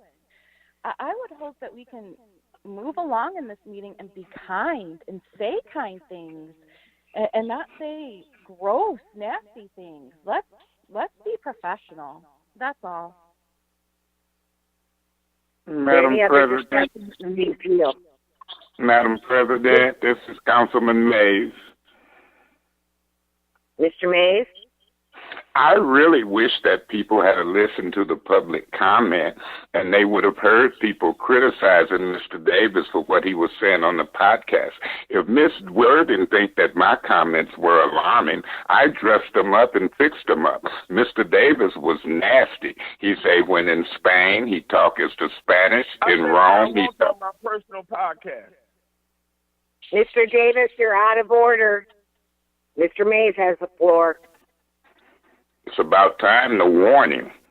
And so I'm going to see how many times I get. So keep it up. We setting precedents. And so, Mrs. Worthing, you got to hear it. I don't appreciate being called corrupt in front of Miss Fields, you're attacking Mr. Mays. You'll never hear it. I don't appreciate it called and corrupt. He can talk about my business. You can talk about how much property tax I owe, my water bill. I don't think you know my business like I know it. And so, Miss Fields, you missing that. We're talking about responding to public comment who talked about his unprofessional cussing behavior. You vote for who you want, but we ain't going to be the N-word. We ain't going to be MFs and all of that. So, Miss Worthing, if you're really shocked at me describing it, we've got copies of the video. You should be asking for resignations. Now, if I start talking like that on public podcasts, I'll hear about it in this arena. I'm not going to stand for it. I'm not intimidated or threatened by him responding to me or the public speakers. That's not the standard of professionalism in the great city of Flint. And I will be voting no on Ms. Fields' ruling that I was not relevant in responding to public speakers, because it ain't going to just be 2 minutes. I'm going to talk about this type of communication for a while. Is there any more discussion on the appeal? Anyone who's not spoken on the appeal? Was someone asking for the floor? Janelle? I don't know. Okay, well, I heard some static in the background. I wasn't sure. Okay, I'm going to say this on the appeal. You know, during this meeting, people have been attacking each other nonstop. They've been threatening. They've been attacking. They've halted the actual business of the city that we have to get to, very, very important business of the city.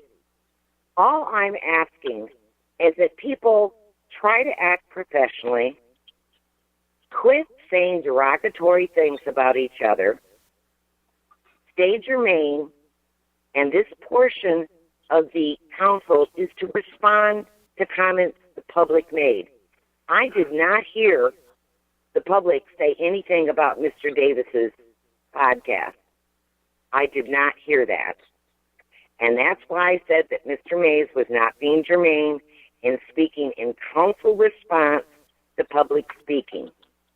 I'm trying to make these meetings efficient, effective, and concentrate and focus on the business of the city. And it's very difficult to do this when other council members have different agendas. So, if you vote yes, you agree with the chair, the ruling that Mr. Mays was out of order, not being germane in speaking to public, responding to public comments. If you vote no, then you vote with Mr. Mays. Roll call. Point of order.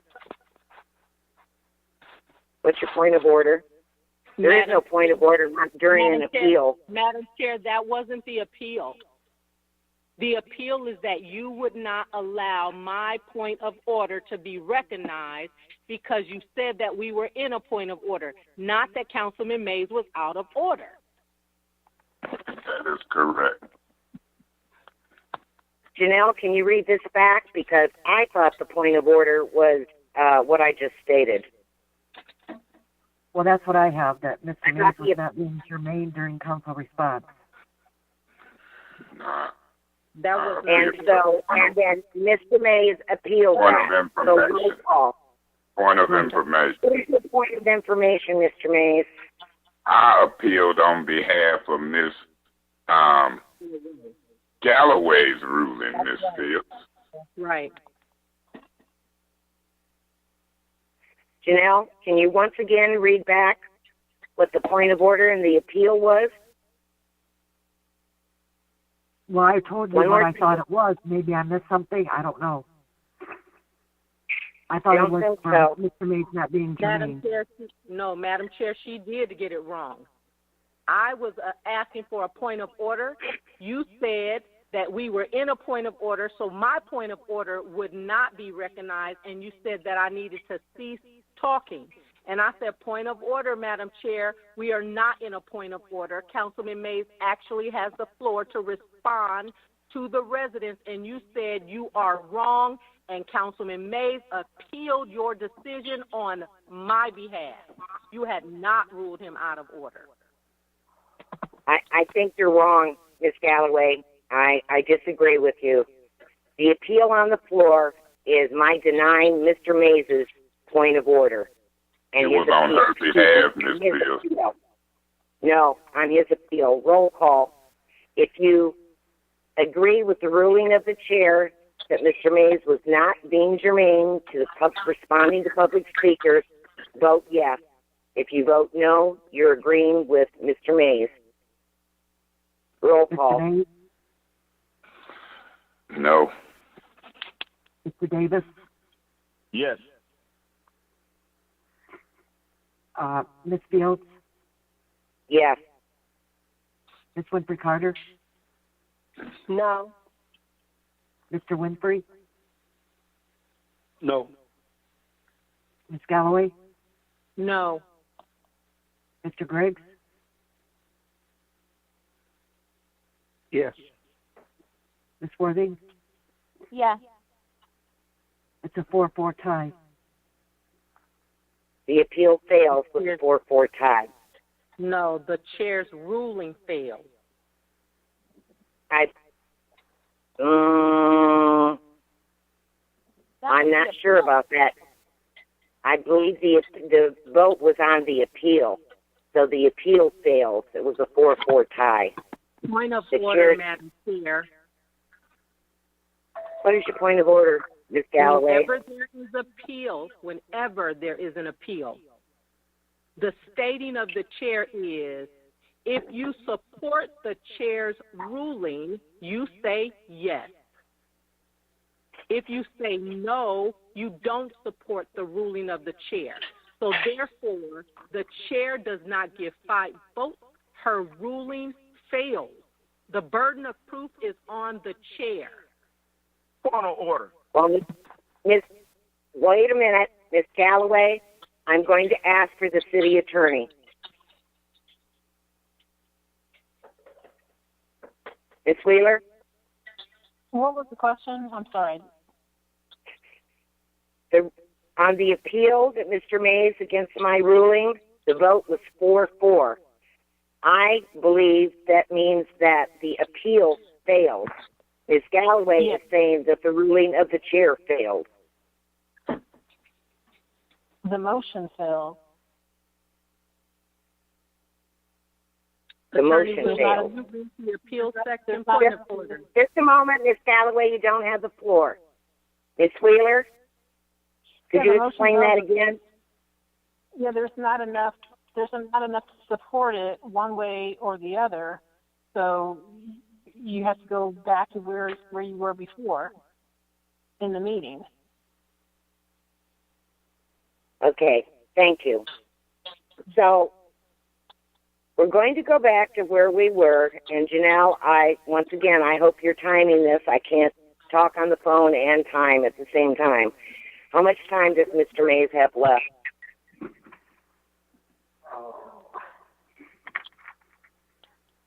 That was a while back. I don't have it on my phone anymore. I'm sorry. I think he had about a minute.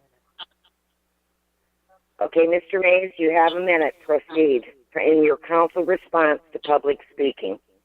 Yeah, my point has been well made and recorded and demonstrated when the chair don't even know people had criticized Mr. Davis, and I'm highlighting more so what they talking about because it's appalling to me, the whole city, and black folks to be talked about like that. And he can talk that tough talk now and being out of order interrupting me, but hostility and anger and thinking that folks finna be rich overnight, thinking we jealous. I'm not jealous of you. And you saying all this negative stuff and attacking people on a podcast, which is a public arena, and this is a public arena, and that's what they talking about. This council should be asking you be censored, you should be punished, you should be asked to resign, and you shouldn't be portraying us nationwide like we're a group of cussers and you talking in language, talking about when in Rome, talk like the Romans, and when in Spain, talk like the Spanish, but when you talking to the end, so this ain't gonna be over, and now you voting with folks. They talked about that too. Thank you, Mr. Mays. Mr. Davis, you have the floor in council response. Thank you for indulging, Madam Chair. I think you're doing a wonderful job and going to do a great job of chairing. Now, let me get to work. These Facebook bullies, Woodson and Mays, them can sit down somewhere. Worry about your own ward. My ward love me. Run against me and find that out for yourself. My ward love me, and I do a great job, not only from a ward, but the whole city. And I've been before about 200 million folks, the whole country. You should try to do what I do. I don't have to do corruption. Don't try to control this body with that corruptness y'all do in y'all backdoor meetings, Mays. Your game is up. It's time now to work with the administration. Mr. Davis, Go ahead. I'm going to ask you as well. Please, this time is for you to respond to public comments. I'm back to the public. Thank you, Madam Chair, and I honor that. But let me tell you, these few imps that they brought to this meeting to attack me, I'm tired of it. If you don't like what I'm saying, get off my social media page. Mays, Dumas, and all of y'all. My social media is private. And what I do to move this city forward, and y'all mad about it because I'm not obeying the crooks, which would be y'all. I'm not going to do it. Y'all been holding this city hostage long enough, disrespecting from the city attorney all the way down to the clerk. You done. You're done. Madam Chair, like I said, and Councilwoman Galloway, I'm giving you credit that I think you could do a great job, but it's got to be non-biased. The black folks the ones racist right now. Threll Cal, get in line with the right thought. I don't answer to nobody. I got a God, and you supposed to be a preacher. Act like one. I'm not scared of you or nobody else. I don't worship no man.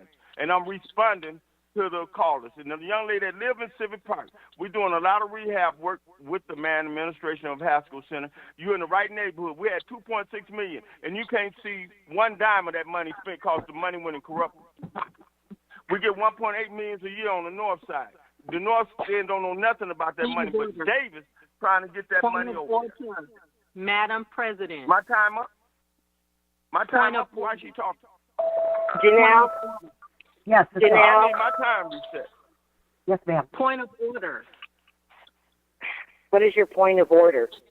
Now, Madam President, he threw around more corrupt in that comment, and you didn't say anything. He attacked the public speaker. You didn't say one word. You gonna let her interrupt me, Madam Chair? Mr. Davis, cease talking. Continue, Ms. Galloway. And so if you're going to say no personal attacks, that's got to be, especially from Councilman Davis. I understand being frustrated, and we're not here for that. But I'm telling you that you're not being fair and consistent around the board, and that's my point of order. There were many personal attacks that just happened in those 2 minutes, and not one time did you interrupt.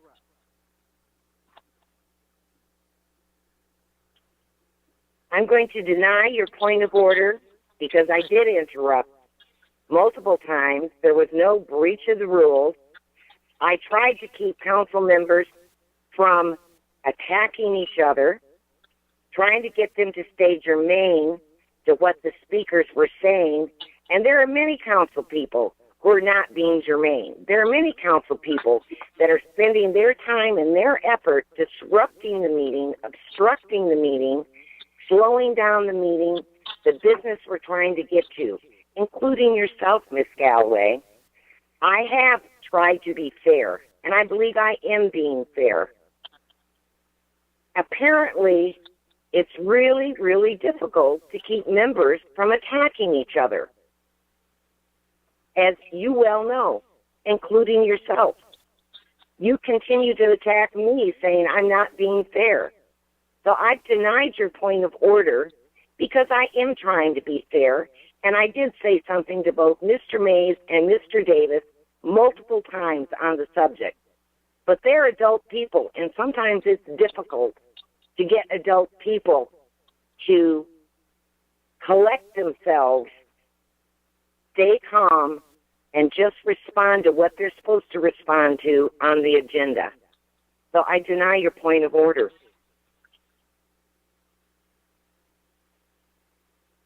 I can appeal.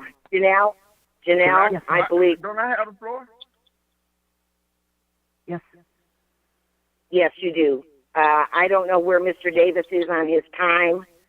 Did the bell ring? Yes. Okay, Mr. Davis, I believe your time is up. I believe it was up prior to the point of order. I thought I heard the bell, but I couldn't be sure. Yeah. So, Janelle, who's the next council member to respond to public speakers? Well, that would be Miss Winfrey Carter. Ms. Winfrey Carter, you have the floor.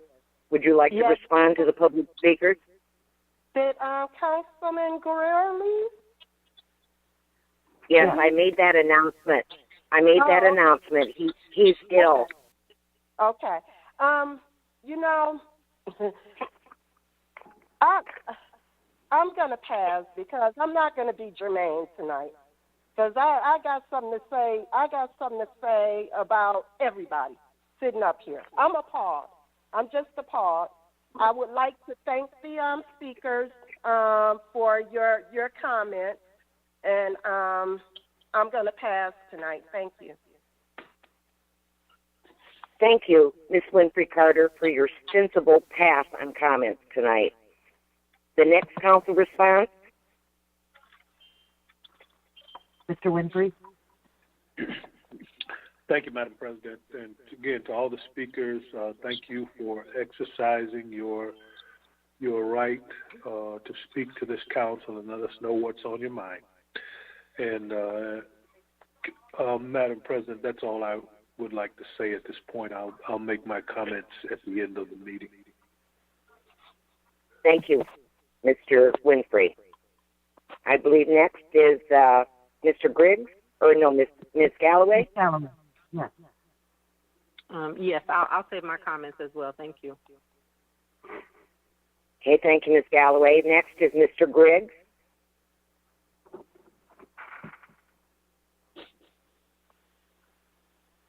Yeah.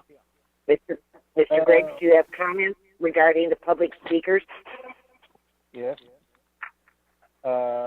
He stays germane to comments made during public speaking.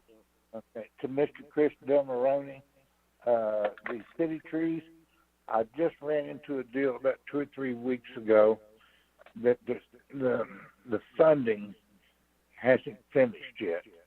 So that's why the sudden slowdown or delay on city tree removal. So that's as far as what I know, or that I found out about 2 or 3 weeks ago. I just wanted to let you know about that.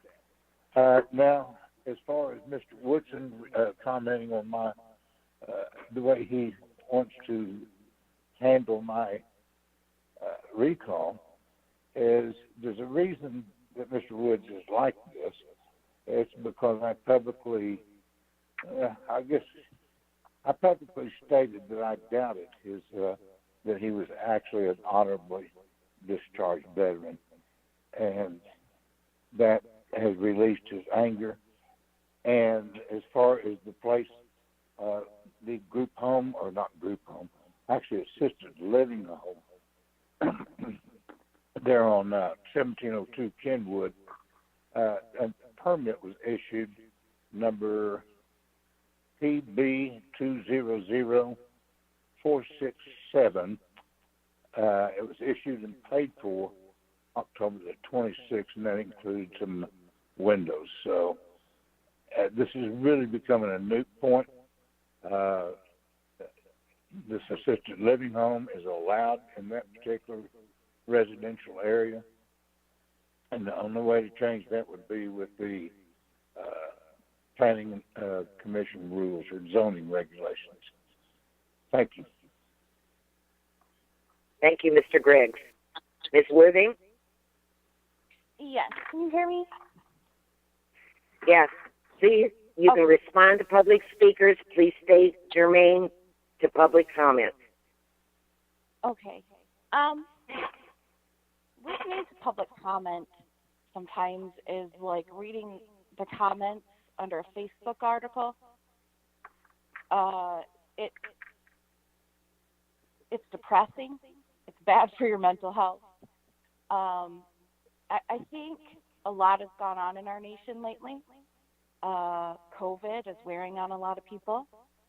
We just had an election. Ms. Worthing, please stay germane the comments made by the public speakers. Yes, Madam Chair, I am. I'm speaking on behalf of a lot of the negativity I heard, if that is okay to continue. As long as you were responding to comments made by the public speakers. Yes, I am. All right, proceed. So, I'm just asking public speakers, my colleagues, to take a deep breath and reflect on what's going on, because this is not good for anyone's mental health. It's not good to just constantly bash the city that we live in and the people in it, the people in leadership. I am very thankful for the positive speakers that spoke. Crystal Maroney had some valid points to say. There's another gentleman, I believe his name was George, who was right on target and had some good suggestions. I think we all need a little hope for our city and our future. And I hope we can come together and work together. Thank you. Thank you, Ms. Worthing. Janelle, I'm hearing a clanging. Is that the timer? Yes. Okay. It was. All right. Now it's time for my response to the public speakers. I would like to thank all the public speakers, especially the ones that are bringing real issues, tangible issues to our attention with their opinions on what their problems are and how we might be able to help them. I also agree with Ms. Worthing that the negativity and the attacks and the bashing of people, whether in leadership or just a council member, is really not helpful. And I would hope that in the future, public speakers would try to do the hard thing, which is offer suggestions and resolutions to those problems they bring to our attention, so we may consider them. So that concludes council response. Now we have the executive closed session. I'd like to hear from the attorney, please.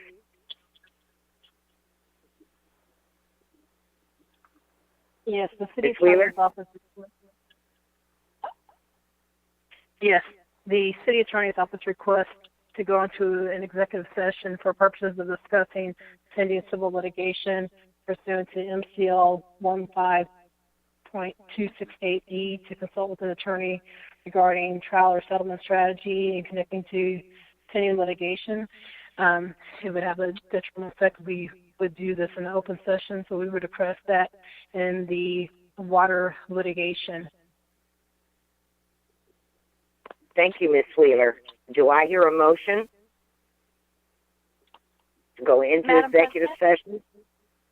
Yes, Ms. Worthing. Madam President, I make a motion that we go into executive session to talk about the water litigation as told to us by our attorney. Thank you. Is there support for that motion? Madam President. I don't know who spoke first. Mr. Winfrey? Yes, I support the motion. It's been moved and supported. I don't think we have discussion on this, do we, Janelle? Davina? Yeah. We do? Yes, we do. Yes, we do. Okay. Madam President, this is Councilwoman Galloway. Yes, Ms. Galloway? Thank you. Through you to the attorney. Attorney Wheeler, in the Open Meetings Act under Meetings in Closed Session number 4, it says to consult with this attorney regarding trial or settlement strategy in connection with specific pending litigation, but only if an open meeting would have a detrimental financial effect on the litigating or settlement position of the public body. Is that the one you were citing? Yep, I just cited that specific provision. So what is the settlement position of the public body? So does that mean? What do you mean? I'm trying to It's understand what's in the through me to you. You can respond.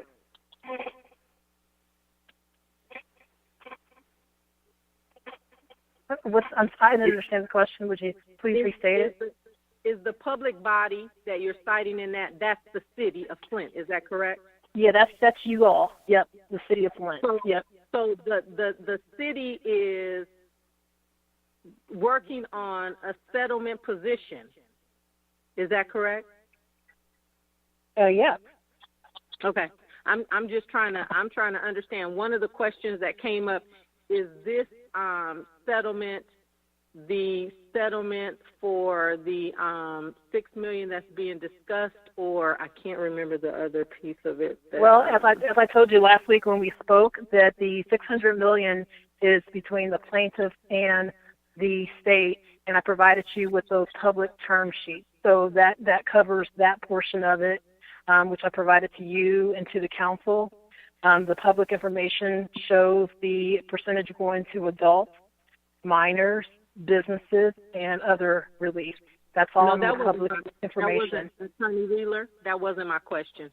I just want to clarify, one of the speakers asked, was this that settlement, or was this the Scott Kincaid settlement? No, it's the water litigation that we've been asking to come to council, which is not Scott Kincaid. Yeah, that I just wanted to make sure that the that question that was raised in the public comment was in fact answered.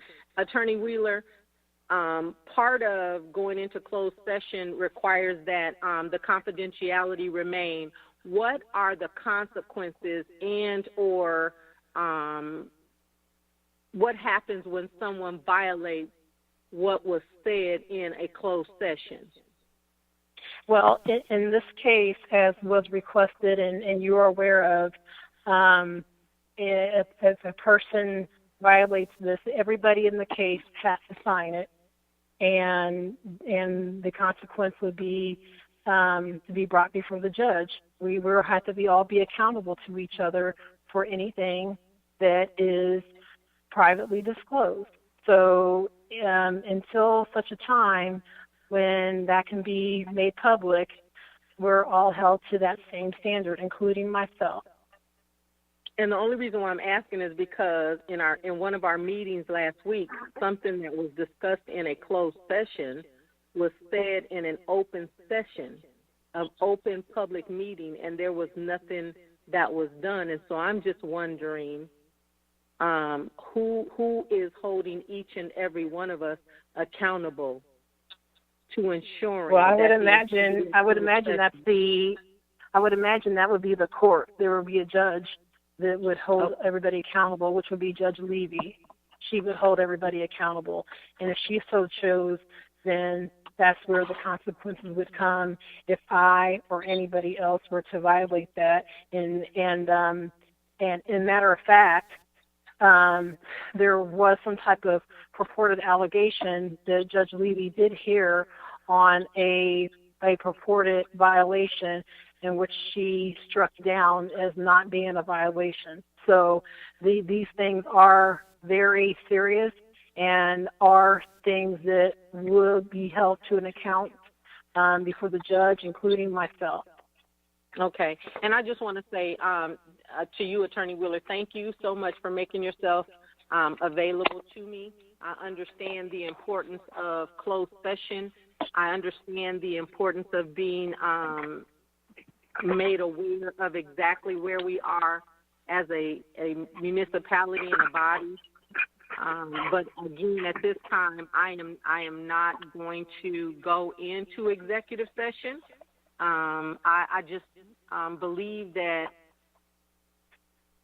I don't even know why we would be in a position to settle, because even in my opinion, this is my opinion as sitting on the council, the city council was overrode on the decisions that were made, and so But you haven't heard any of the information to know anything about the case, Councilman Galloway. Excuse me. Ms. Wheeler, Ms. Galloway has the floor. Yes, ma'am. I am not saying anything about Attorney Wheeler. I am speaking for myself. And as a matter of fact, I thanked her for consistently making herself available to me. I have a position. I have thoughts around this. And because I don't choose to take part in the closed session and or receive any of the information as I shared with Attorney Wheeler, when this comes before the body, whether I was in closed session or not, I will have the authority to vote on it one way or another. I don't have to learn anything in closed session, although I understand that that is an important place for it.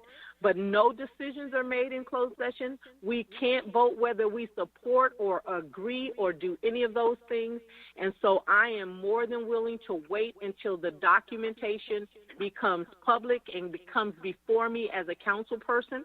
And I will not hinder my colleagues from doing whatever they want to do. And so I, again, have not signed that disclosure, and I will not be supporting or going into a closed executive session. Madam Chair. Thank you.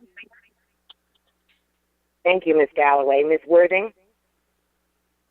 Through you to Ms.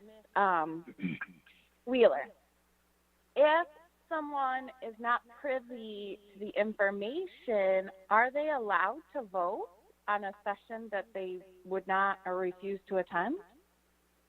Yeah, you can still vote because that's your council duty to vote, and that's the reason why we want to talk to you, because we're a part of being responsible to give you the information you need. But it doesn't prevent somebody from voting, even if they don't have all the information. So that's the person's decision. That's unfortunate. So I would encourage all of the council members to vote to go into executive session and to attend. Voting on something that you have no clue what you're voting on, to me, is egregious. I don't know of any senator or anybody in leadership that would vote on an issue without knowing their facts or what's going on. So I will be attending this, and I'll get the information so I can make an informed decision for my constituents. Thank you. Madam President.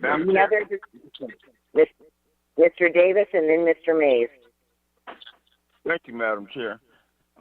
Through you, Madam Chair, to Attorney Wheeler.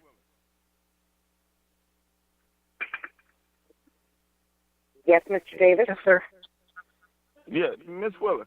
I got a question because, see, I don't want this to be politics. This is time sensitive that we're dealing with. Yes, it is. So, and part of the public information. I'm sorry, go ahead. Well, in the public, I'm hearing this stated, even from Mr. A.C. Dumas earlier today. We're not making decisions in a session. It's imperative to get information. Am I correct or am I not? Could you please correct me? No, you're correct. I mean, the information, there's nothing that's before you tonight to vote on. It's to educate, as we always try to do, or inform in a closed session. So it's what we usually do, and also for those who want to know about the $600 million, that information is public information on the state's website. So, and that information has been provided to all the council to have that information as well, and that gives time frames and other things that are public information that were provided to the city on other portions. Absolutely. So there's a lot of information that's public as well.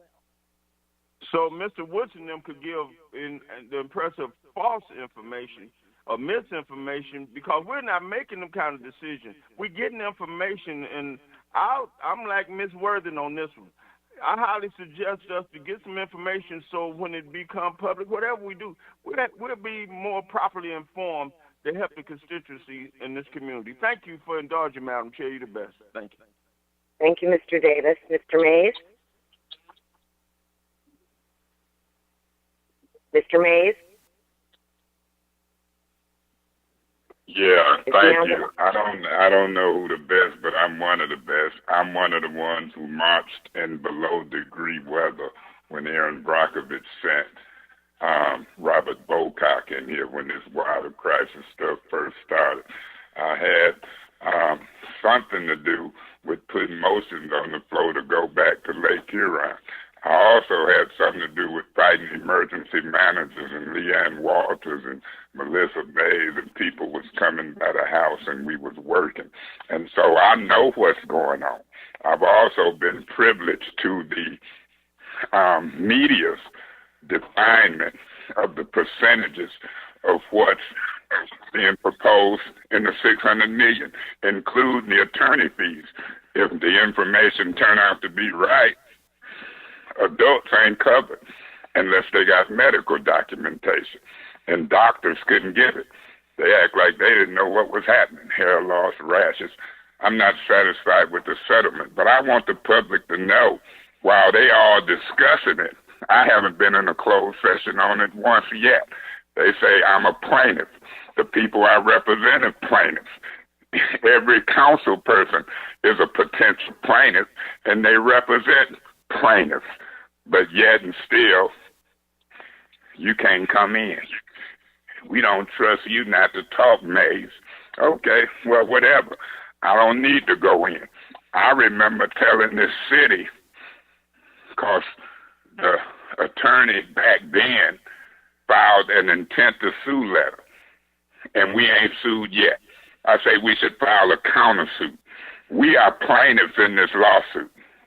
The city of Flint is a plaintiff. The state of Michigan is a plaintiff. The EPA is a plaintiff. The engineering firms is plaintiffs. And yet, people don't know what's going on.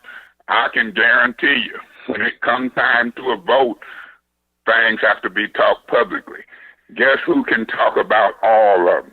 Ain't got to bite their tongue. Ain't got to worry about violating nothing. Don't give me no information. Not in no closed session. That's like a gag order. I'm going to continue to be an advocate. Had something to do with bringing 2 sets of lawyers in. They should be calling me now. So I'm going to have fun with this, because if you don't cover them grown folks, the majority of the people I represent, I want to file formal objections to Judge Lawson. And if she don't listen, I want to appeal them to the Sixth Circuit Court of Appeals. I'm not like my colleagues. I kind of know what's going on. And I can predict what they're going to hear in closed session as it relates to the plaintiff being a defendant, the city of Flint. I mean, I said that wrong. As it relates to the defendant, and it's the city of Flint ready to settle involved with that, with the $600 million. Well, that $600 million ain't right. It's got to be better. The parameters got to be broad. Property damage, 3%. Adults with documentation, 15%. Rejected. I don't know if we're going to go in there. I'm going to keep talking about it. They'll figure out a way to communicate one way or the other, or we're going to have a viral town hall meeting. Thank you. I'll be voting no. Is there any further discussion? Madam President? I think it was Mr. Winfrey. Mr. Winfrey, was it? Mr. Griggs. No, ma'am. We're still on the first round. Mr. Griggs? Winfrey Carter. And then Miss Winfrey Carter. Mr. Griggs? Okay. Please, I'm going to make a statement here that I'm asking Ms. Wheeler to jump in and spot me if I'm talking out of line. But as far as I know about this settlement, all ages are covered for compensation. That's all I've got to say. Thank you. Thank you, Mr. Griggs. Ms. Winfrey Carter? Thank you, Madam Chair.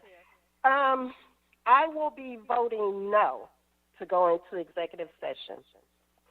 And like the reasons I stated the last time, first, I think the $600 million, that's a slap in the face.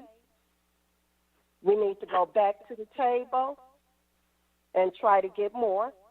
And secondly, you know, we were all affected. And I believe that the residents of the city of Flint should be involved in everything that takes place. This whole process should be transparent. So for those reasons, I will not be going in because I'm not going to vote to approve $600 million anyway. Thank you, Madam Chair. Is there any further discussion? Madam Chair. Ms. Worthing, this is your second round. I would like a first round first, please. Oh, okay. Go ahead. Okay. Ms. Wheeler, I'd like to ask you a question. The $600 million that people keep referring to is basically the ceiling of the state settlement. Is this true? Yes, that's the plaintiffs who are represented by attorneys and the state have worked that out. That's not in the equation for the city to make a decision on that amount. And I have sent the documents to everyone on the council so that you could have that information for these cases that are before Judge Judith Levy.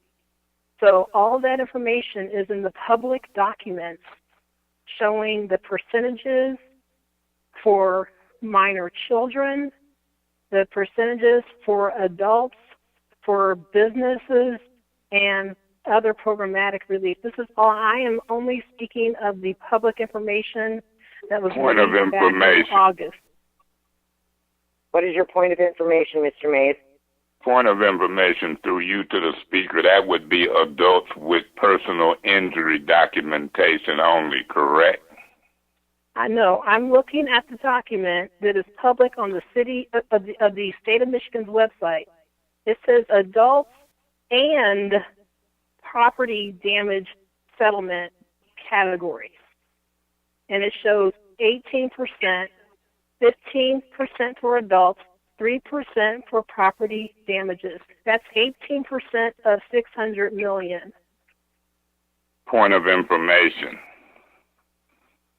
What is your point of information, Mr. Mays? Those percentages would come after attorney fees, and are you neglecting to read the part that say adults with personal injury documentation? No, I think you have this information too, Councilman Mays, and so I can read the whole thing, so it's all in the record. So, like I said, in here it talks about the whole process. It talks about a claims process. It talks about all of those things in this information that is public. It says this is also public information. It says here, because the amount to be paid to each claimant will in part depend upon how many claims are verified. The precise amount to be paid to each claimant will not be known until the claims process is completed. So it talks about the claims. It talks about those things in general. It's all in here. And it says here, adults in Flint, this is all stuff that's not negotiated by the city. Adults in Flint exposed to Flint water during the exposure period will be eligible to recover compensation with proof of personal injury.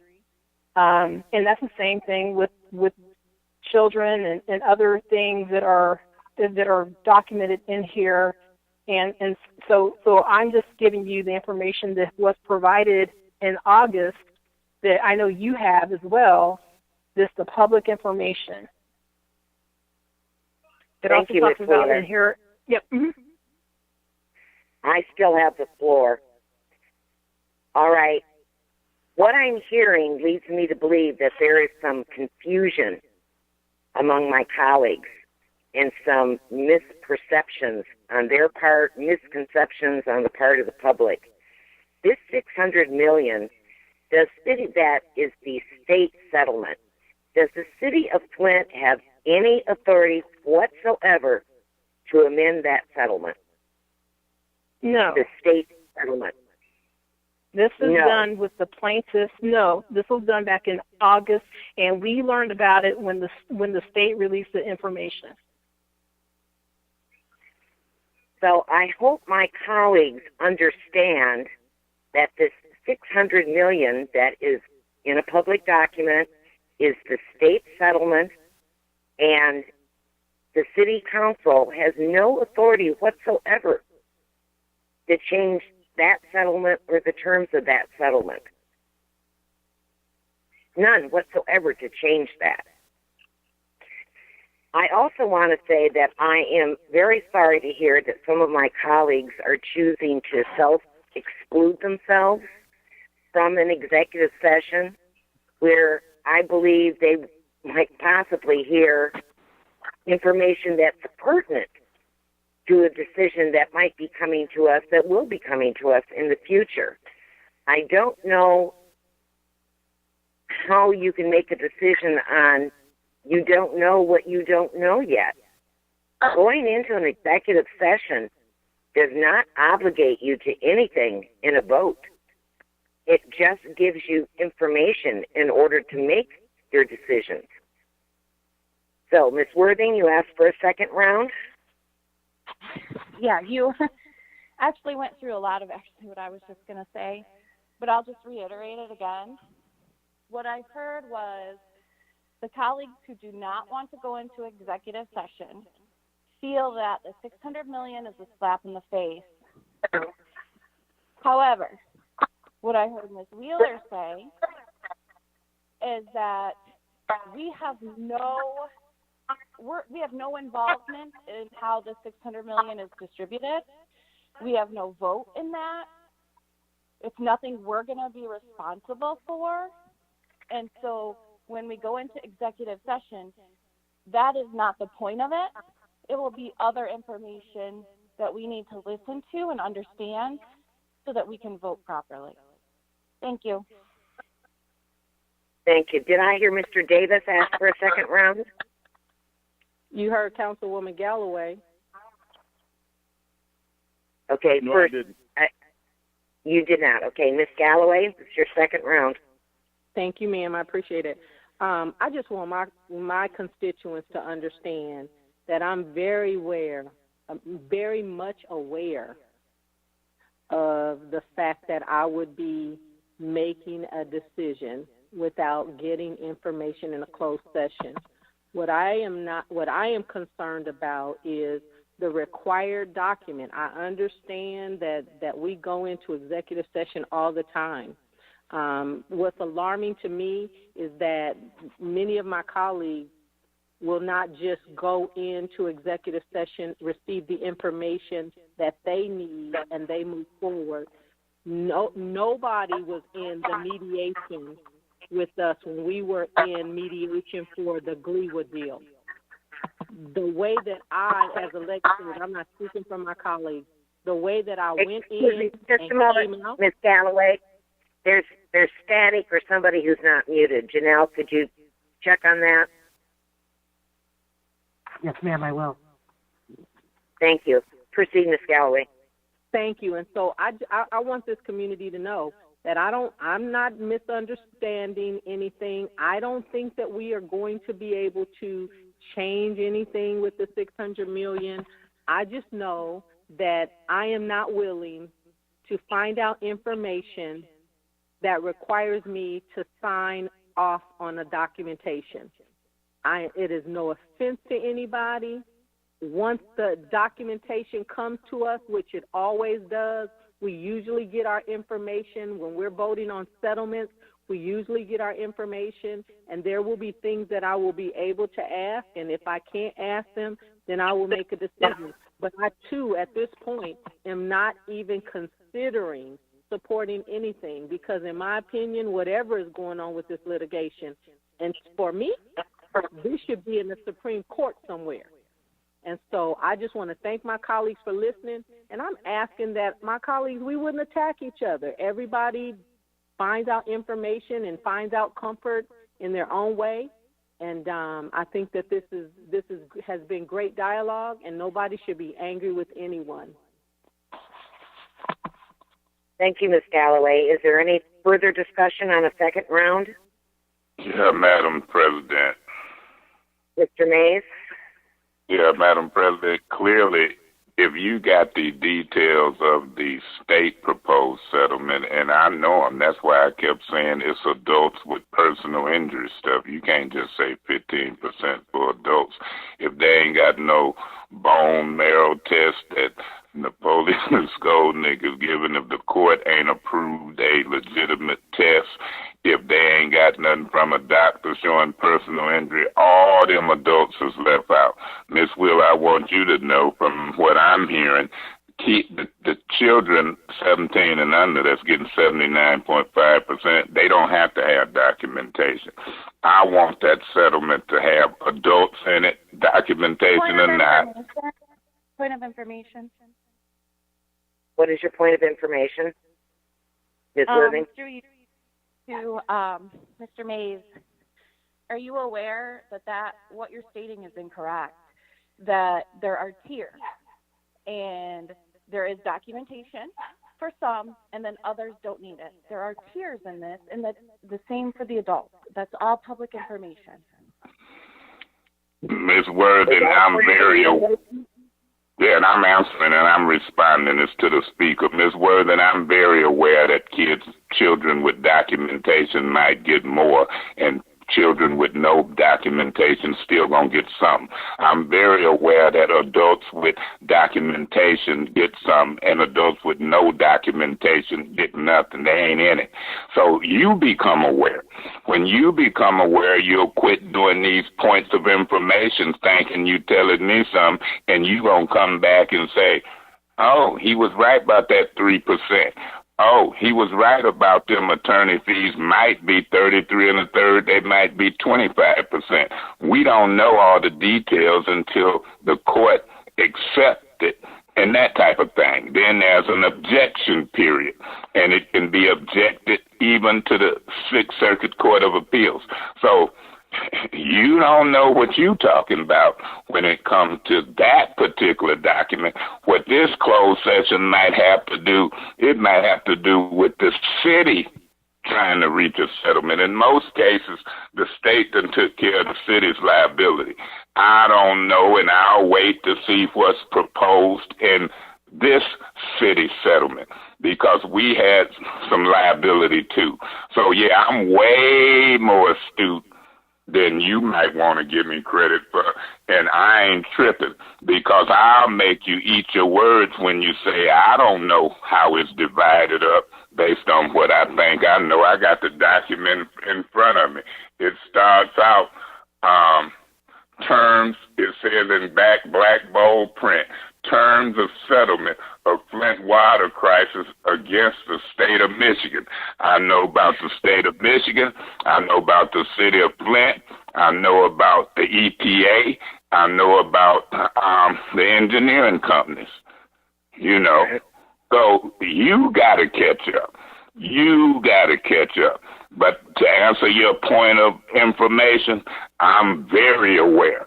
And I'm telling you, I'm going to talk about it freely, every little tidbit I get. If you go into an executive session and break the law and come out and talk about it, I'm going to talk about that. I'm going to be free to talk just like I have been since 2014. Ain't going to be no gag order on Mays. Thank you, Mr. Mays. Is there any further discussion on anyone on the second round? I have some discussion. I have a concern, and here's my concern. The vote for it to go into an executive session requires 6 votes. Council people who don't want to attend that session are certainly free to not attend that session. But by voting no to not go into executive session, you're basically denying the other council members who need to hear from the attorneys on pertinent information in order to vote when a settlement agreement comes before us. So, Ms. Wheeler, my question to you is, can other council people prevent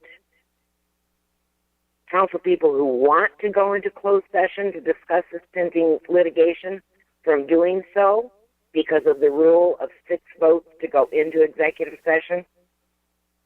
You need 6 to go in. So you have to have a vote of 6 to go into the closed session. You don't have to have 6 in the closed session, but you have to have a vote of 6.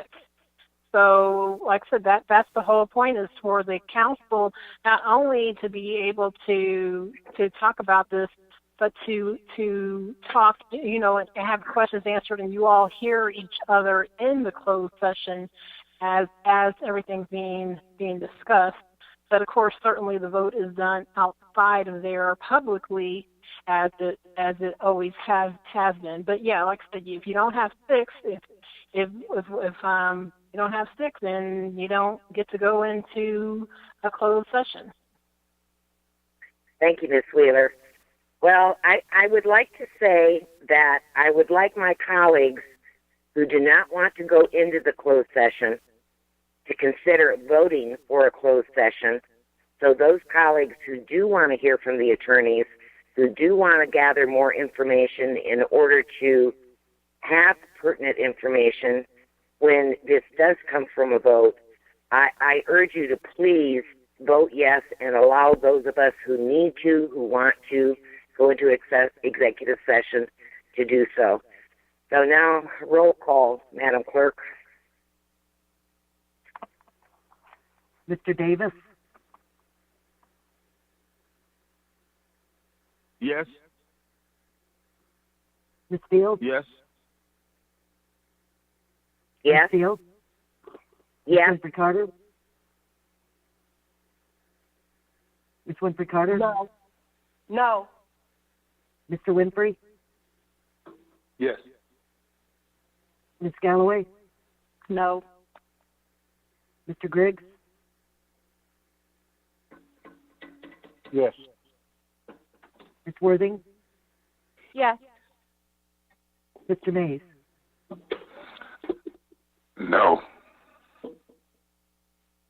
Vote is 5 yes, 3 no. The motion fails. We cannot go into executive closed session because we do not have 6 votes. At this point in time, I would like to recess this meeting until Thursday at 5:30.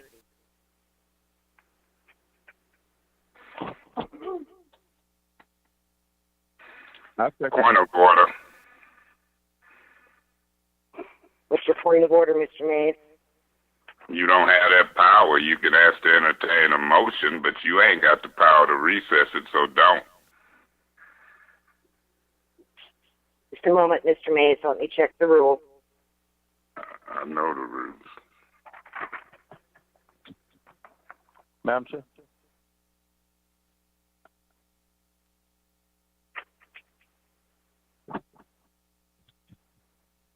A motion to recess, Rule 14.1.